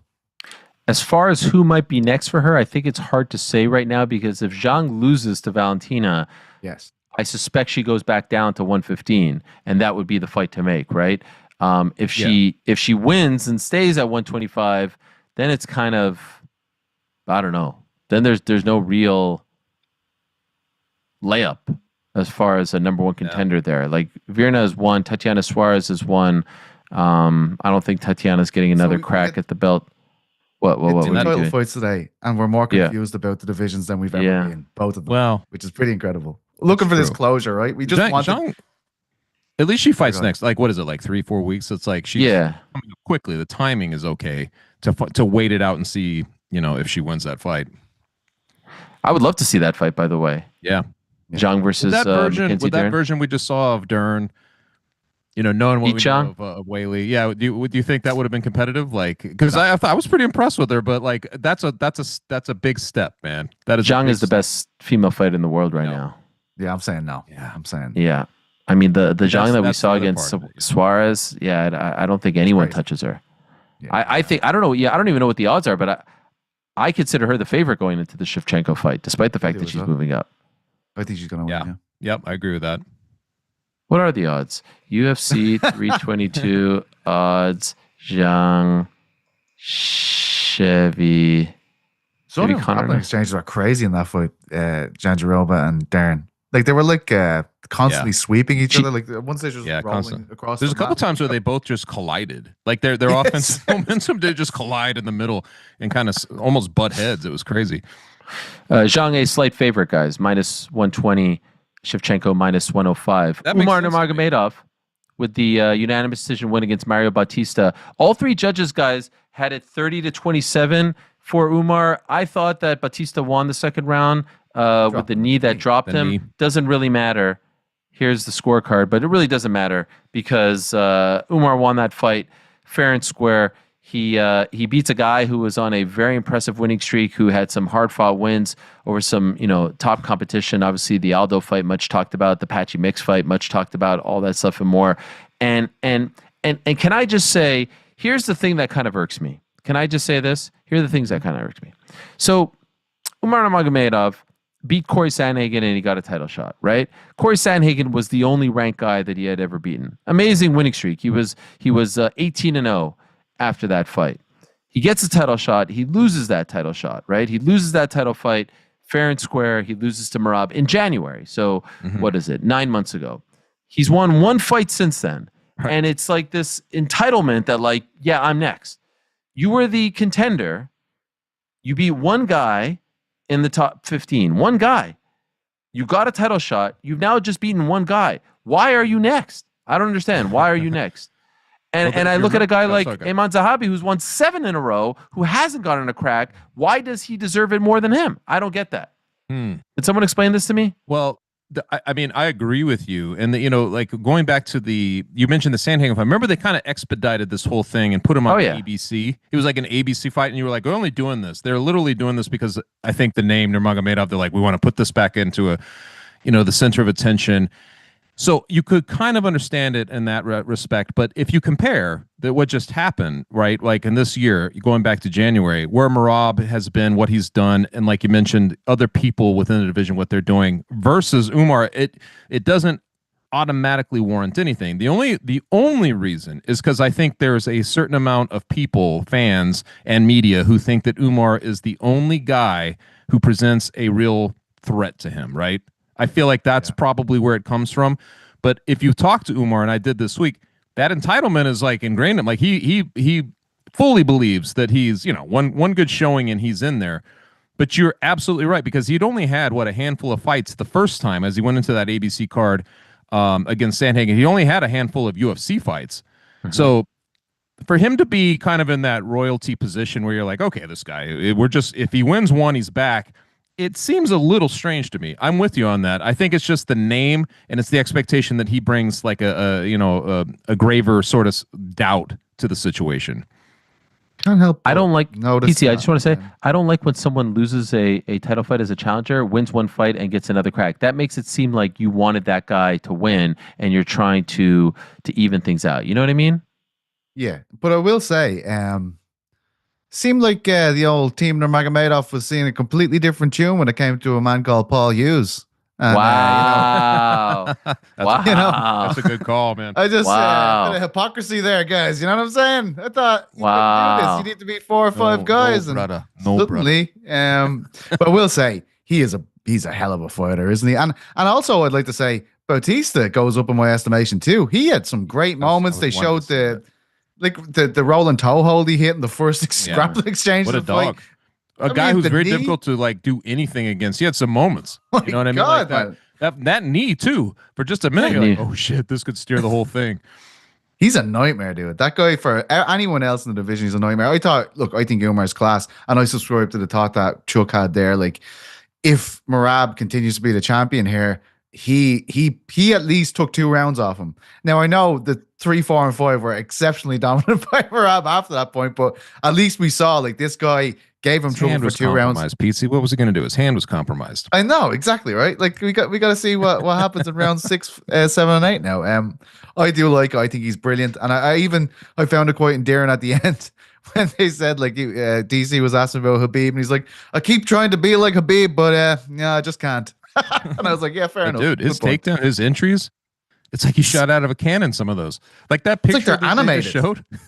It looked like he was like flying in from off the top rope or something, man. I mean, he gets in there so quick. It's just very difficult to deal with. He's so fluid, right? Like even the grappling situations, like it is different to Khabib, because when Khabib hit top position on you, you just didn't move. You're just, I'm here. Whereas Batista was offering up so much movement on the bottom.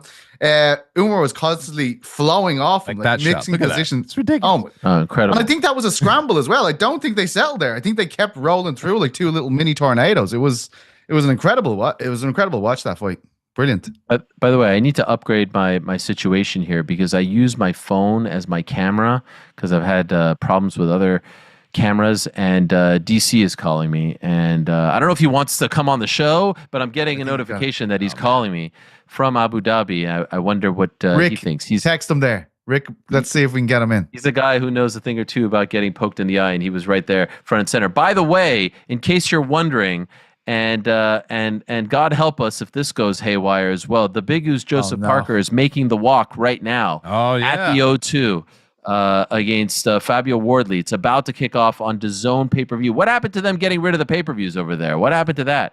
In any event, that's another 30 stats for me today. I mean, how many stats do you want off me today? Fighting, you know what I mean? Jesus. But the Parker Wardley fight is about to kick off, so let's hope that there's a clear and decisive winner in that one. It would be horrible if not. So what do you guys say? Is it Umar versus the winner of Merab versus Petr Yan? And by the way, worth noting, Merab this year, if he beats Yan and fights Yan, of course, right, that will be 2 fights against Yan. There were 2 fights against O'Malley, and then it's 2 fights against Umar. That's why I'm saying, like, could we see him against some fresh matchups? Could we see him get some fresh blood in there? That's all I'm saying. And it just comes across to me as like you're trying to right the wrong. Yeah. You're trying to even things out by having him fight these guys over and over again, especially so quickly. I think Merab would agree with you that you should have new blood. I'm pretty sure he doesn't want to have to, not that he's worried about, I don't think he would be too worried about losing the fight. He might see him as a tough matchup, but I'm sure there's a point where you're like, I'm beating these guys, like, let's move on, I'm trying to see if Dana White said anything about that. I'm reading here. No. He just said once again that they're going to try to look to rebook Aspinall versus Gane as soon as possible. Okay, let's talk about this, lads. Like, how do you think they're feeling? Honestly, I don't really think they get that pissed. They're about to get $1.1 billion. Like, well, what is there to be pissed about? The show rolls on. You were out there for UFC 112. No, those the first Abu Dhabi. Yeah, like, you remember how pissed he was? I just sometimes I kind of miss those days when it was just like, I'll cut him. I don't care if he's the best fighter in the world. I'll cut him. I know. Oh yeah, it is. Different time. Yeah. But yeah, that is crazy. That was the first stop back in 2010. Azamat Murzakanov defeating Alexander Rakić. A little nasty short right there. And that was in the first round, 3-11. I mean, it was just like a boom, a quick shot. Rakić looked phenomenal. Everyone was talking about this all week. He looked to be in tremendous shape. Murzakanov afterwards, like, Rakić was going up to him and probably a little bit out of it, is still talking some trash. That was a little strange. And said afterwards that he... Yeah, what did he say? What did he say? He wanted, and by the way, his nickname is The Professional, just for the record, which I thought was funny. I love this. Come on. Okay, but what is next for this guy? Because he was talking, what, #1 contender? Yeah. That's the only ranked guy that didn't use the mic defeated very well. Yeah. He was, he was shooting a shot. Yeah. But now a player. Have a name. Tough one for Rakić. Yeah. That's the only ranked guy he's beaten, to the best of my knowledge. Lads, he's great. He's a bit of a bollocks, obviously, talking about his shit like that afterwards. He's starching lads. He's shorter than everyone. He's got a bit of a belly. What's not to like? You know what I mean? I like this energy. He's an everyman. I love what he brought to the table tonight. I just knocked the guy out. This should be a big moment. Now I'm going to talk some more shit. Yeah. You know what I mean? I'm going to put this hat on. Looks a bit awkward. It didn't work for him. Fair play. I like it. I like what he's bringing to the table. He's a bit of a bollocks. I like that. You're going against a guy, I think, Rakić, who I don't know how you guys felt about him. I always felt like he kind of got cut off at the pass. Like, we never really saw where he, how good he was, should have been to where he got. Like, so he has this 3-fight losing streak. I really felt like he was going to put out his best performance tonight, not just because, not just to get the win, but like, you don't want to be on that. You don't want to be cut, at some point where you're losing so many fights that they're just like, he's not worth it. And I thought he looked that good. So I feel for him, man. You get caught with something like that. And I mean, honestly, the range from that shot was so acute, like that angle, like the angle he took, the short punch. It's just, what are you going to do, man? If that thing's containing power, enough power to put you down, I mean, there's not much you can do about that. So I feel bad for him, man. Like, now, because I think at one point in his career, if you go back maybe 5-6 years, I thought he would certainly be a big player in this division. And it just never really panned out for him. Circling back, because I can't stop thinking, and I'm seeing all the stuff that's rolling in here. Our old boss, Bill Simmons, weighing in, guys. Oh, no. Shout out to Big Bill. Shout out to Ben Simmons as well. Gane poked Aspinall in both eyes and doubled down and went back for seconds on the same eye poke and dug even deeper. If that's not a DQ, then what do you have to do on an eye poke for a DQ? Do you need to also use a shrimp fork? Maybe I don't understand the rules. That's not a good visual. I mean, but listen. I know it's the unpopular opinion, but really, like, why isn't that a DQ? And again, it doesn't really ultimately matter, but really, it's because they know this could happen like 4 times. No, it's because it's unintentional.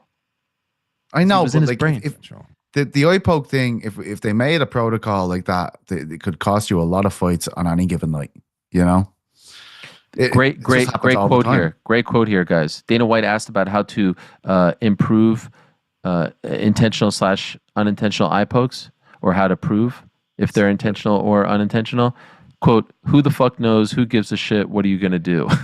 That's how I feel about it too, actually. You know, that's no more fucks to give. Another quote here from Dana White: "What makes sense is to do the rematch. I'm not saying that's going to happen. Anything can happen." Great. Question was asked about Volkov being number 1 contender and getting a chance. They don't match make right after, so it's like anything can happen apart from Volkov being next in line for that title. That's what he was assure you saying that's not happening. Anything can happen apart from that. That was the most depressing fight of the night. The most terrifying moment of the night, no doubt, happened during the prelims when Quillan Salkield knocked out Nasrat Haqparast with a head kick, and Haqparast was out cold, guys. Like face first on the mat, did not move. Was kind of convulsing. Yeah, very, very scary stuff. Quillan is a great story. Took the fight on 10 days' notice. These boys from Perth, they can freaking pack a punch.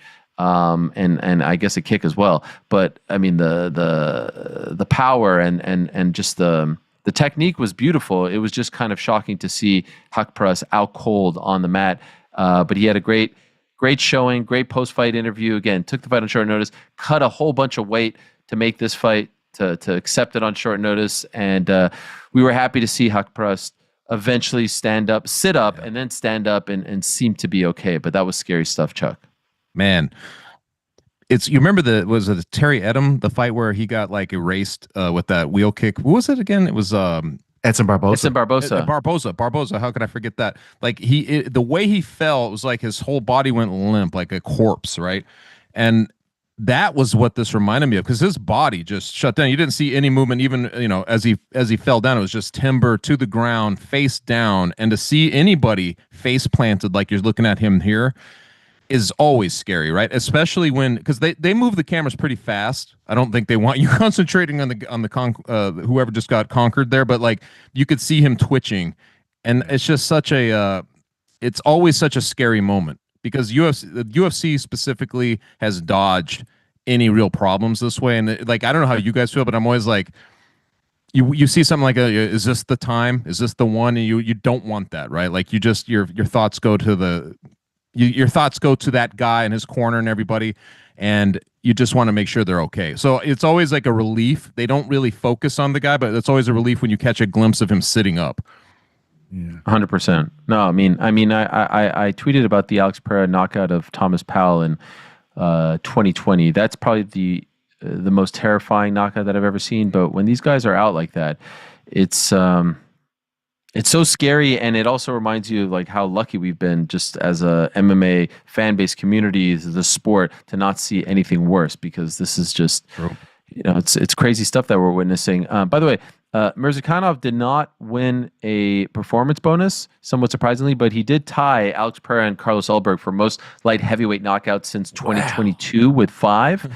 So we were talking about him kind of climbing that ladder. He also has the second longest active win streak in the light heavyweight division with 6 consecutive wins. Number 1 is Carlos Ulberg.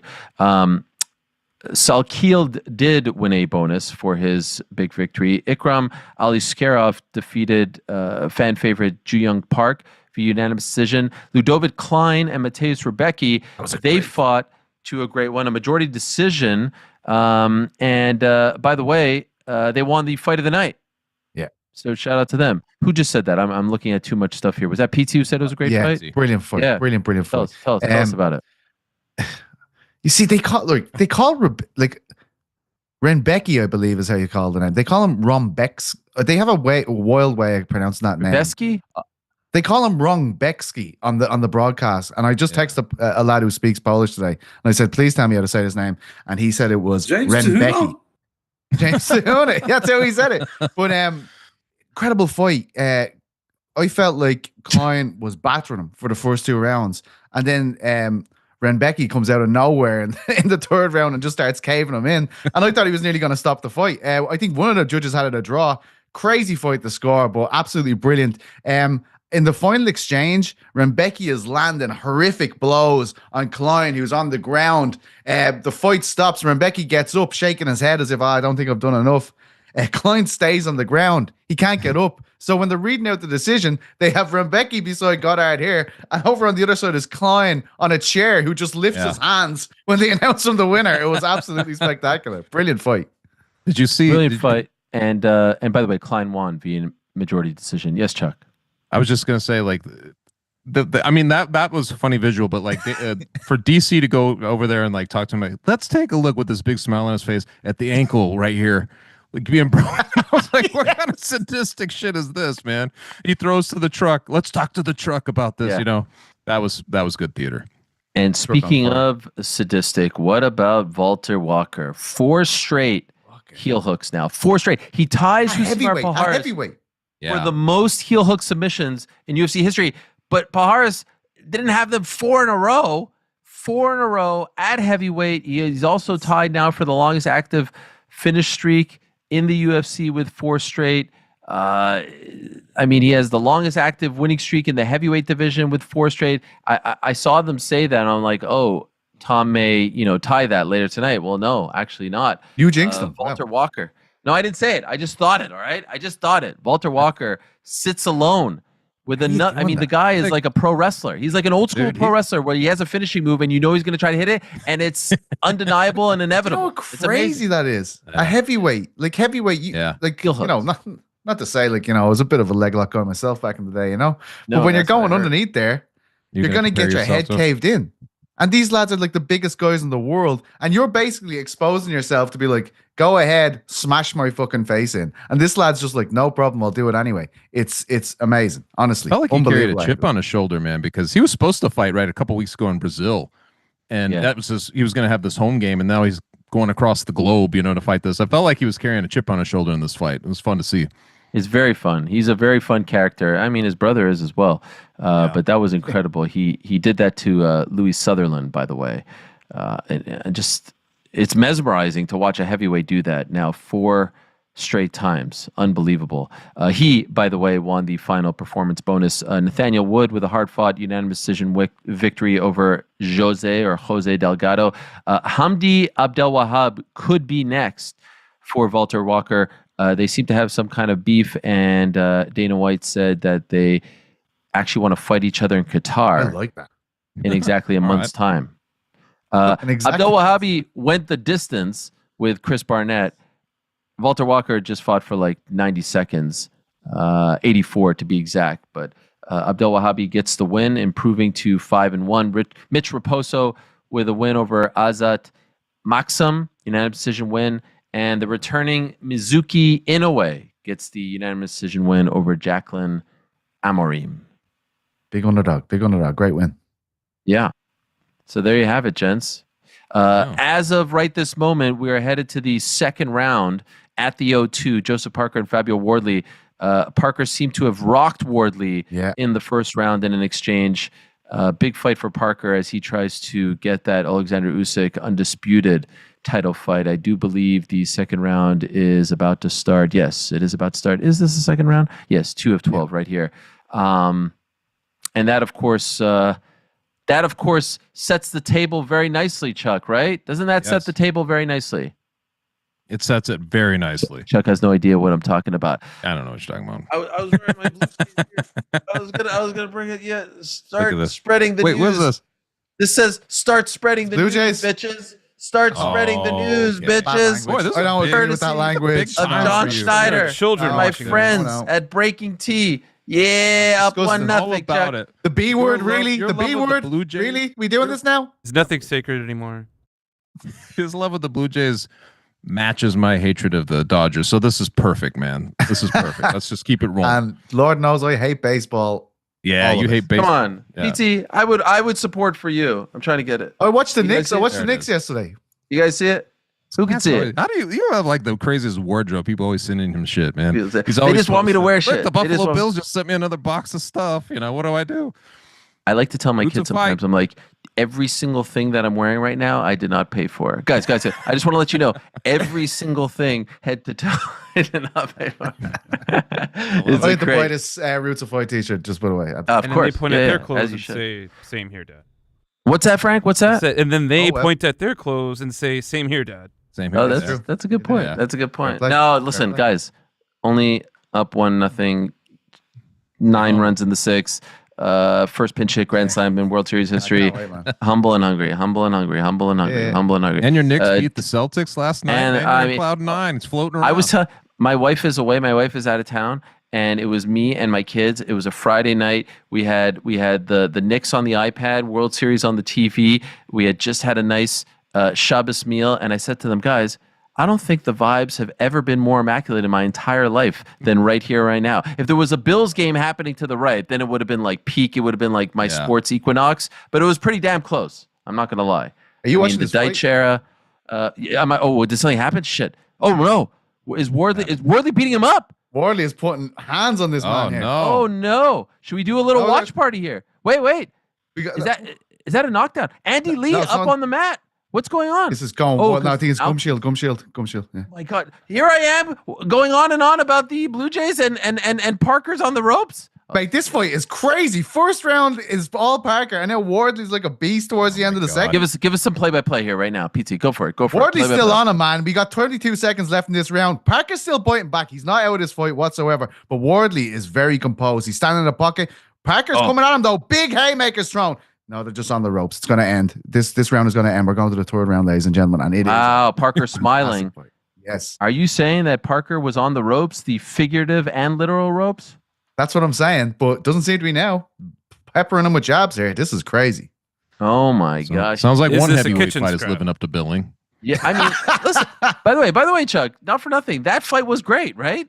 Yeah. That fight was great. The UFC heavyweight. But you can understand people like not feeling like they got their money's worth. Come on, surely we can be come on. Okay, what would you rather? A fight that lasted 60 seconds, but it was a knockout, or a 4-minute sort of cliffhanger, and now you're like, you know what? I got 4 good minutes rather than 60. I mean, if you look at it that way, I have no closure whatsoever. You know, I don't think we actually got more. We got double the amount of Tom Aspinall time that we usually get. You know what, guys? You should be thanking Tom Aspinall. If we thought that way, we'd be like rooting for 25-minute fights. We'd be like, come on, man, let's go the full distance. I want to just maximize my time in the co-main event. Full distance MMA, baby. We can start a promotion. Tremendous. And the best part about all of this is that it leads right into a fantastic stretch for the UFC. 2 massive, massive shows at the Apex next weekend and the weekend before. So the vibes couldn't be higher. Post shows next week? Post show next week again? And again? Hell yeah. What is it? Onama, Steve Garcia. Oh yeah. How could I forget? Yeah. That'd be big, man. Huge. I'm looking real quickly if there's anything else to report to you all. No, I don't think so. Well, I'm just looking at all the tweets. Here's a courtesy of Jedi. Trump watched the fights tonight on the runway in Qatar. So they were locked in on Air Force One. And anything else? So close. He should have just stop over, you know? Yeah. Imagine he pulled up. Get back in there, Tommy. Here's a question. Reporter, what I'm trying to figure out is, are there different levels of eye pokes? You see what I'm saying? Dana White says, nobody sees what you're saying, sir. Okay. We've been poked in the eyes. Nobody can see anything. Oh, my dear. High drama all over the place. From Abu Dhabi to London to everywhere in between. But my friends, it is time for Chuck's final thoughts. It has been so long that we've done this, Chuck, that I almost forgot. Forgot. But history would not allow me to forget. Any final thoughts? You should teach young Pizzi over here, man, about his final things when he's got to do it. But I just wanted to say, I haven't had a chance to talk to you, but I was very impressed, and I really loved the short film that Uncrowned put out, the BKFC. Oh, wow, yeah. I didn't get a chance to congratulate you yet, and so I'm saying congratulations, and I really hope that we're going to do a lot more of those, because I feel like that's been missing in our space for a long time. I appreciate that. Wow, I wasn't expecting a complimentary final thought. Wow, you've kind of taken my breath away. Well, I had to say it. You know, like I thought. Oh wow, even a picture here. Wow. Yeah. Thank you. Yes, the response has been great. Yeah. Thank you so much. Yes, the response has been great, and a lot of nice. I mean, the rare, almost unanimous positive review on YouTube. Really incredible. Beautiful. So yes, thank you very much. Please do check it out. It's called "What Is BKFC?" an Uncrowned film. It's up on our YouTube channel right now, and yeah, we are going to do more. In fact, we have 2 more in the oven already. So stay tuned for all of that. And I will leave you guys. Thank you for that, Chuck. I appreciate it. Commiserations on the Nuggets losing a couple of days ago to the Warriors, but these things happen. Put it behind us already, Ariel. We're on to the guys, I leave you with this final thought. Speaking of heavyweights being thrown into the fire, speaking of when the going gets tough, do you guys think, and I kind of know this is more of a rhetorical question, but I'll ask it anyway. Do you guys think that if we would have replaced Tom Aspinall and the same circumstances, same type of fight, bloody nose, eye pokes and all, do you think if we would have replaced Tom Aspinall with Derek Moneyberg, if Moneyberg would have been able to overcome the obstacles? What do you guys think? First round submission win, obviously. That's what I thought. He can last a minute with Gordon Ryan, mate. Like, I mean, come on. You know? When I heard Mackenzie Durn talk about IBJJF, ADCC, and I was like, but have you gotten your black belt in 3.5 years? Or 3.7? Took our way longer. It's pretty good. It's warp speed. Yeah. There's an absolute slugfest happening, guys, at the O2, and so that means we have to say goodbye.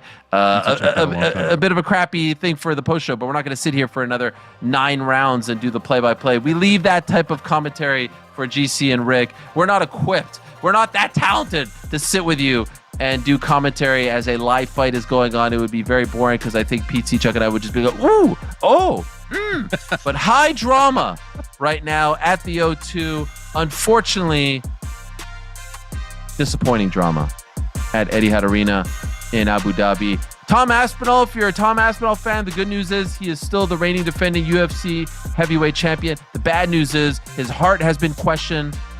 And the bad news is he was poked in both eyes and the fight ended in a no contest. Congratulations to Mackenzie Durn and all the big winners. We will be with you live on Monday at 1 p.m. Eastern. As always, please give us a thumbs up. Give us a sub. Subs are climbing. Give us a sub and a follow wherever you get your podcasts as well. This will be up on our podcast platforms in short order. Frank, can you hurry up and get it up ASAP? Yeah, please? we gotta wrap this. Okay. Anyway, up, Frank. For Pizzi, for Chuck, I'm Ariel. For the whole crew back in New York City, Uncrowned HQ. Thank you so much for checking out our coverage all day long. We love you all. Have a great weekend. We'll talk to you on Monday.